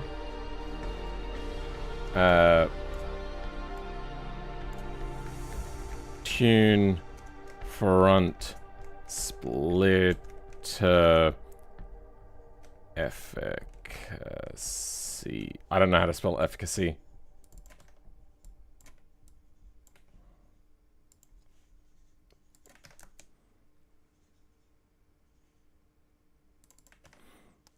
Power capacity to produce desired effect. Okay. Efficacy. There we go.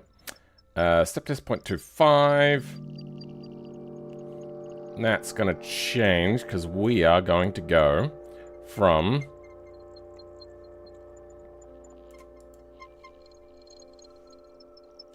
1, 0.9, and 1.1. Step dis is going to be... What are you doing, step dis? You want to be...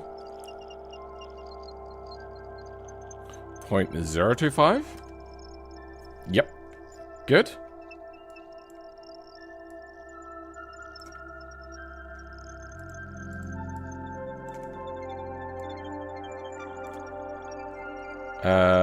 Oh.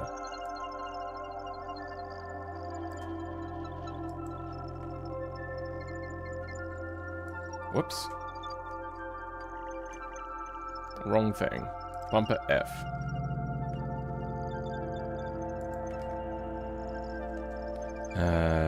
U. I'm still surprised that that's not struggling, because the only fast application for your iGPU is going to be the predetermined... What are you talking about?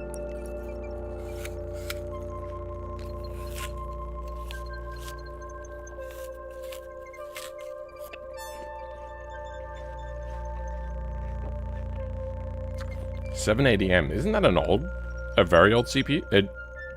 Oh, that's the iGPU. Alright.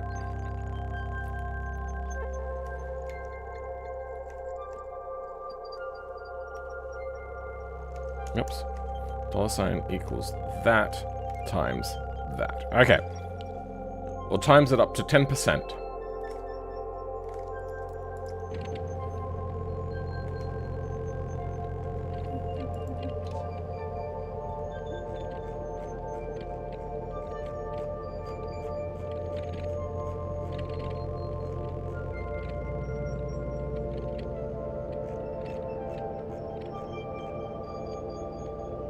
Good. Alright.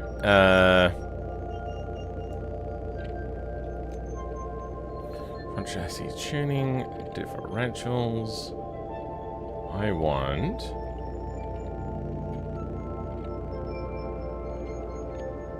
chassis. Front splitter tuning. Perfect. Except, we're going to change that to N. Good.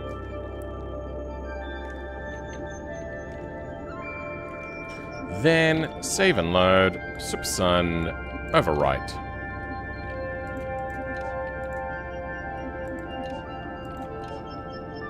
Gotta go. I wish you the best of luck with the rest of the stream, and you figure out what's wrong. I don't think there's anything wrong, it's just oh, I suppose, yeah, the turn-in was a bit dull. I think this is good enough for a tune, though.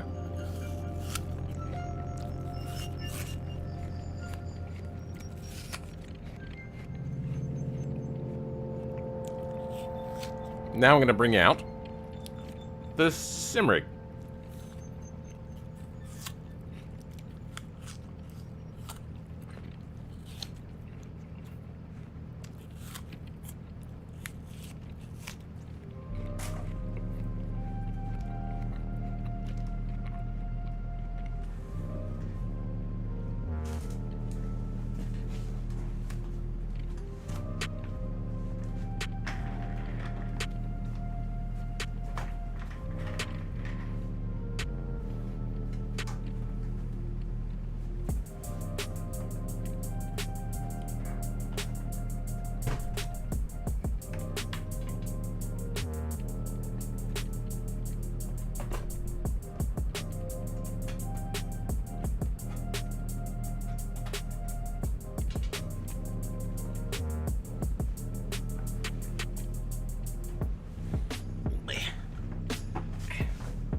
Perfect. Then pedals work. Good. No sound though. We're gonna have to fix that. Yeah.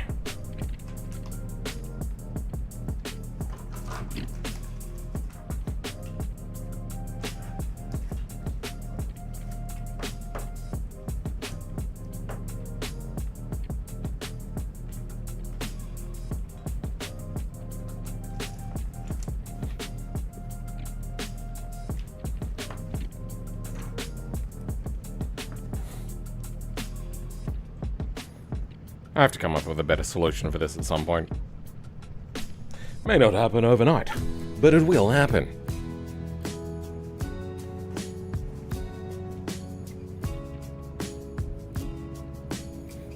Once this comes out on PS5 and this is fully available, I'll test it to see what can be done. Sure.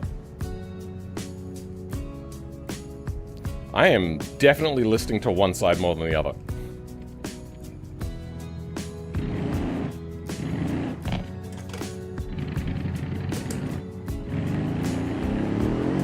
Whoa.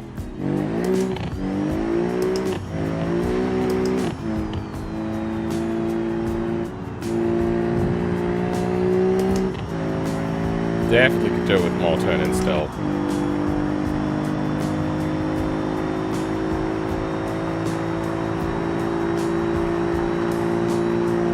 And we are struggling to get speed.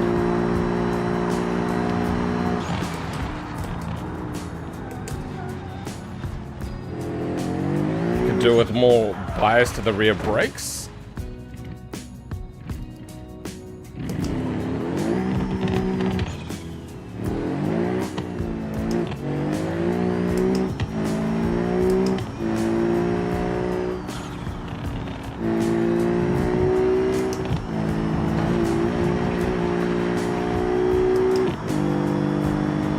So what horsepower does it have? 500 something horsepower? Somewhere around there, I can't remember.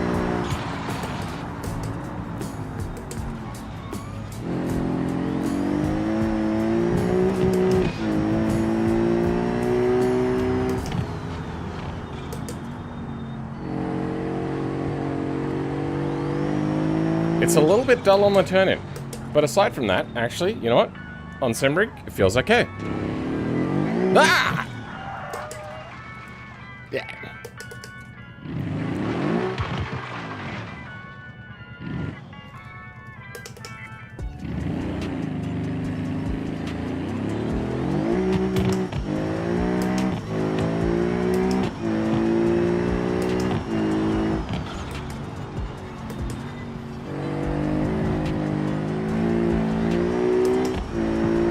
There we go.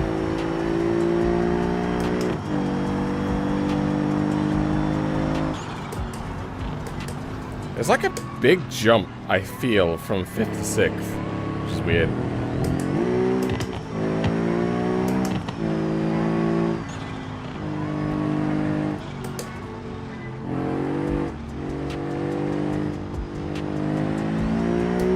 I'm gonna reduce that kingpin angle even more. I feel that there's more to be gained there.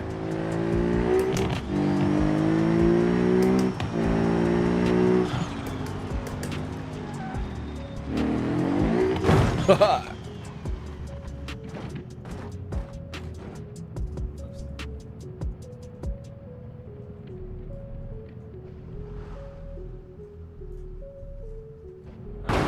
Alright, kingpin.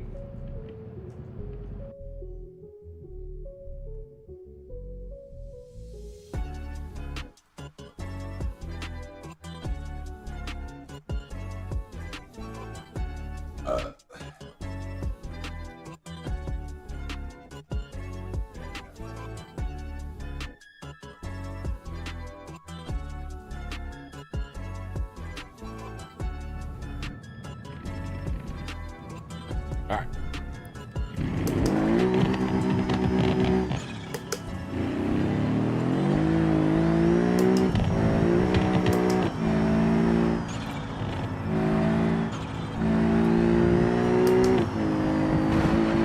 Okay, it's a little bit dull on the exit, but the turn-in felt a little bit better.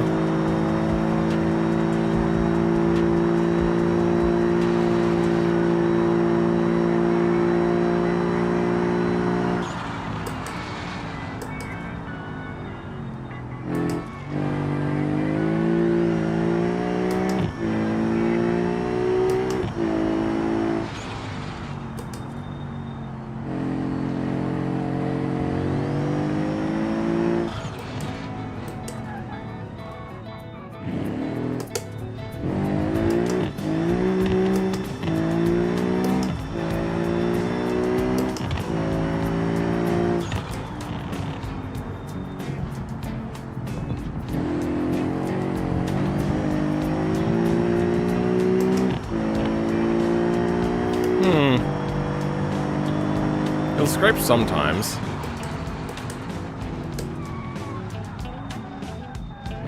Could do with more rear brake bias, but you know what?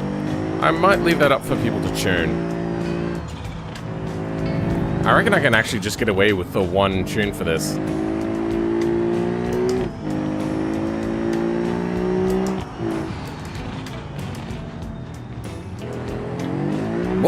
Okay. Love how it looks currently. GT500 is a bit misleading, considering the current day cars kind of have 6 to 650. I remember seeing somewhere it was limited to 500, but I think that I might be getting confused with the other version, the GT300 or whatever it is.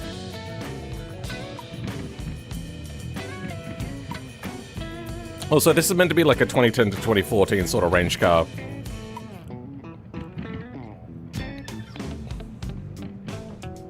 It's also not 100% accurate. Deliberately. You do actually have to go? Cool. Au revoir. Very pleasant street. Thank you. So, for copyright reasons, we're not copying exactly.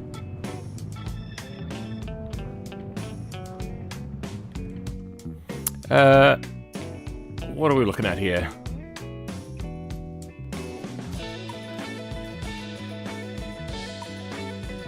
Wow, this is taking a really long time. Okay,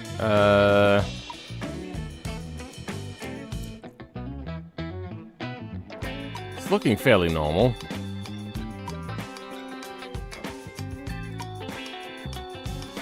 Okay, reducing that caster a little bit.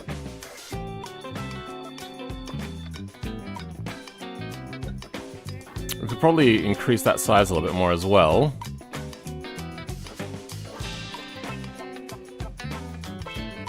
Okay, massively reduced kingpin angle. What happens to our other tuning values when we do that? Our toe is fairly big on the out.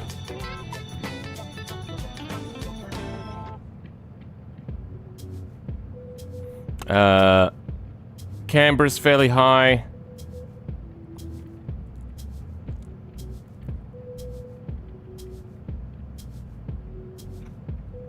I think we're good on that. Let's try this out.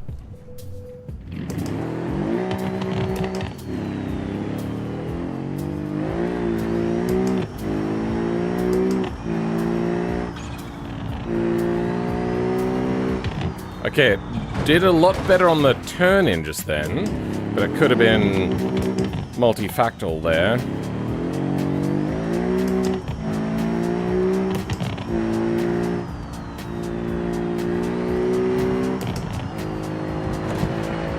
We are carrying a lot more speed through there, but I feel like that's mostly the sim rig usage.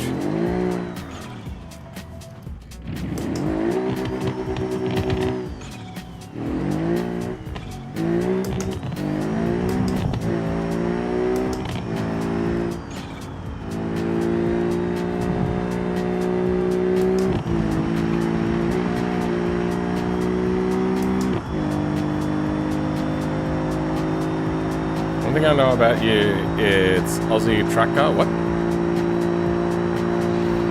Super GT is not a track car thing.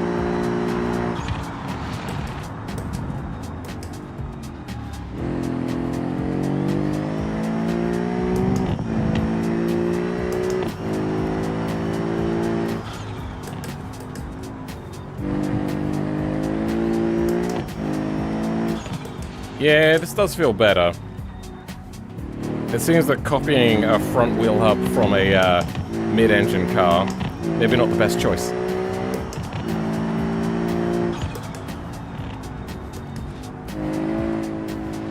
Still a little bit dull on the turn-in.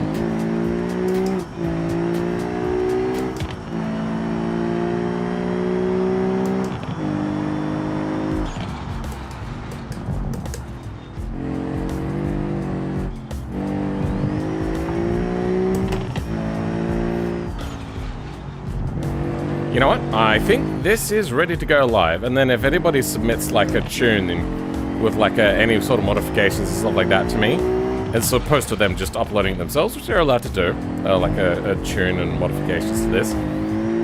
But they submit it to me, I will potentially update it. And if they give me enough, I will give them credit.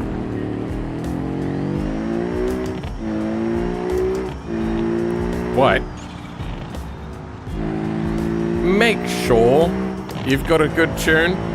The amount of people that submitted tunes for the Elfin T5 and it was absolutely rubbish was frustrating. But we ended up just basically forming a bit of a team around the automotive engineer for that one.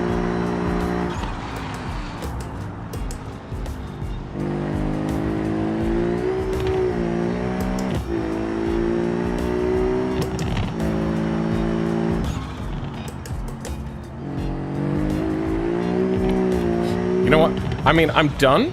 All I gotta do is just like do a little bit of 3D modeling to make it match the new geometry. But this feels good.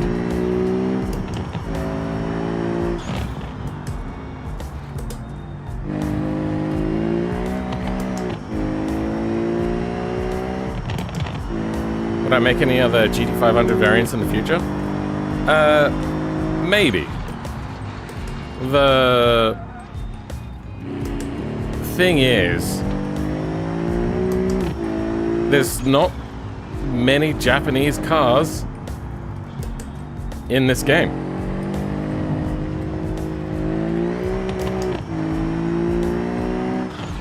Or many that like kind of fit the bill to be converted in this game. The only other one would be the BX. I suppose I could do the SBR. I'd have to write up like a spec though. Like,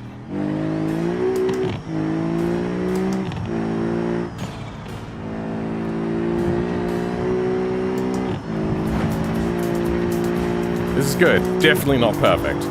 But it is fun to drive my creation finally.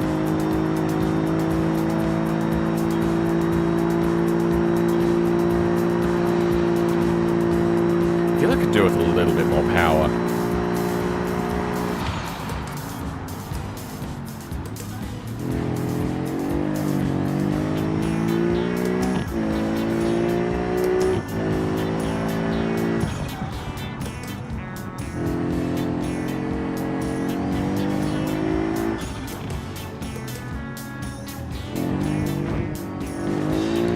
Sorry, I know I'm not really being entertaining, I'm just enjoying this.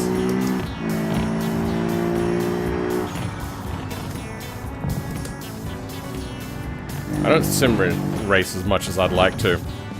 And the F4 cars are fun, but not enough fun these cars are fun to drive way. They're fun in a technical way. Where this is fun to like dive into the corners, let the body roll, work with you and all that sort of stuff. Whereas the F4 cars, absolutely fantastic. I love them. I think it's one of the best mod vehicles out there, if not the best. But it's a different sort of fun.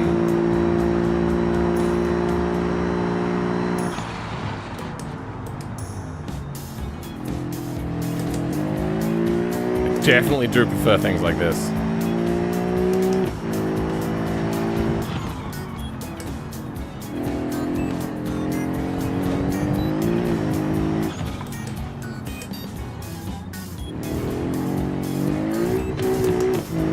Why whenever I did race series, it was always like, I like open wheelers, but these are more fun to drive.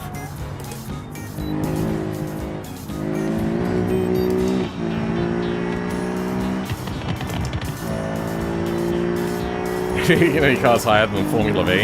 Yeah, Formula V is a weird one.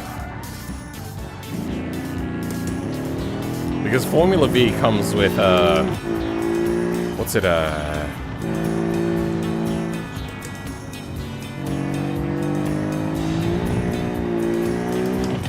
Formula V comes with swing axle rear suspension.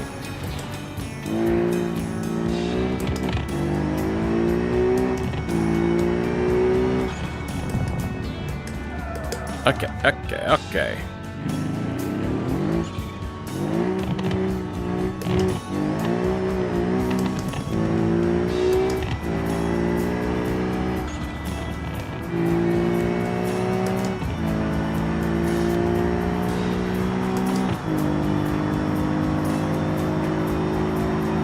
Always found more fun with tin tops. Is that what it's called, a tin top? I mean, I don't mind Le Mans open top races, like LMP1 style ones. Though maybe not as much as an enclosed cockpit. Alright, we also have a bit of an issue with the headlights, like dangling out.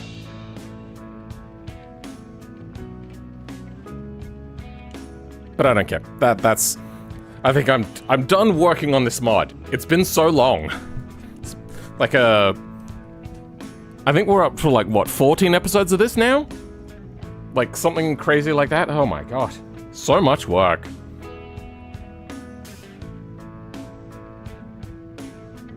I like the open fuse box inside the interior. I think you'll find that that's a relay box, but close enough. But that's also not mine. That was in the game. I was like, you know what? We'll keep using that. I think it's meant to be maybe cross between that or maybe a button box. It's hard to tell. I think it is fuses, relays though.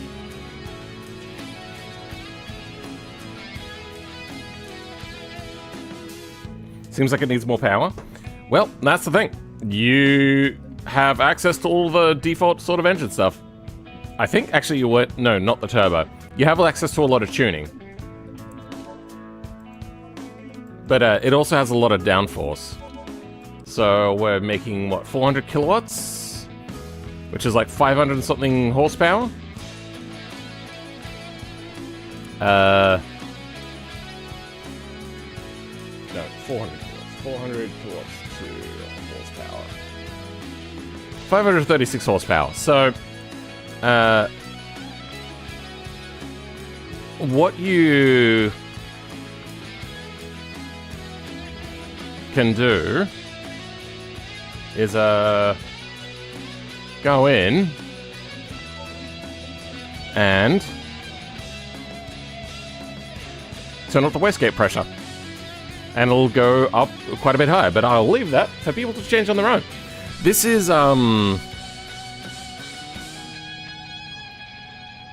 meant to be, I think, like a 2013, 2014. Now that I'm thinking more about it, I can't remember. 140 uses plenty in Super GT. Yeah, I might have maybe a little too much drag.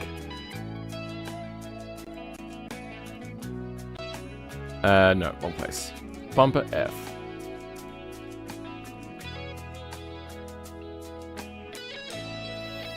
But I don't think it creates drag, does it?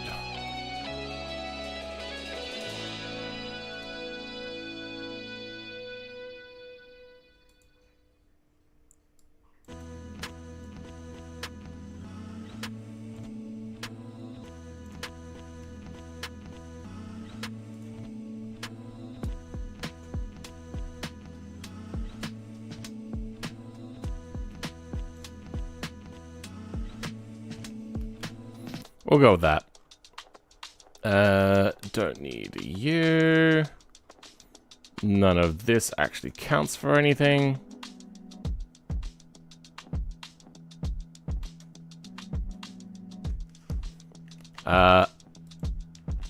What else? Now back to the model. All right.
Ah.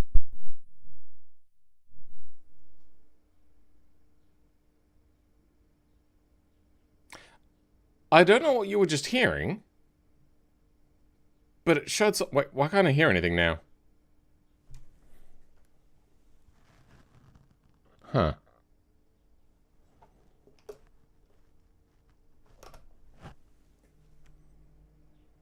What?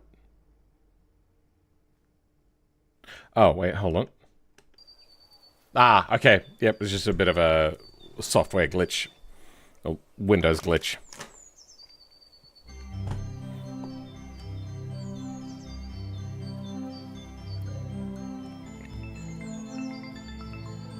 Music just... Yeah, it was just the music that was dead for me. I didn't realize. Alrighty. Let's... remove that. And we're going to bring in our front suspension. Import J-beam. Suspension F. Yes, just the normal part.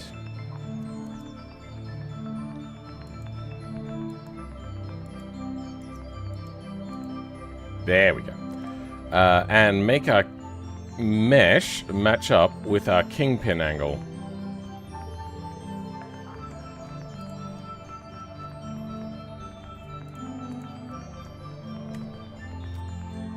And that's going to allow us to get rid of this like big bulky POS that I got here. So how do I do this? Grab this. I almost feel that I could probably do away with this block altogether.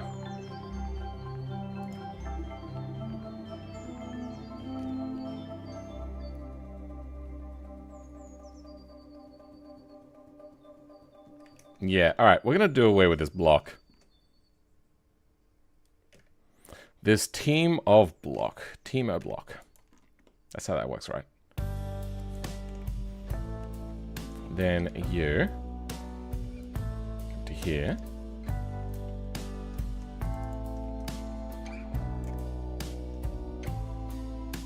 Do something like that. Then O. Come over.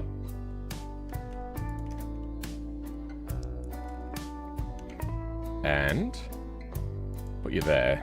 Alright, how does the rest of this look? Needs to have work done to it.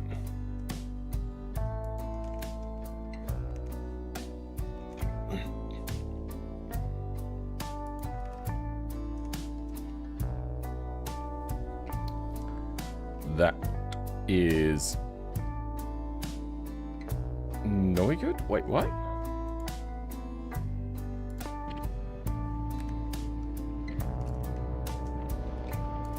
What is this block here? Ah, okay, yeah, no, that block does stick down like that. Alright. Fantastic.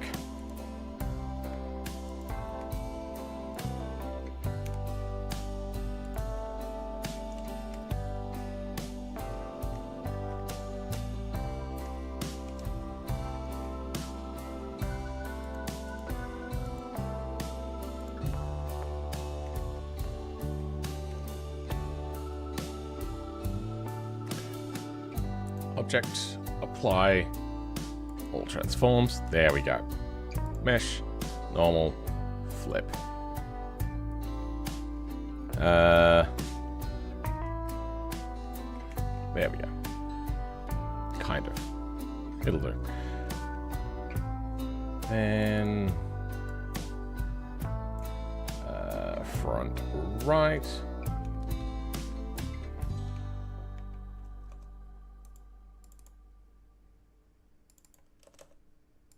Front right.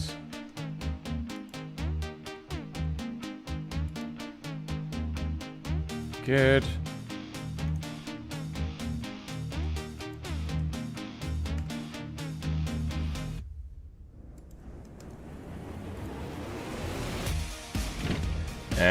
And good.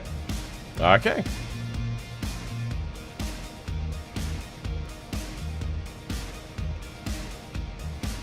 Well, materials are not perfect, but hey, what you gonna do?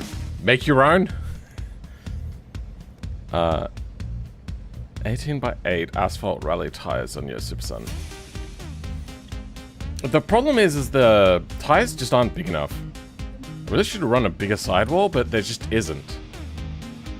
But you reckon there's an 18 by 8?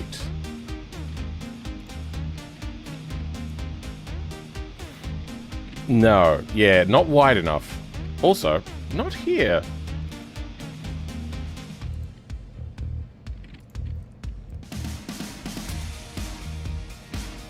He said 18 by 8.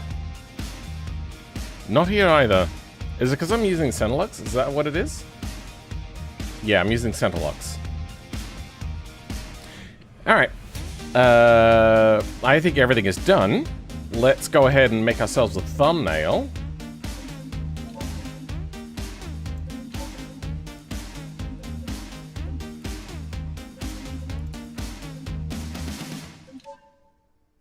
And get ourselves a screenshot.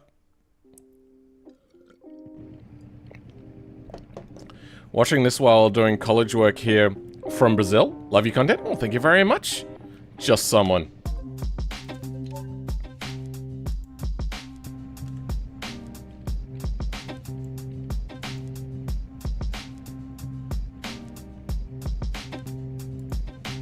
There we go. Yes, actually, this is what we want. What livery do we go with? I've just been kind of like picking them randomly. I like the idea of going with like a police livery.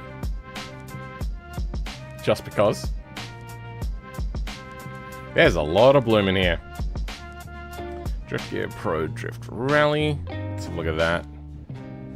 No, that doesn't really fit. Nah, close, not quite. This one kind of looks good, but doesn't really match the body lines at all. Nah. That was the one I was running. Oh, similar. That's the one I was running. Kind of actually matches it a little bit. If it was more bold colored, definitely I'd pick that one. I could go with the one that I started off with because it was like the hardest one to make match. That's why I chose it. Maybe. Mad paint. I do like mad paint. Though it falls apart when it gets back to there.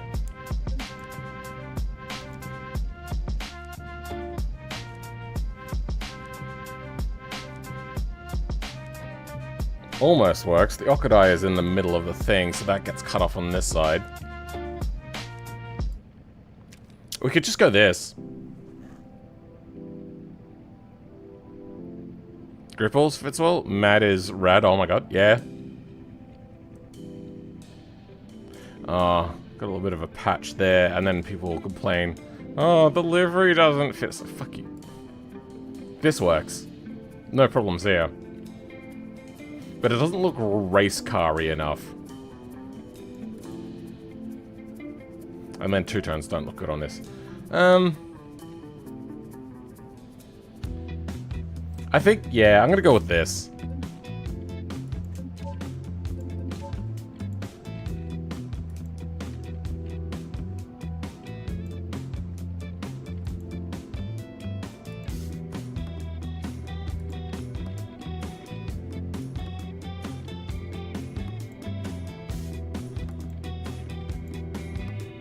So the third color is just not used. Okay.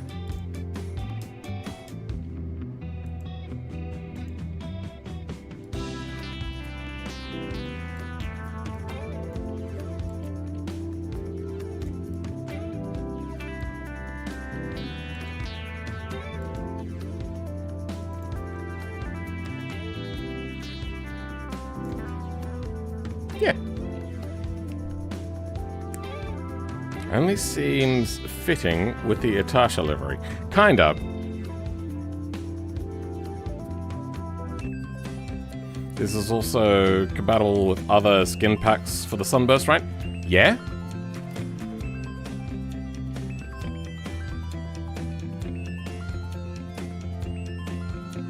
I like the Atasha one. If anybody wants to use the Atasha, go ahead and use the Atasha. Otherwise, I think we're done. We can get rid of that one. Delete permanently. Generate thumbnail. Overwrite. Open user configuration folder. Let's bring this out.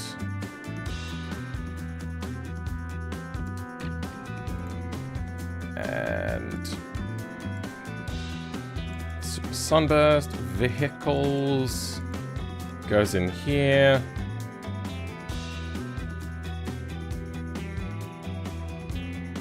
Overwrite, overwrite.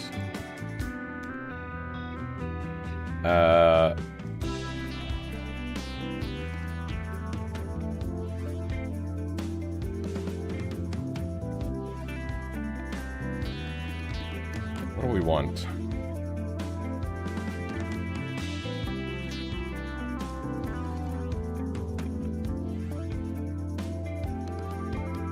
This reminds me heavily of the Subaru Legacy that ran around the same time, and that livery was kinda grey with sponsors. Alright. Okay, you have to stop spamming. You will get timed out.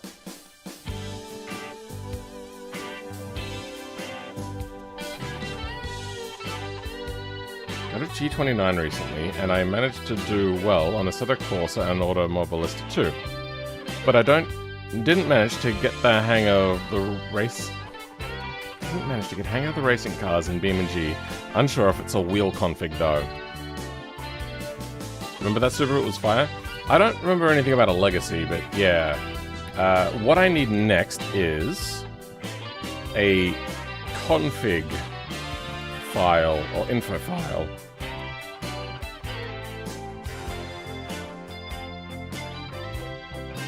Info. Yep. Let's grab the... Which one?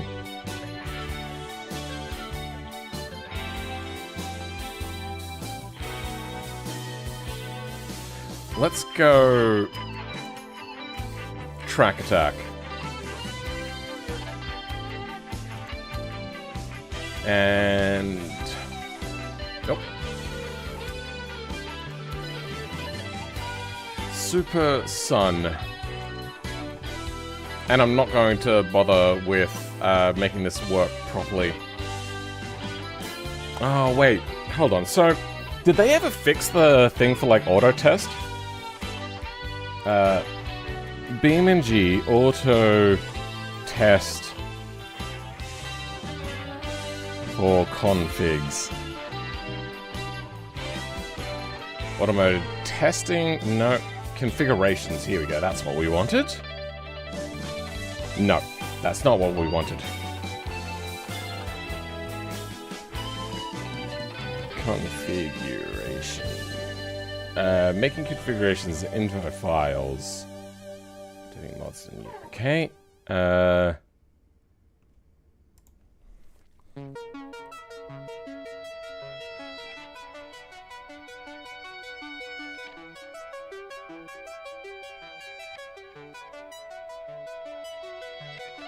Okay, if you're making a new mod, you'll need an info file of the car itself. Don't care about that.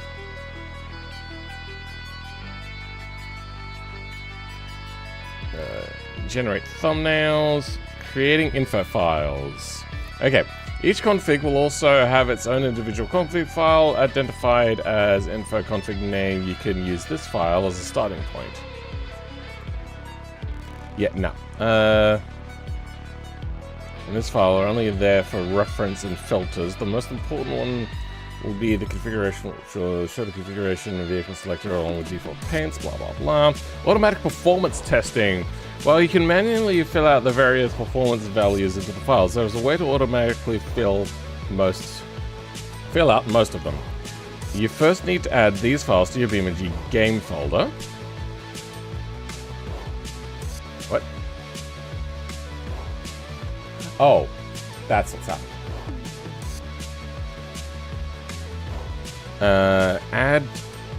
You need to add these files to your BeamNG game folder. This includes the batch file and parameters file. Some of these files might already be in your game folder.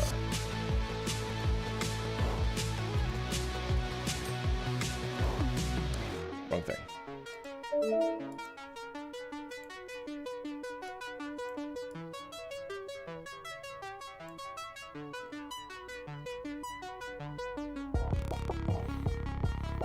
BeamNG drive.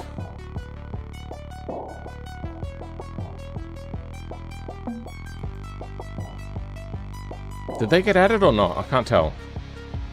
Oh, here we go. Auto test and work.json. Okay.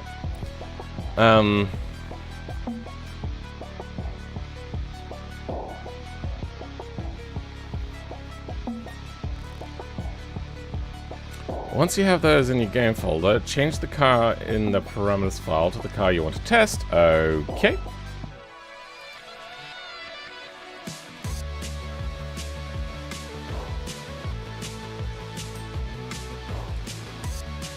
Vehicle.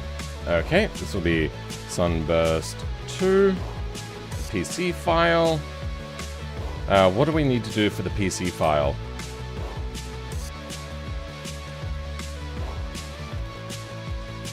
Change the car parameter in your car you want to test and run the batch file. I don't know if I can do that in Linux, but we'll give it a try. Do I run in the whole .pc?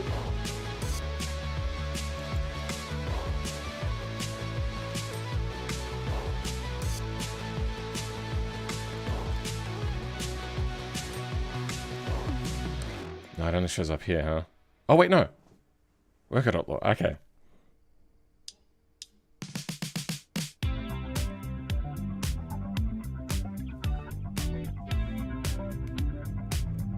And I'm looking for PC file. How does it want it formatted? Because there's no example. Oh, no, there's no, okay. Great. Let's go Super Sun.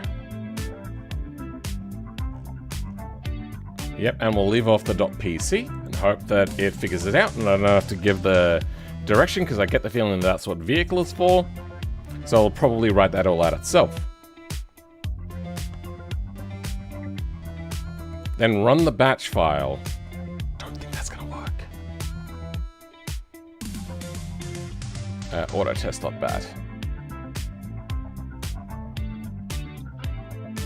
Okay. I think also I should probably quit out of this.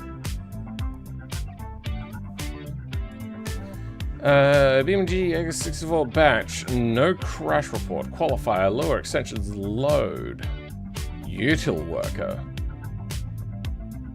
Oh, you know what? I think I can run this. So let's reopen it up. And hope that it will make the file.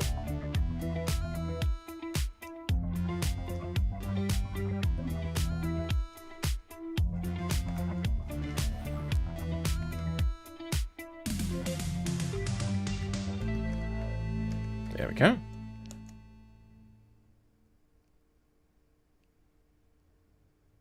Something is happening.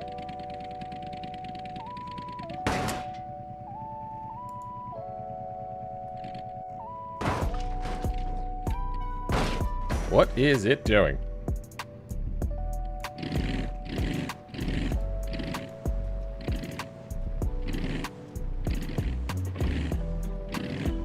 Have you a little faith? Here's hoping.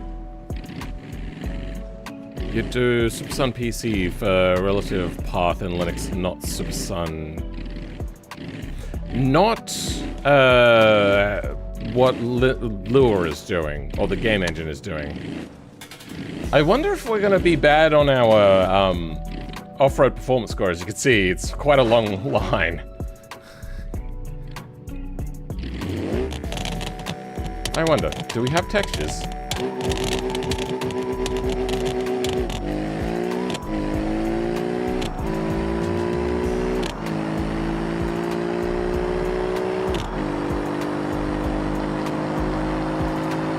We're getting a little bit of procession. Hopefully somebody comes up with a way to fix that issue as well.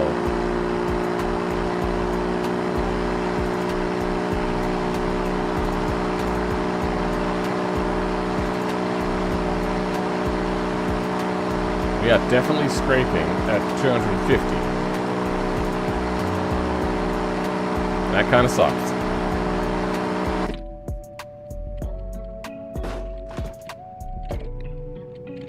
It's very brutal. My guy just keeps dropping it.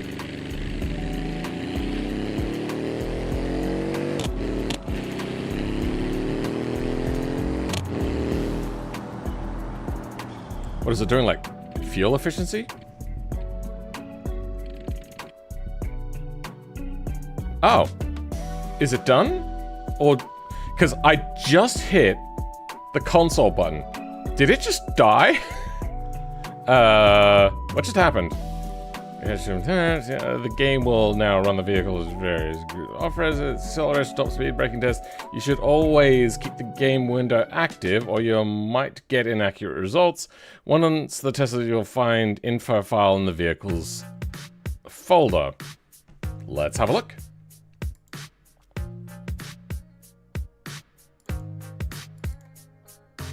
The info file is there. Alrighty. Only 120? Yeah, we gotta change that.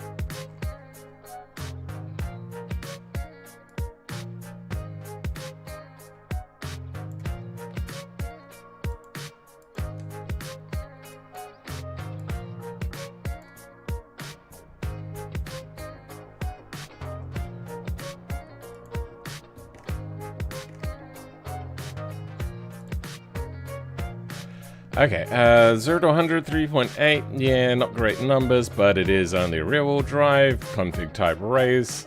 Track attack sequential. No, this is going to be Super Sun. I don't care about the type there. Is this?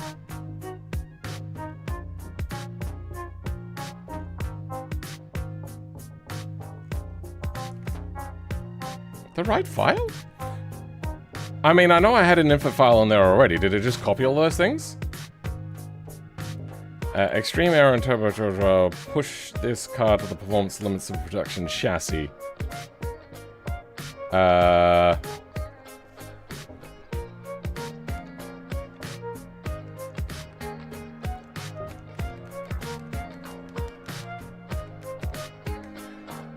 Ready for spec racing.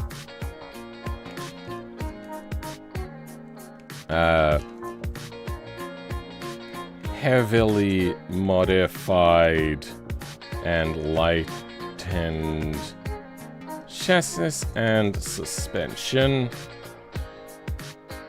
to fit regulations. Drag times. Quarter mile, 10 seconds. You owe me a 10-second car. Everything else in here? Good. Alright. Does it suggest anything else once we're done? The game will now run a series of tests. You should always keep the game up. Once the tests are complete, you can find the files available. The generated info files will keep all parameters as they were previously defined, with exception of the measured performances. Ah, okay, so it did keep the info file from previous. That's good.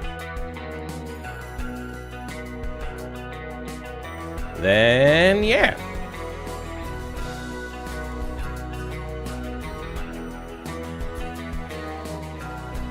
What are we doing? I'm gonna have a look to see when it shows up.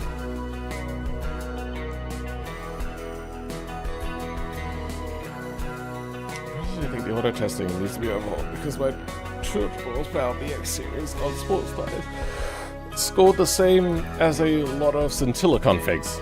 Sure. So scintilla is a special type of car.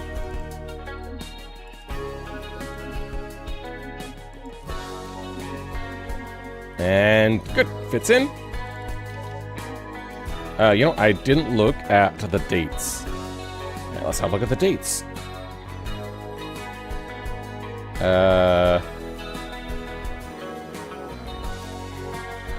399 kilowatts. Oh, lies. Oh, lies.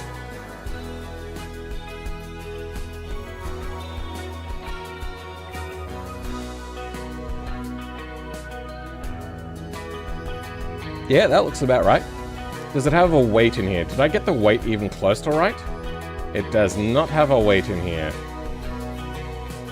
Yes, it does. Okay, massively overweight. Let's have a look. I thought I could calculate this itself as a program, not actual physics test for each attribute. BeamNG is way too complicated for just like a find out physics attribute. That's the sort of thing that happens when you do ground up, quote unquote. Yeah. This works.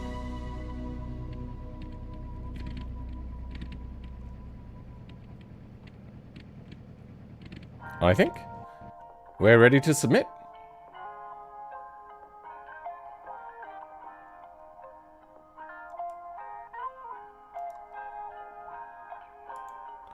So, you... Wait, hold on. I should check the progress file to make sure there's nothing else that I'm missing. Yep, no, that's all good. That's just details on specs that have changed. Create new folder? No. Compress.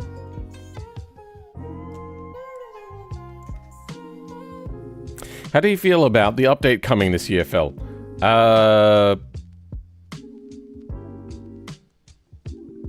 There's two particular things that I'm really excited for. And that is something in Aero. Performance as well. The drop in RAM and VRAM usage is going to be particularly helpful. For me as well. File name, vehicles. This is going to be Super Sun. Documents. Version control. Super Sun.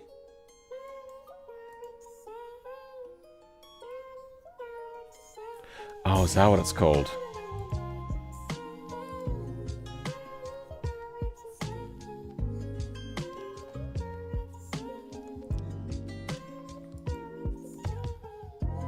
Super Sunburst. Have to keep the name the same. Super Sunburst. Good. Alrighty. This is version 2.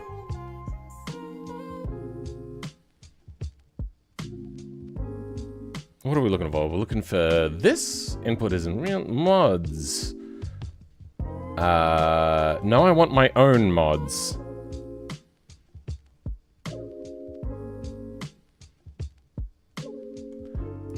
Your resources, that's what I want.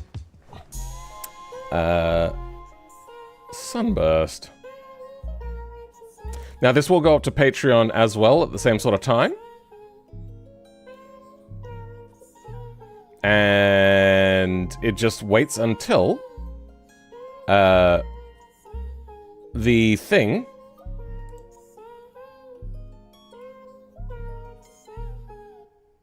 my brain isn't working. Whatever. Moving on. Documents. Version control. Super Sun. Super Sunburst. Version 2.0. Update title. Updated for new Sunburst.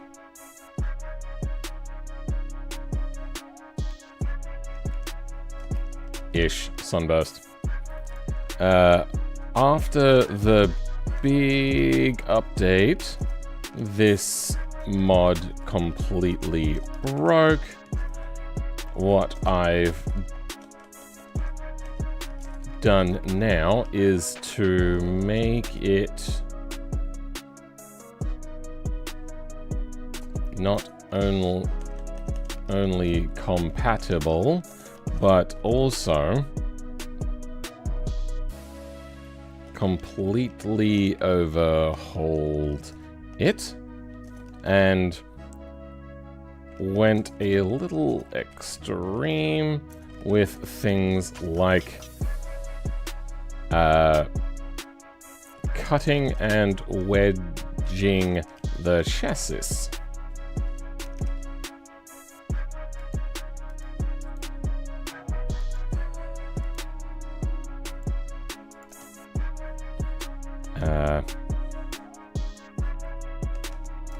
It also has completely custom suspension. Again, the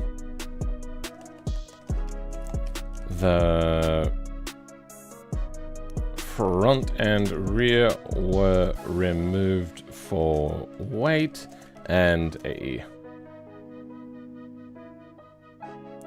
subframes were put in, with the rear having a subframe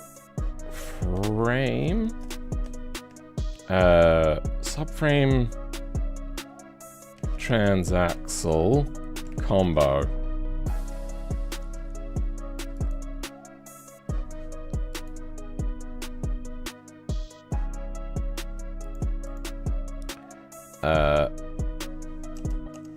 Then I'm going to take a picture of this thing without the front or rear subframe. Oh, no, actually, you know what? I'm going to take all of the panel work off.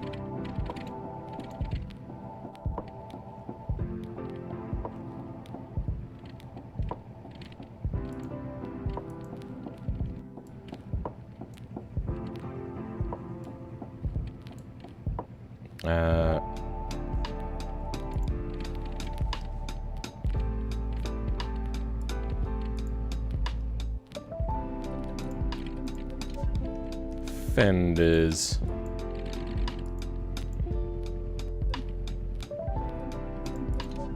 Light.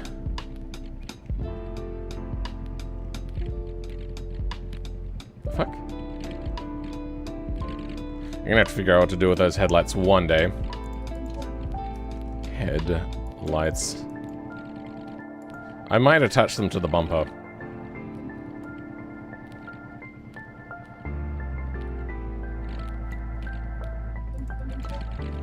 Boot?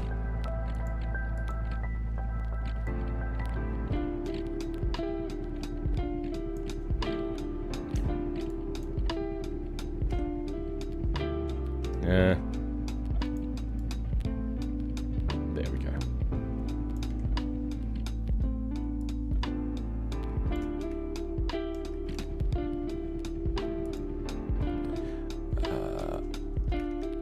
Okay, that's all I'm going to bother putting in there. And good, that's uploaded. Save update. And edit.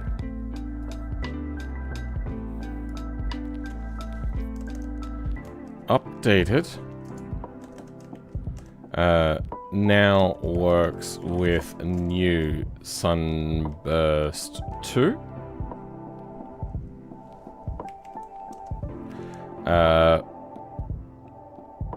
New suspension. Suspension.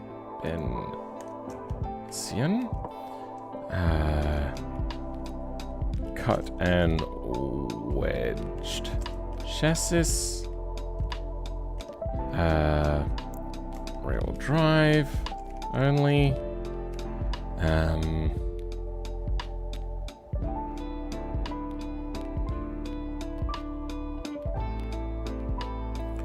Front and rear removed, and replaced with subframes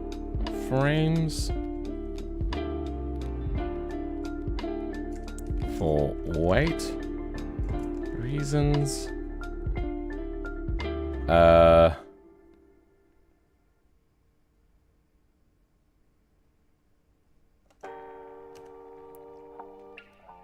Tons of downforce. Literally. Okay, apparently I don't know how to literally spell literally. Let's put in some new pictures.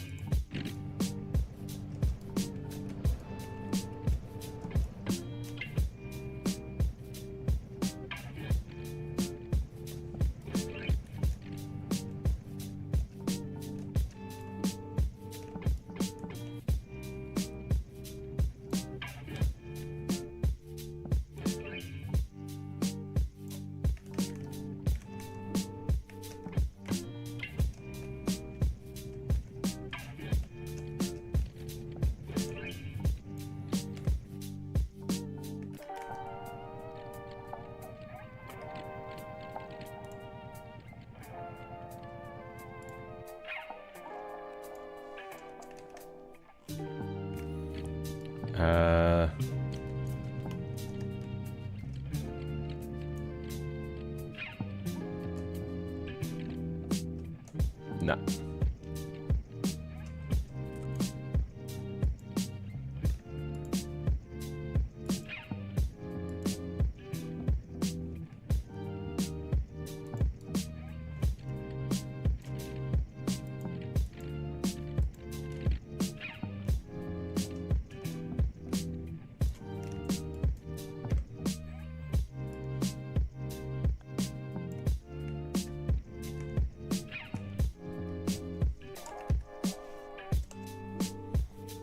This has been a labor of love, but I'm also aware that I'm not good at suspension, geometry, or tuning.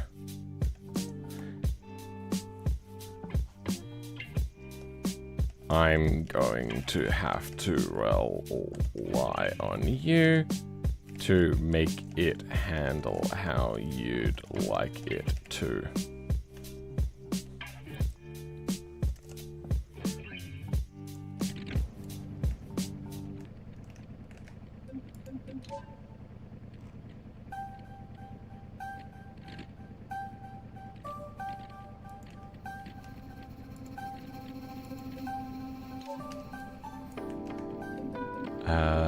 Tuna livery. Tasha livery.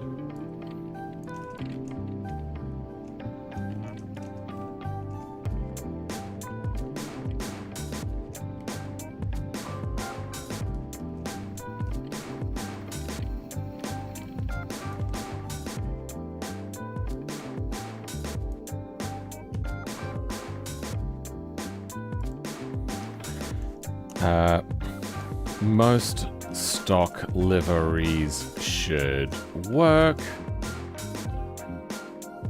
but only to a certain extent.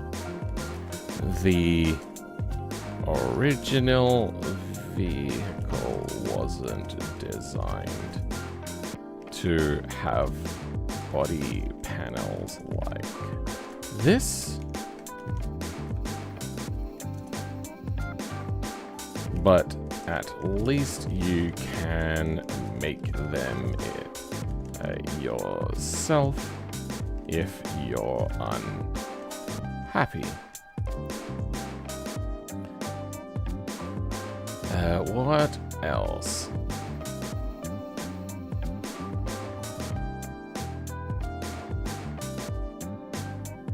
Alright, I think we're good.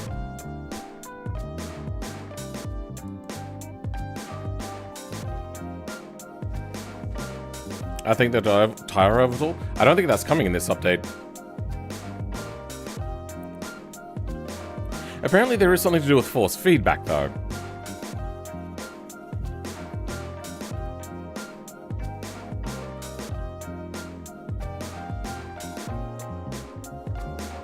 Not a big fan of realistic graphics, to be honest.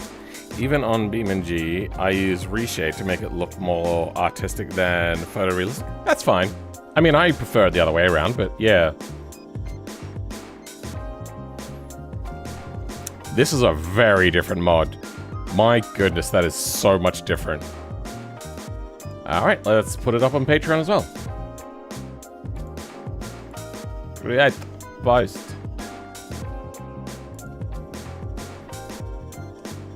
Oi.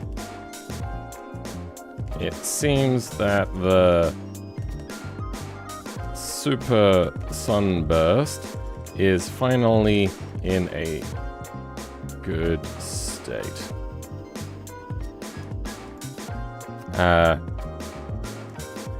Is it perfect? Yes, but not if you want to drive it.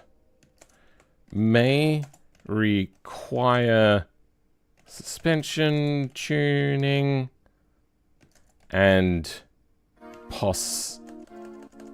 possibly may need you to mod on some JTO for extra speed.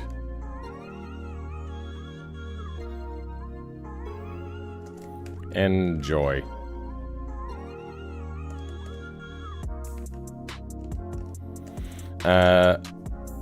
Let's take some more screen. Fuck it, whatever. I'm busting to go to the toilet. I just want to get this uploaded. Attachment. Super Sunburst. Paid access post. Okay. I'll be back in a minute.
Just finished watching your GT Sunburst video.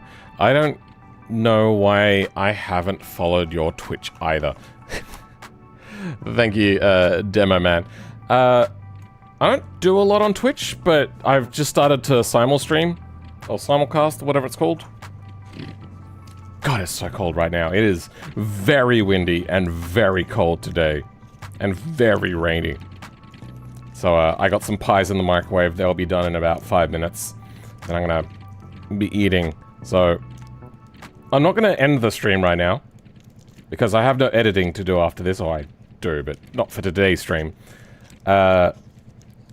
I'm going to... there we go. Wind us out for a while. Quite a while. With,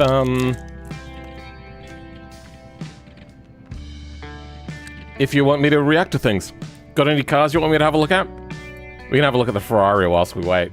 Everybody loves Ferrari. They do no wrong. Just ask the PMG community, they love them.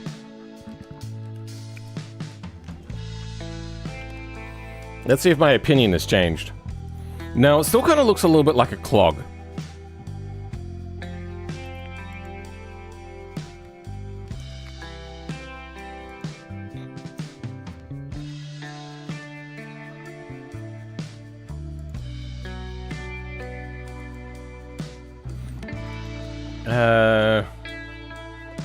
Like it looks like a shoe of some sort, I just can't put my finger on it.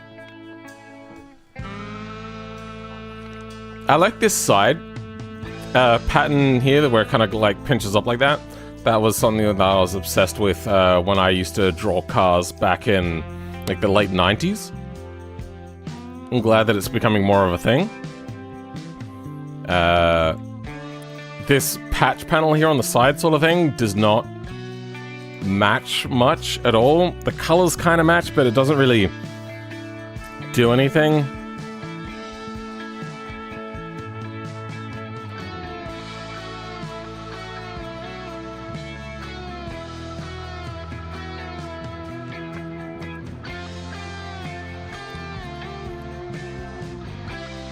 Not entirely sure what the meme is, but okay.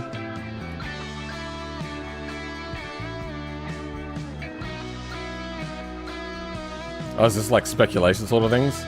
And then, like, it came out and it was nothing like what anybody wanted. I was gonna say, like, what anybody thought, then I was like, no. This is like nothing anybody wanted. How did I learn to model?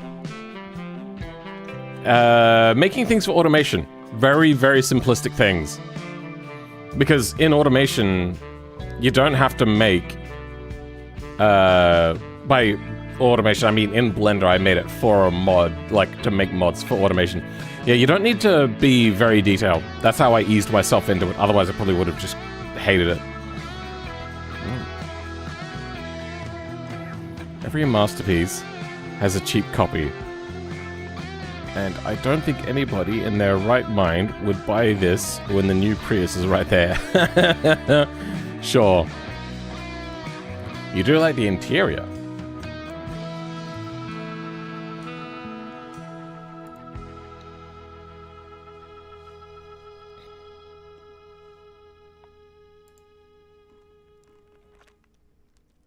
You know what Ferrari could have done? Made an electric hypercar. Oh, sorry, supercar. You know when they could have done it? Like a decade ago. So, now they can't really compete. Because they're way behind the line, and there's companies that have probably done it a lot better than what Ferrari could do. Or, Ferrari, when they attempt to do it, probably wouldn't be able to do it in a way that's better than the already examples out there, like the Rimac. I'm kind of liking this, but I do hate touchscreens in cars. I think they are a terrible idea for not only the person that's buying the car, but also for anybody around the person that owns the car.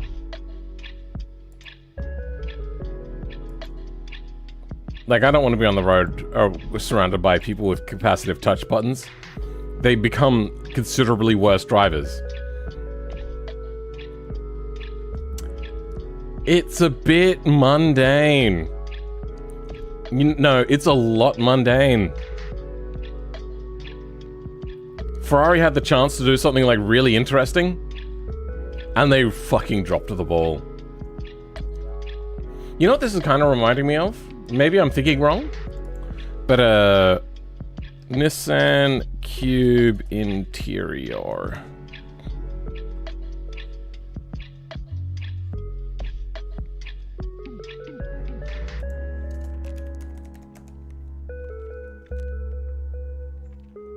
Okay, I was wrong.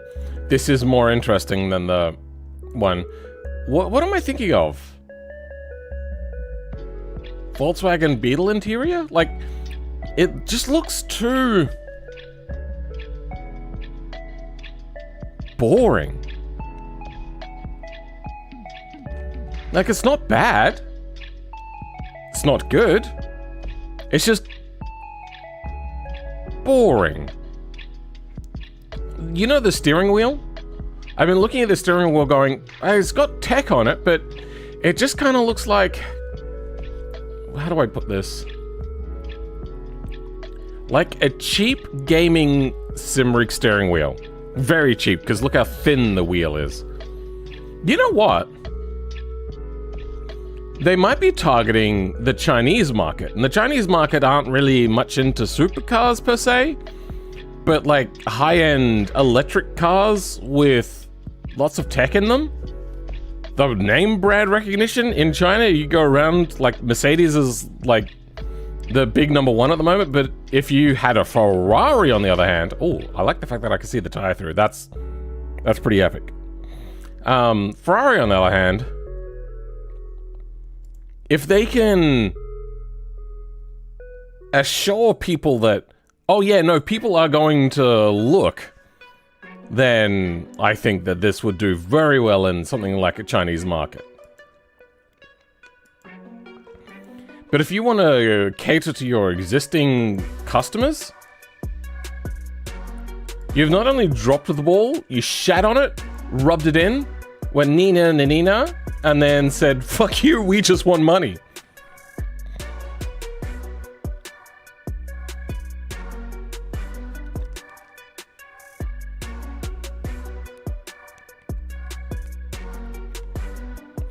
One of the biggest draw cards of Ferrari is that they are very exclusive, and the fact that they hold back on selling cars to certain people because they just don't like them or they don't fit the Ferrari image. And now they go, hey, here's a commuter car. Enjoy this. Yay. Just.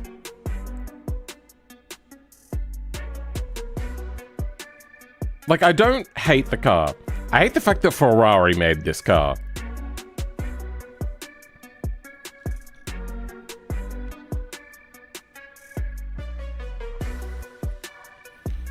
I expect this car... Sorry. When I look at this car, what I think of is... mid to lower range soccer mom minivan. That's what I think of when I look at this. Take away the Ferrari badges, probably take away the Ferrari performance, and it looks like I should probably pay like 40 to 50,000 Australian dollars for this.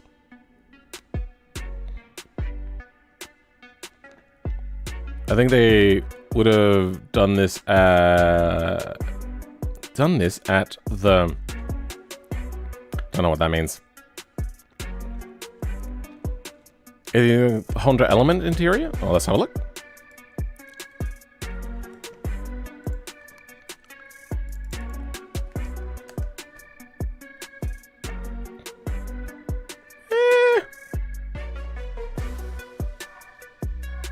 No, but it does fit the bill.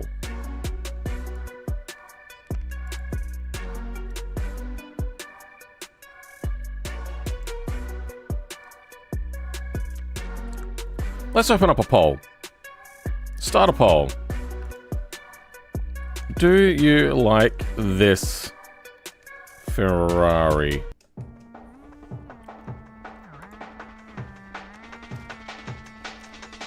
Start poll.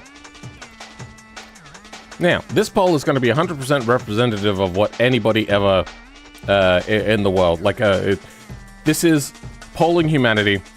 Perfect cross-section here.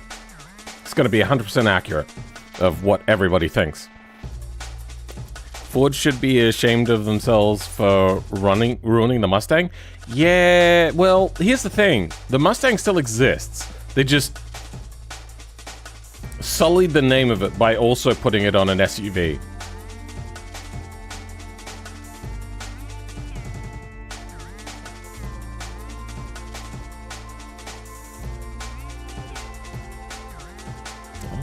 Yeah, that ran from 2020, 2000 until 2018. Okay.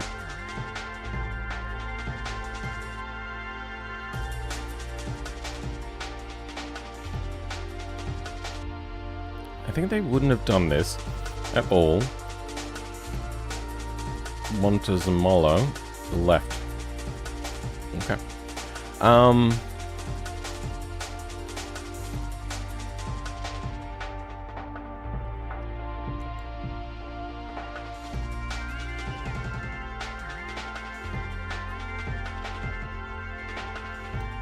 This is kind of like shitting on so much of their heritage. Kind of like the Lotus. Let's have a look. Lotus Australia.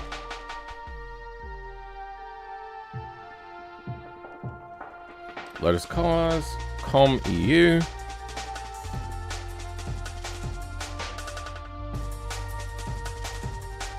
Reject all. Discover. Tune to the extremes. Cool.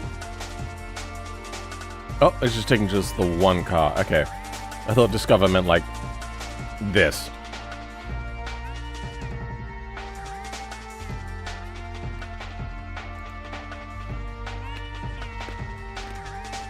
So there's currently 3 cars being made. The Emira, Electri or whatever. And what, the Emira again? Is Lotus owned by a Chinese company at the moment?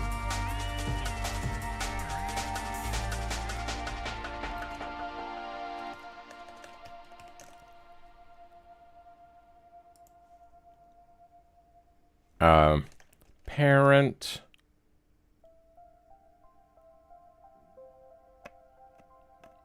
Geely.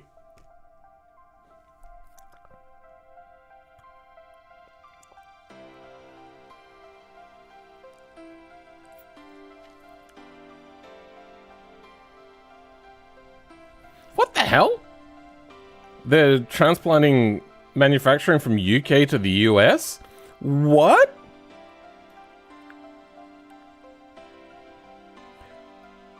Oh.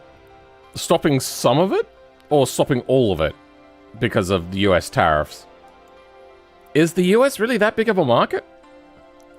I feel that Lotus is very much a British and European company. Is the US that big of a market? Although the UK-US deal was expected to soon lower tariffs to... The current trade environment had already forced Lotus to announce jobs cuts and rethink its manufacturing strategies. That feels really shit.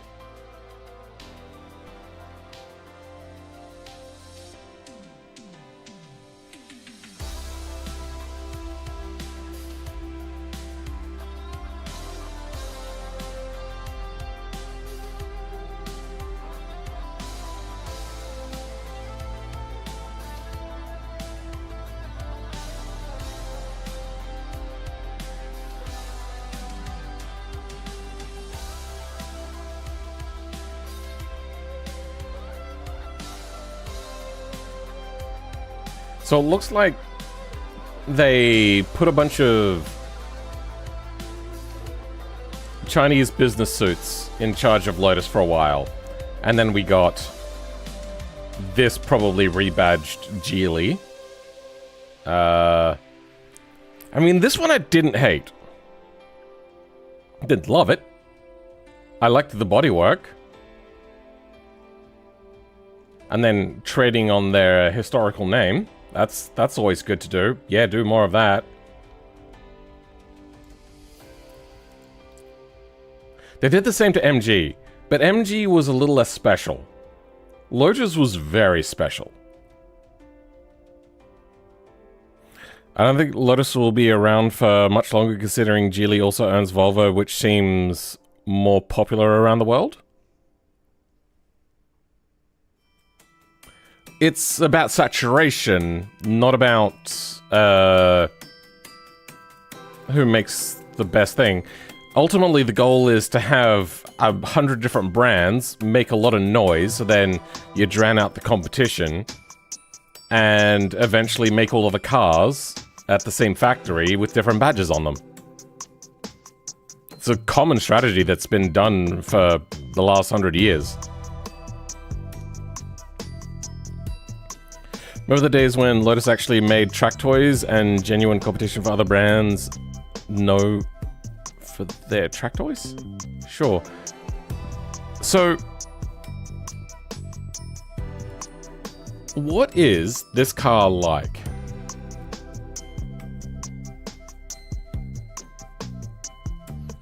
The Emira. Did the Avaya ever come out? I'm not sure. It kind of like was a concept car, and then nobody talked about it ever again.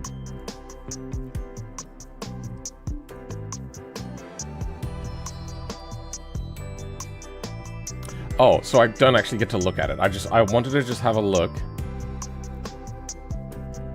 I don't know which one's which. Their names are too similar. This is one thing I don't like about Lotus, is all of their names start with E. Emira. I don't actually know anything about the Emira.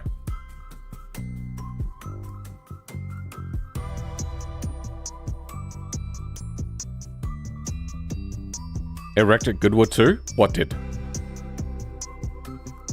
It is a little too vague. 420 Sport, blaze it, bro! They probably looked up on the internet what are some of the most popular numbers at the moment. 420 came up, and they're like, okay, yep, we'll run that one. Because they have absolutely no soul and have no life outside of business, and didn't know that it was me.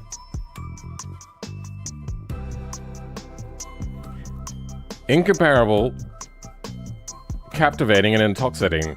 The Lotus Emira connects the soul of the car to the driver's senses. This is something to drive, blah, blah, blah. So, okay. V6. So is this still running the Toyota V6 engine?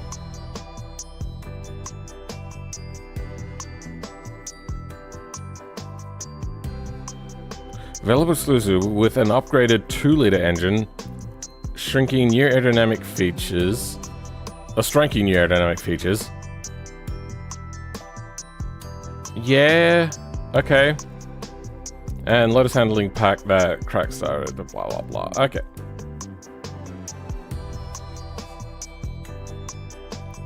I was never a big fan of the Emira, but apparently it is a lot better.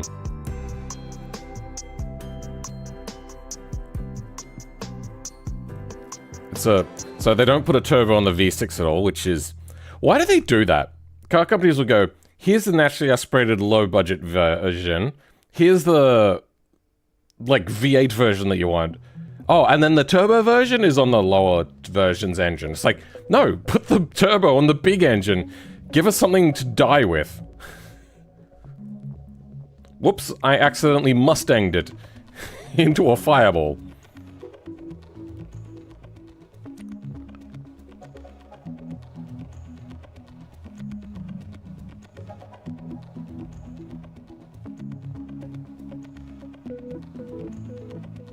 Wait, now available is option... Oh, okay, no, those are separate. There's a comma in there I missed.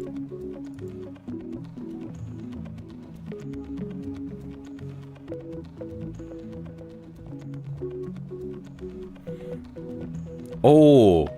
Oh, wait, no, that's automatic. I was thinking that they did the Volvo floating manual transmission shifter thing. Maybe, I don't know.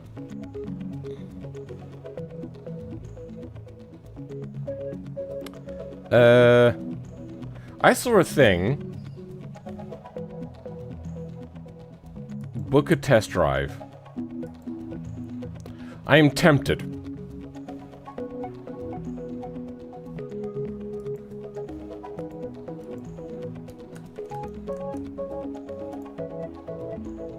Oops.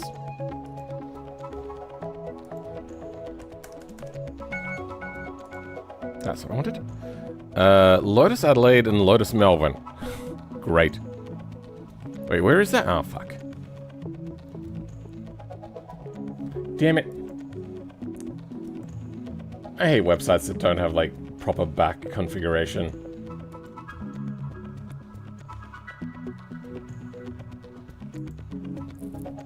What is happening? It's broken. Fantastic. Are they vibe coding their website? Okay, here we go. Let's try this again. That is the address. Okay, let's have a look.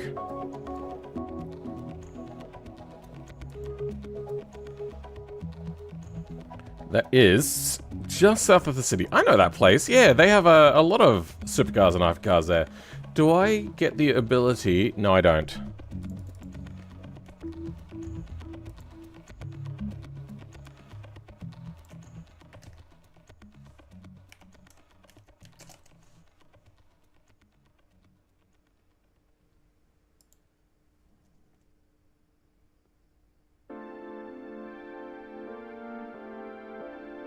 Compare their fun factor to that of an 80s Dacia shitbox. I mean, I don't know. I don't know how good or how not good they are. Yeah, I've driven past here a bunch of times. They have Ferraris in here sometimes, and Aston Martins and stuff.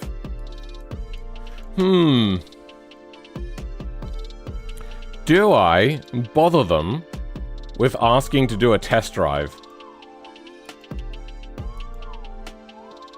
I mean, I could afford it if I sold my house.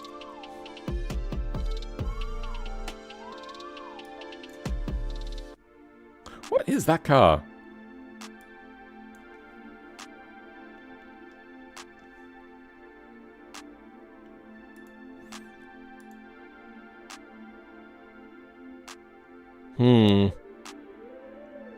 I don't know. Maybe one day.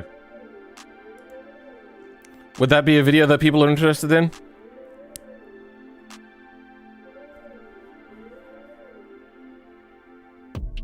Two-liter four-cylinder is a Mercedes engine.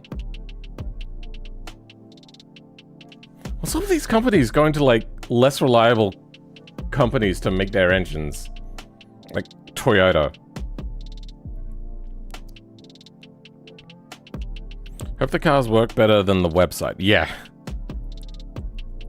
Can live in a Lotus, but can't drive a house. I remember those, that quote. I would say that my favorite Lotuses are still like the Lotus 7 and like this generation of Lotus Elise and Exige. I really, really love them, but they are just so expensive. I remember they kind of came down quite a bit to 30,000. I was like, that's too much for an impractical car, and I don't want to have two cars. Lotus, let's have a look at just all Lotuses. How's this website so slow?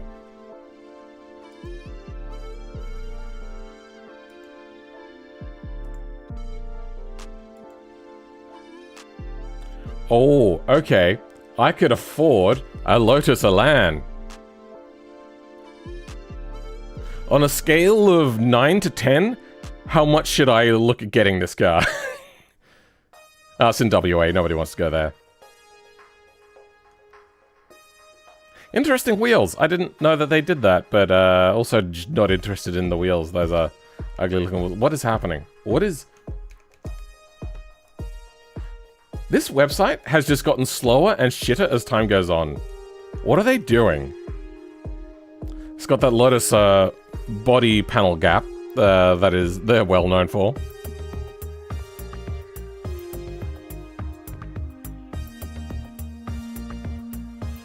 Is this the only, like, first-party front-wheel drive Lotus ever made?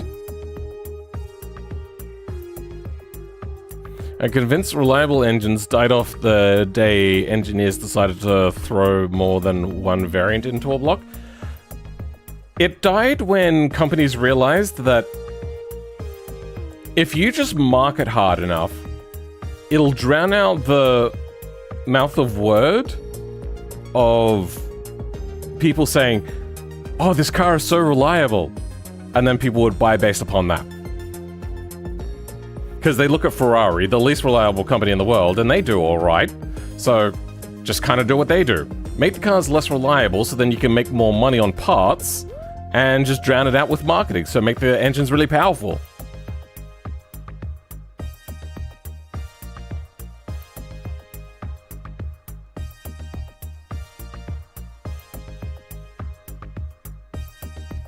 I really got to finish my...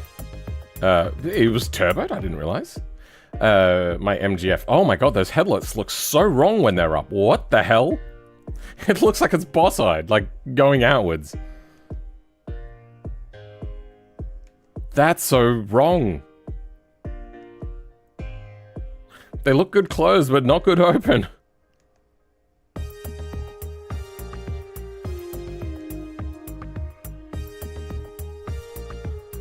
I don't like the look of this Lotus. I think this is one of the few, like, truly ugly Lotuses ever made. I don't even like it because it's interesting or anything like that. I just don't like it. It is so ugly to me.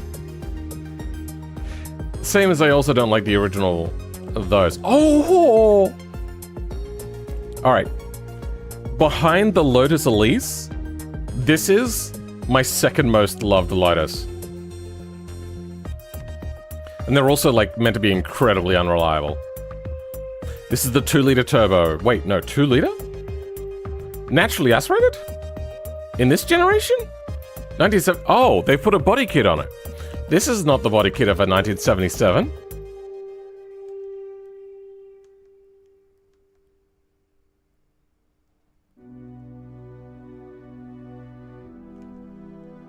It's also not a 90s one.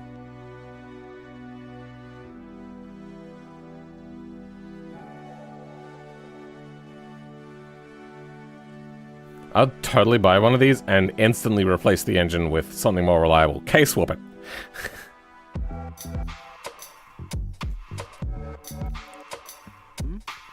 Solid 8.5. Kind of reminds me of the Hunchback of the Europa is still pretty cool. Really? Oh, I hate it. Alright, I'll be back in a second.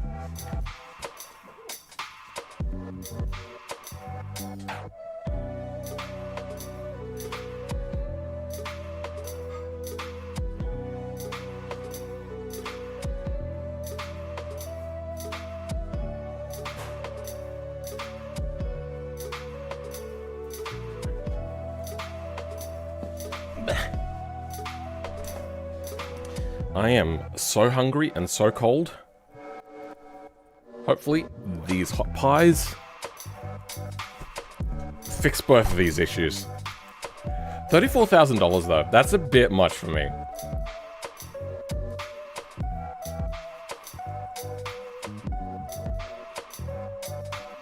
$50,000. I really, really love it though. Also, somebody was talking about Volvo as well being owned by Geely.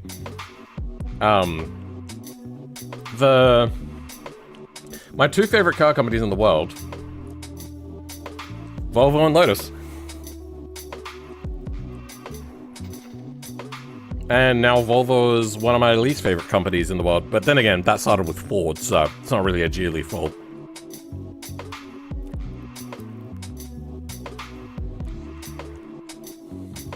So, back in the day, there's stories about what Volvo did to make the red block so reliable. Like, they went, you know what, this is how much it needs, but we're going to give it more And we're going to over-engineer. We're going to make it just, you know, incredibly way too strong for what it needs to be. And now, they're like, what is the shittiest grade of electronics we can put in this thing so then they break right on cue?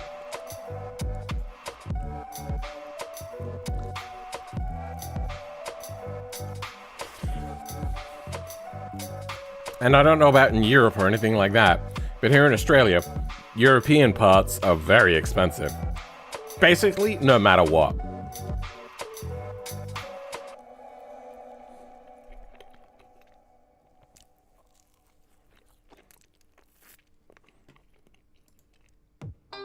Wow. It seems that at least one person voted yes on liking the Ferrari. That's crazy.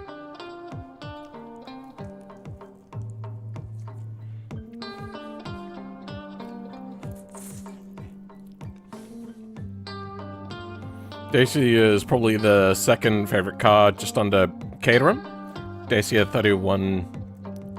Yeah, Dacia never came to Australia, so I have no feelings on it whatsoever. Like, there's the meme from good news sort of thing, but aside from that, I'm only now just learning that Dacia has existed for longer than the Sandero.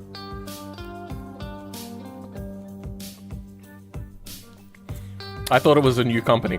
I honestly never knew. And I have no thoughts or cares. It just, yeah. I have no attachment to this. That, like, headlight shroud, very, very weird. Can't tell which one I like more, that or that. Obviously, this one is in better condition.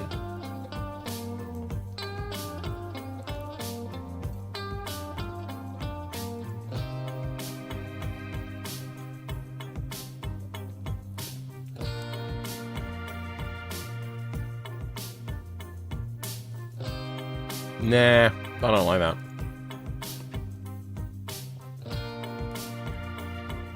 No. If it came in like a... Oh, it came in a Coupe A. The sports spec.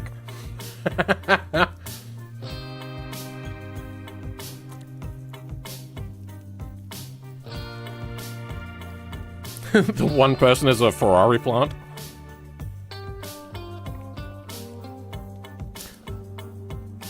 The new standalone Brabham supercar Grand Tourer thing.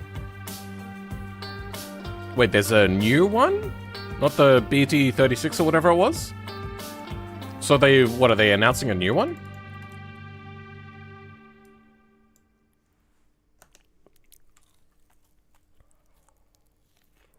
Oh, BT62? Wait, it was going to cost £1.2 million for a GT4 car? That's too much.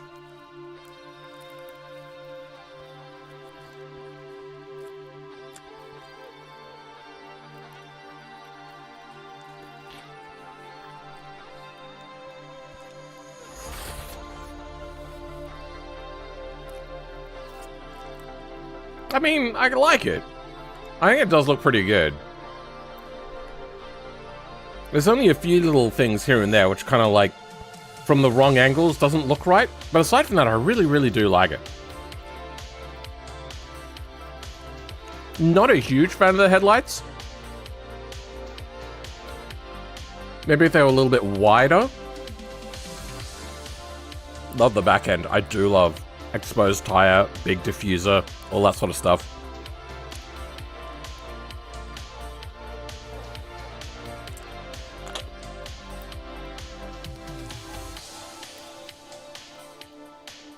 Oh, Brabus? I don't know.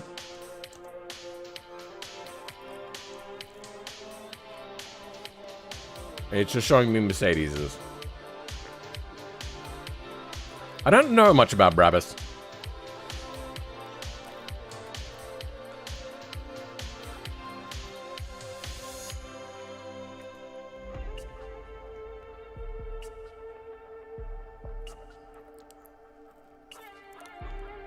Is this it?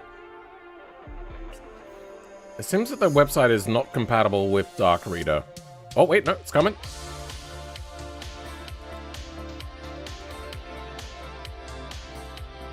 Yeah, there's grainy and then there's being shit. Is this meant to have, like, audio or something? I don't know.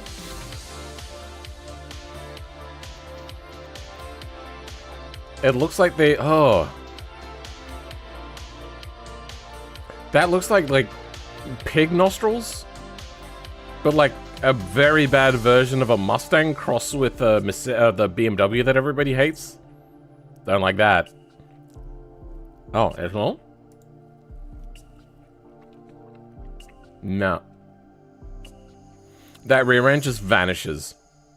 Not a fan of that swoop.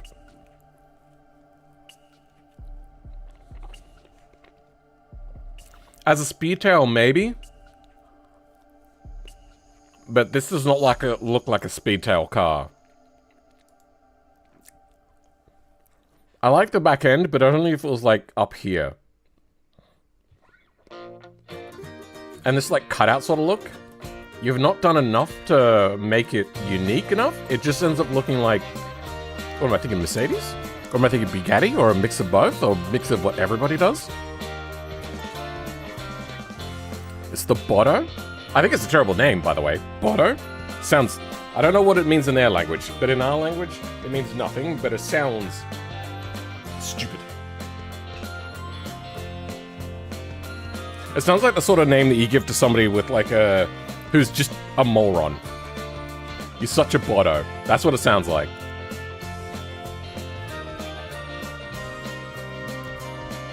Nah, I don't like it.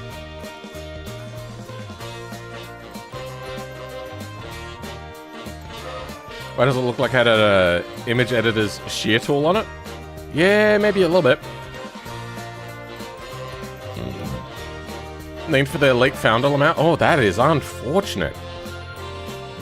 That's like, say for instance, the creator's name was, say, I don't know, Enzo, and you named a car that. That's just a terrible idea. Just making up these random weird names and putting them on your cars.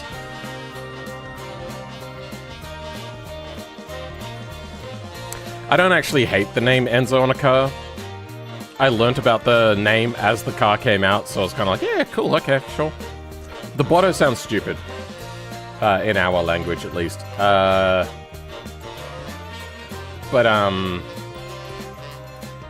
Then again, using normal names aren't great, because then we have the... Lotus Colon? Is that what it was? No, who was it? Somebody... Or like the Ford Edsel? For like his son's name or whatever? V12, yep. I saw a narrow bank, I was like, definitely a V12? Yep, saw the labeling on it. I kind of like the look of the headlight crystals.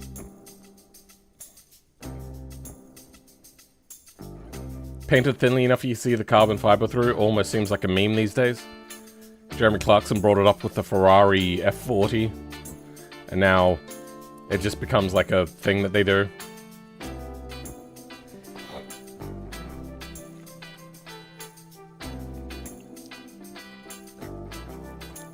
These pictures are too big. Oh, because they've scaled it for normal 16:9, but I'm on an ultra-wide, and they didn't spend enough on researching how to make websites, and it's ended up where I try to look at something and go, what the fuck am I looking at?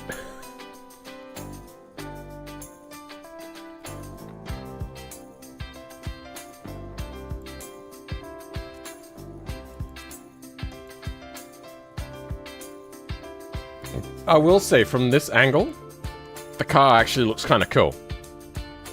You know, no, hold on.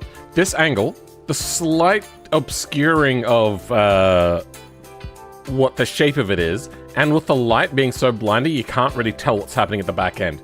From this angle, it actually looks pretty cool. You know what it looks like? A Mercedes.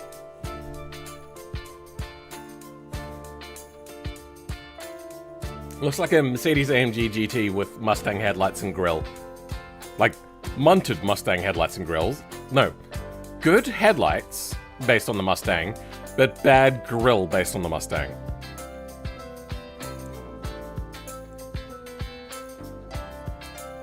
GT63, I think that might be the car I'm thinking of. GT63. Yeah, I also think that this car is ugly. Like the front is, like, it looks like it's meant to be really angular sharp. Like, as you're looking here, like, block this out. Hold on, let's do this. You look at that and you go, wow, that's like a kind of angular, shapely sort of looking thing. Gets to the front and then you go, oh, it's munted? Like, that does not really match that. It's too soft. Like, this is not particularly sharp, but there are some sharp lines in there. Got leading lines, things are doing stuff over there. Get to this side and it's just like, oh. Why? You know what this looks like? This front grille, with the way kind of like it's stretched around there, it looks like somebody has started to pierce a balloon and then you're like pushing your head through it. Like, that's what it's kind of looking like.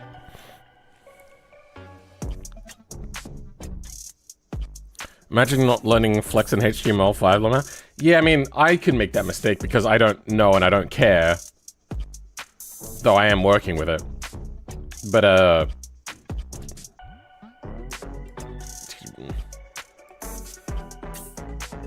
from this angle, when you can't see the silhouette of it, looks a lot better as well. You know what? Also, the front grille. So let's cover that up again. Looks also like a cross between a Mustang with these side nostril grotesque things and the Toyota Crown front, which I've not really liked since kind of the original ones. The Crown does not translate into modern design, in my opinion.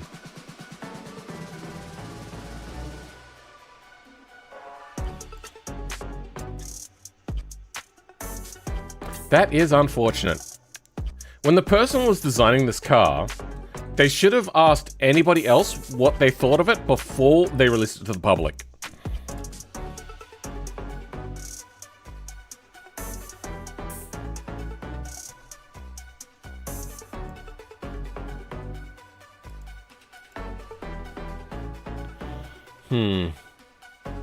I will say though, for as much as I don't really care for Volvo anymore, they do make some decent looking vehicles. Like the Polestar? I like... No. Polestar 4? What? I don't know what the numbers are. Ugh. I don't mind the back end for an SUV, but the front end just kind of looks... wrong. One? Fuck, I want that. Like, it's not perfect design, but it looks, especially on the back end, so good. I like how they took Polestar, which is a performance variant of Volvo, gave it a sports car, and then went, oh, you know what we're also going to do with this brand? Make an SUV. Oh yeah, no, we're keeping Polestar alive as making it more sporty by making their own sports car. We're spinning this off as its own sports thing. Also SUV.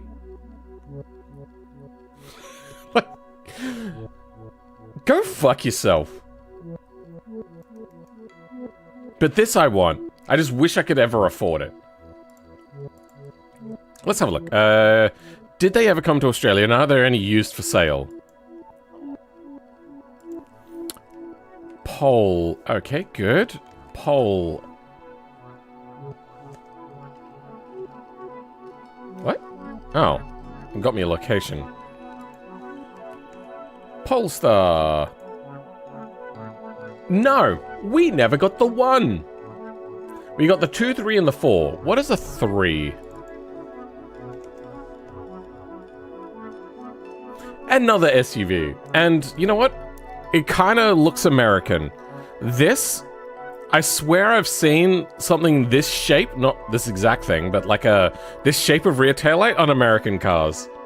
Like 100 times. That is depressing.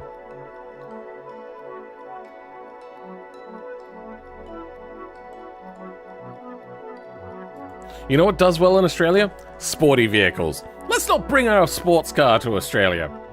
I mean, that's also a bit of a shit stain on their legacy as well, going like, oh yeah, we're spinning off sports car brand. Also SUV.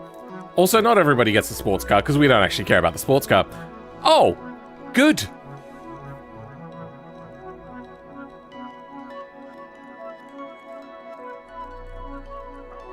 There's going to be a new Bentley EV. You know what? I think that's actually fine.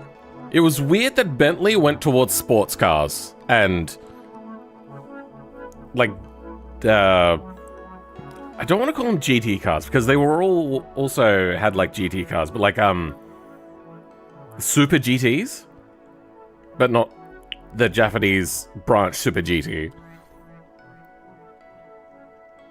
So them going to electric kind of makes sense because luxury cars are meant to be quiet and soft, and if you just tune the accelerator to be soft, then it's quiet. Can't get much quieter than electric if it's made that way. You can try to make a car quiet, but it'll always have some sound.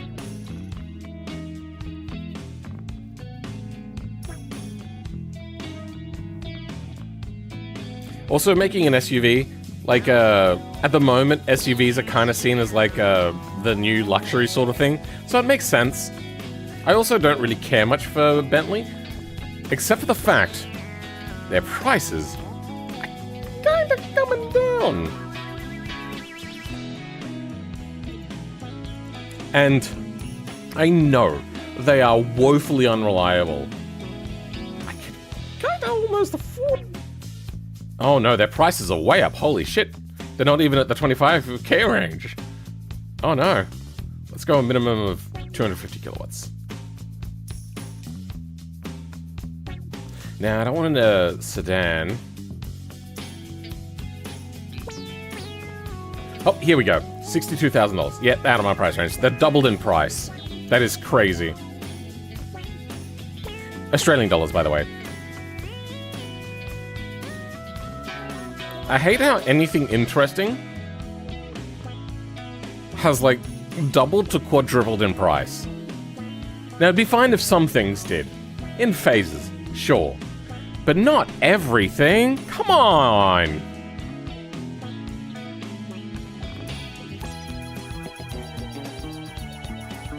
Ugh. That is probably one of the ugliest things I have ever seen. Is Brabus out of business? They sell no cars, right? Nobody has ever bought this thing? That's what's happened, right? And by bought this thing, what I mean is like, nobody that saw it. Maybe some marketing person went around to the Sultan of Brunei's place and said, hey, we've done a upgraded version of this thing. And he's like, can I have a look at it? It's like, we're not quite ready yet. Oh, that's fine, I'll just buy it anyway. Like, I bet you that's how it went down when anybody went to buy it. Nobody actually looked at it and bought it. That didn't happen. Maybe if somebody had, like, traumatic brain injury, maybe that could have happened. This actually looks okay from this angle. Not good. Well, kind of good. But there's a lot here to also not like. No fun allowed in this economy, yeah. Remember when Bentley had a brief obsession with making these heavy full-framed drop tops? What a phase. Convertibles don't normally sell that much. Welcome to Mighty Gel, how's it going? I don't want to look at this anymore. I don't like this Brabus company. They make ugly, ugly, ugly things. Woefully, sinfully bad. Alright, let's clear the Bentley filter. And let's just go power only. Oh, the 300Cs are getting so cheap. $5,000 for the 5.7. And we also got an SRT8 version. I have been tempted so many times to buy one of these things, and I know that the moment that I go, you know what, maybe I will buy one, they're going to explode in price. Let's go the maximum power. What is the cheapest maximum power vehicle? A BMW X5. So that's an SUV. What is the cheapest? Let's make it a little bit more interesting. Manuel.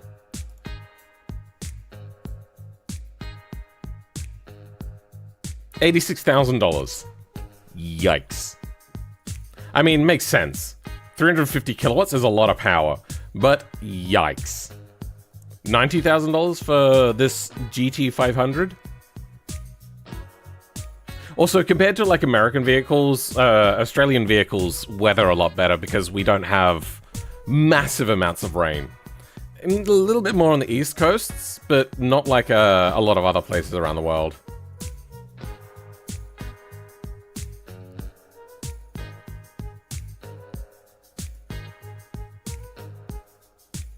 Alright, so let's drop the power down. Let's keep it interesting. But power a little bit lower. What do we got? Holy shit, the price depreciation is real. Range Rover and Mercedes also have abysmal price depreciation. They do on anything that's not big power anymore here in Australia. Alright, this one you could get, but it's a ute. Which is great and all, but it's not... It's practical in different ways, and it's also the sort where you can't take the bed off, so... Yeah...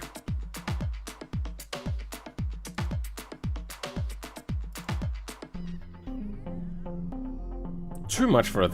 This is like double the price it was just before COVID. Actually, no. This was still relatively new at that point.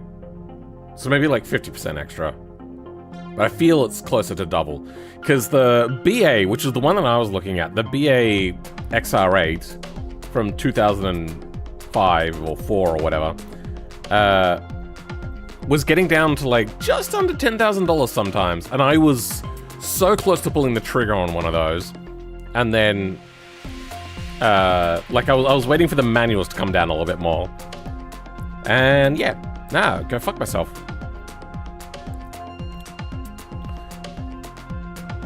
Yeah, I don't know what PS is. I work in metric.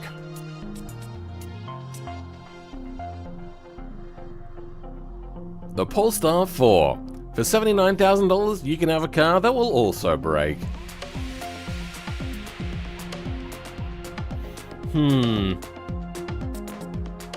It's irritating me that the Mustangs are not depreciating. Like, they depreciated until COVID hit, and then their prices stopped going down, and kinda went up. I hate this website.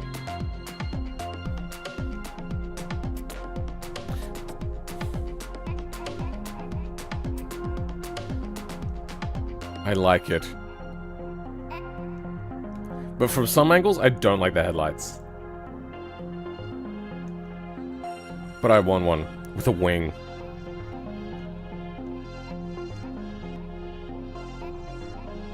I want one of these with the GT3 body kit on it. I don't actually know what the GT3 body kit looks like, but like wide-bodied, I want it. Even not wide-bodied, I want it. What are the back seats like this? Like in this? Is it better than the GT86? Because that's one I have and I hate it.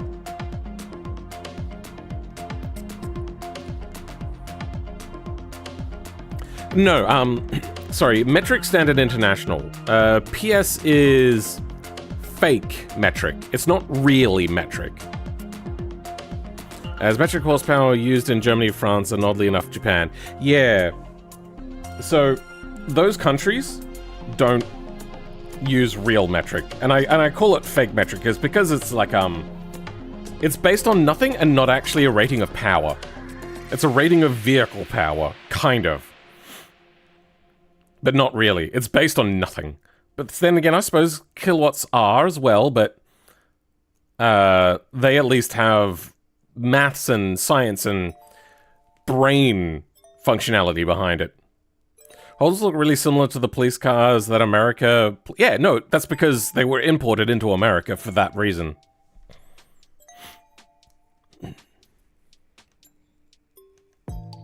Those are Holdens. Just to clarify.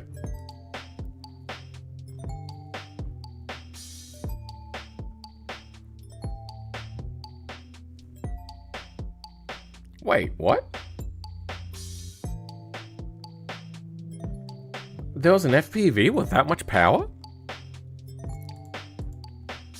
These had 290 kilowatts, I thought. Fuck off. Just load in. What are they running this off of, like, dial-up? Jesus. 302 kilowatts, huh? Now, Ford of this era was very much well known for lying. I wonder if this was also a lie from Ford. I also don't like the paint scheme on it. Or livery, I should say.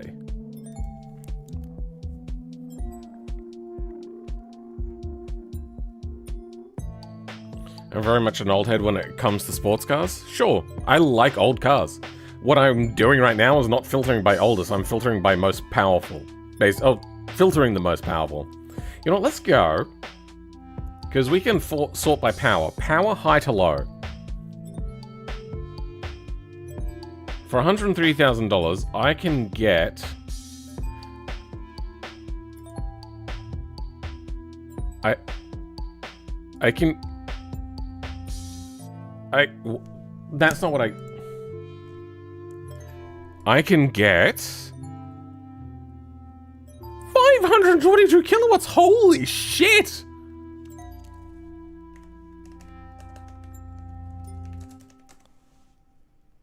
$700 horsepower. Holy mother of God, that is so much power. Holy shit.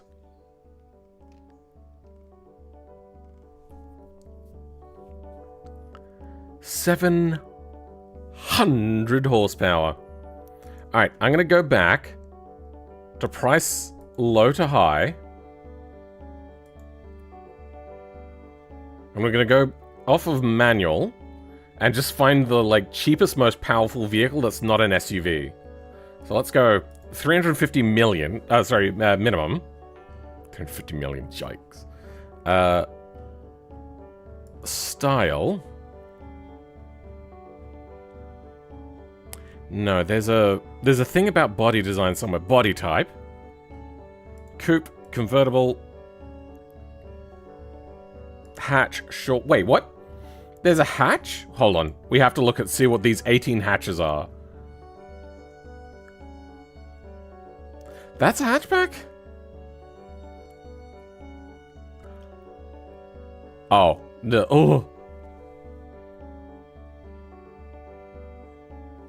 Sorry? Almost lost my lunch? That is the 4-door Aston Martin. Yeah, that makes sense. Oh, wait, is it? Wait, really? Even though it may have a hatch, I would call that a sedan still. Let's go convertible, no cab chassis, sedan, no SUV, no ute, wagon, sure, search.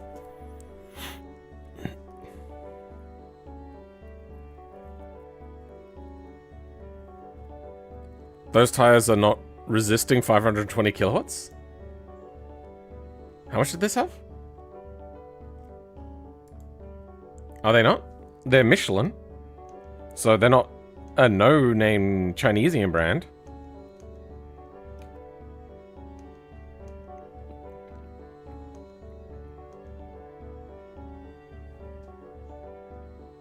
Pilot Sport S? I don't know. Here we go. So this, for the longest time, was the cheapest, most powerful sort of thing, like a cheapness to power ratio. The only problem is they are woefully, incredibly unreliable. A byword would be British. So 5 litre supercharged, 375 kilowatts. Let's convert that to, what is it, donkey power? I can't remember. 502 horsepower. For 500 horsepower, $25,000. In Australia, that's a decent price. They were cheaper than that, though, before COVID. Which is surprising, because before COVID was 6 years ago. They came down to like $20,000. Why is Carsazi actively trying to blacklist my connection? Yeah, it doesn't like it when you have like more than one browser tab open at a time, so I'm being very careful about like load times in between these things. Now, the one downside to this is it's also just an automatic. It never came in manual. This looks ugly as sin. I don't like that.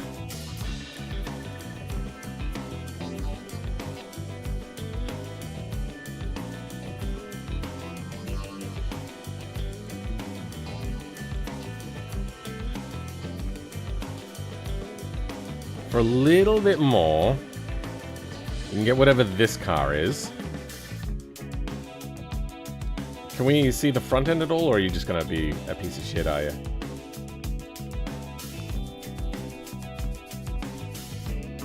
$380, a little bit more.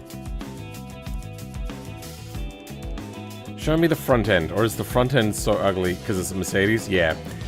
It kind of looks like a cross between a Ford Focus and a Korean car of some sort. Like, it's not ugly, but just not good looking. It looks better from that angle. Still don't like it that much, though.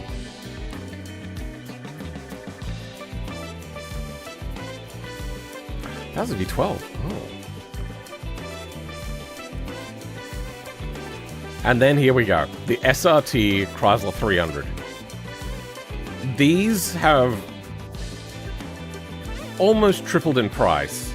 Actually, no. I think I saw one for $8,000 pre-COVID. They are not popular in Australia. 350 kilowatts. Now, they're all automatics, which is unfortunate, but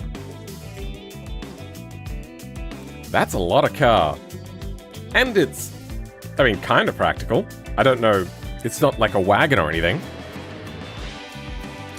Is the Outback Mustang like an Australian-only thing? I don't remember these being in the US. I don't know. In Australia, we have, I know it's surprising, but less emissions regulations than America, so maybe? I don't know. The Spiker C8 is 300,000 pounds? Okay. That's as much as the most will argue, the first gen. I mean, it is a very rare car. What Australian price do you get for cars with blue HDI engines? I don't know what that is. Never heard of that before in my life.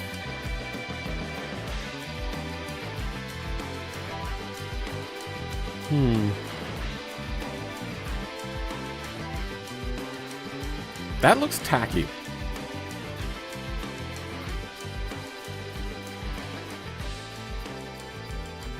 Like, why do you have to put your logo in there? Like in amongst all of the things that I think are tacky about this, why do you have to put your own name in there? Are you worried that they're going to take it out of this car and put it in a different car, and then they're going to go, this is from a Chrysler? Like try to pretend that it's not from a Chrysler? Like,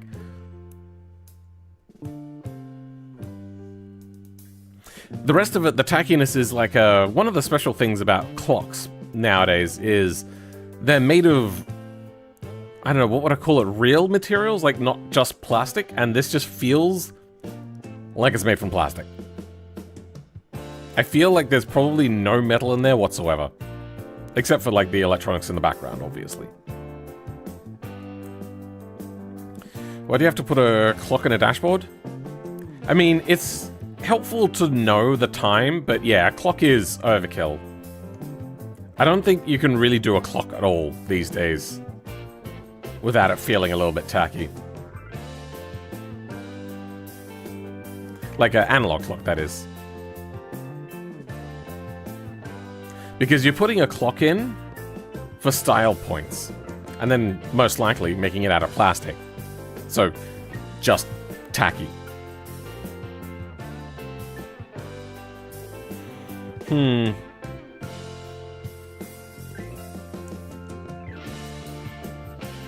If this game in manual, I would have pulled the trigger on it years ago.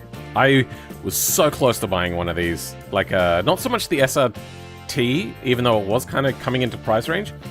It was just like, there were other options.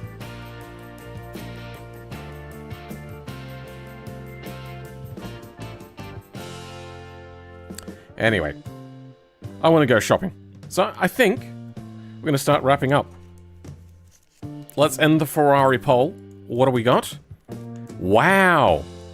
30% of humanity likes the new Ferrari. That's concerning for the future of humanity.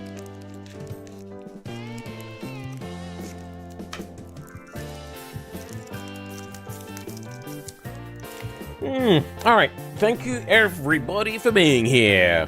That's you, Mighty Jill, Dotnoy, Failure. It looks like a shoe. What looks like a shoe? The new Ferrari? A little bit, yeah. Oh, that was a good stretch. Failuries, thank you for being here. I remember a bunch of people. Oh, Dutch Bart was here again. Sorry, I don't always look at names. Mouse was here. Not that mouse. Mouse 2120 212001. Not the famous streamer. Have It Game Series. Who was it? It was Andy MB, I think. Mysterious YouTube was here as well.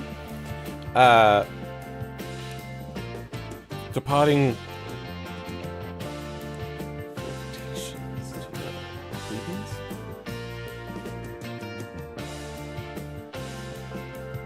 Felicitations? Is that the right word? Or the right spelling? I think that's... Do you mean solicitations? Anyway. Thank you to everybody for being here. Thank you to all my channel members. Thank you to all my Patreon members. And a special thank you to DJM for being a top tier channel member. For everybody else, you don't even get a salute, you weren't here, so sucked it.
Oi, don't look up my skirt.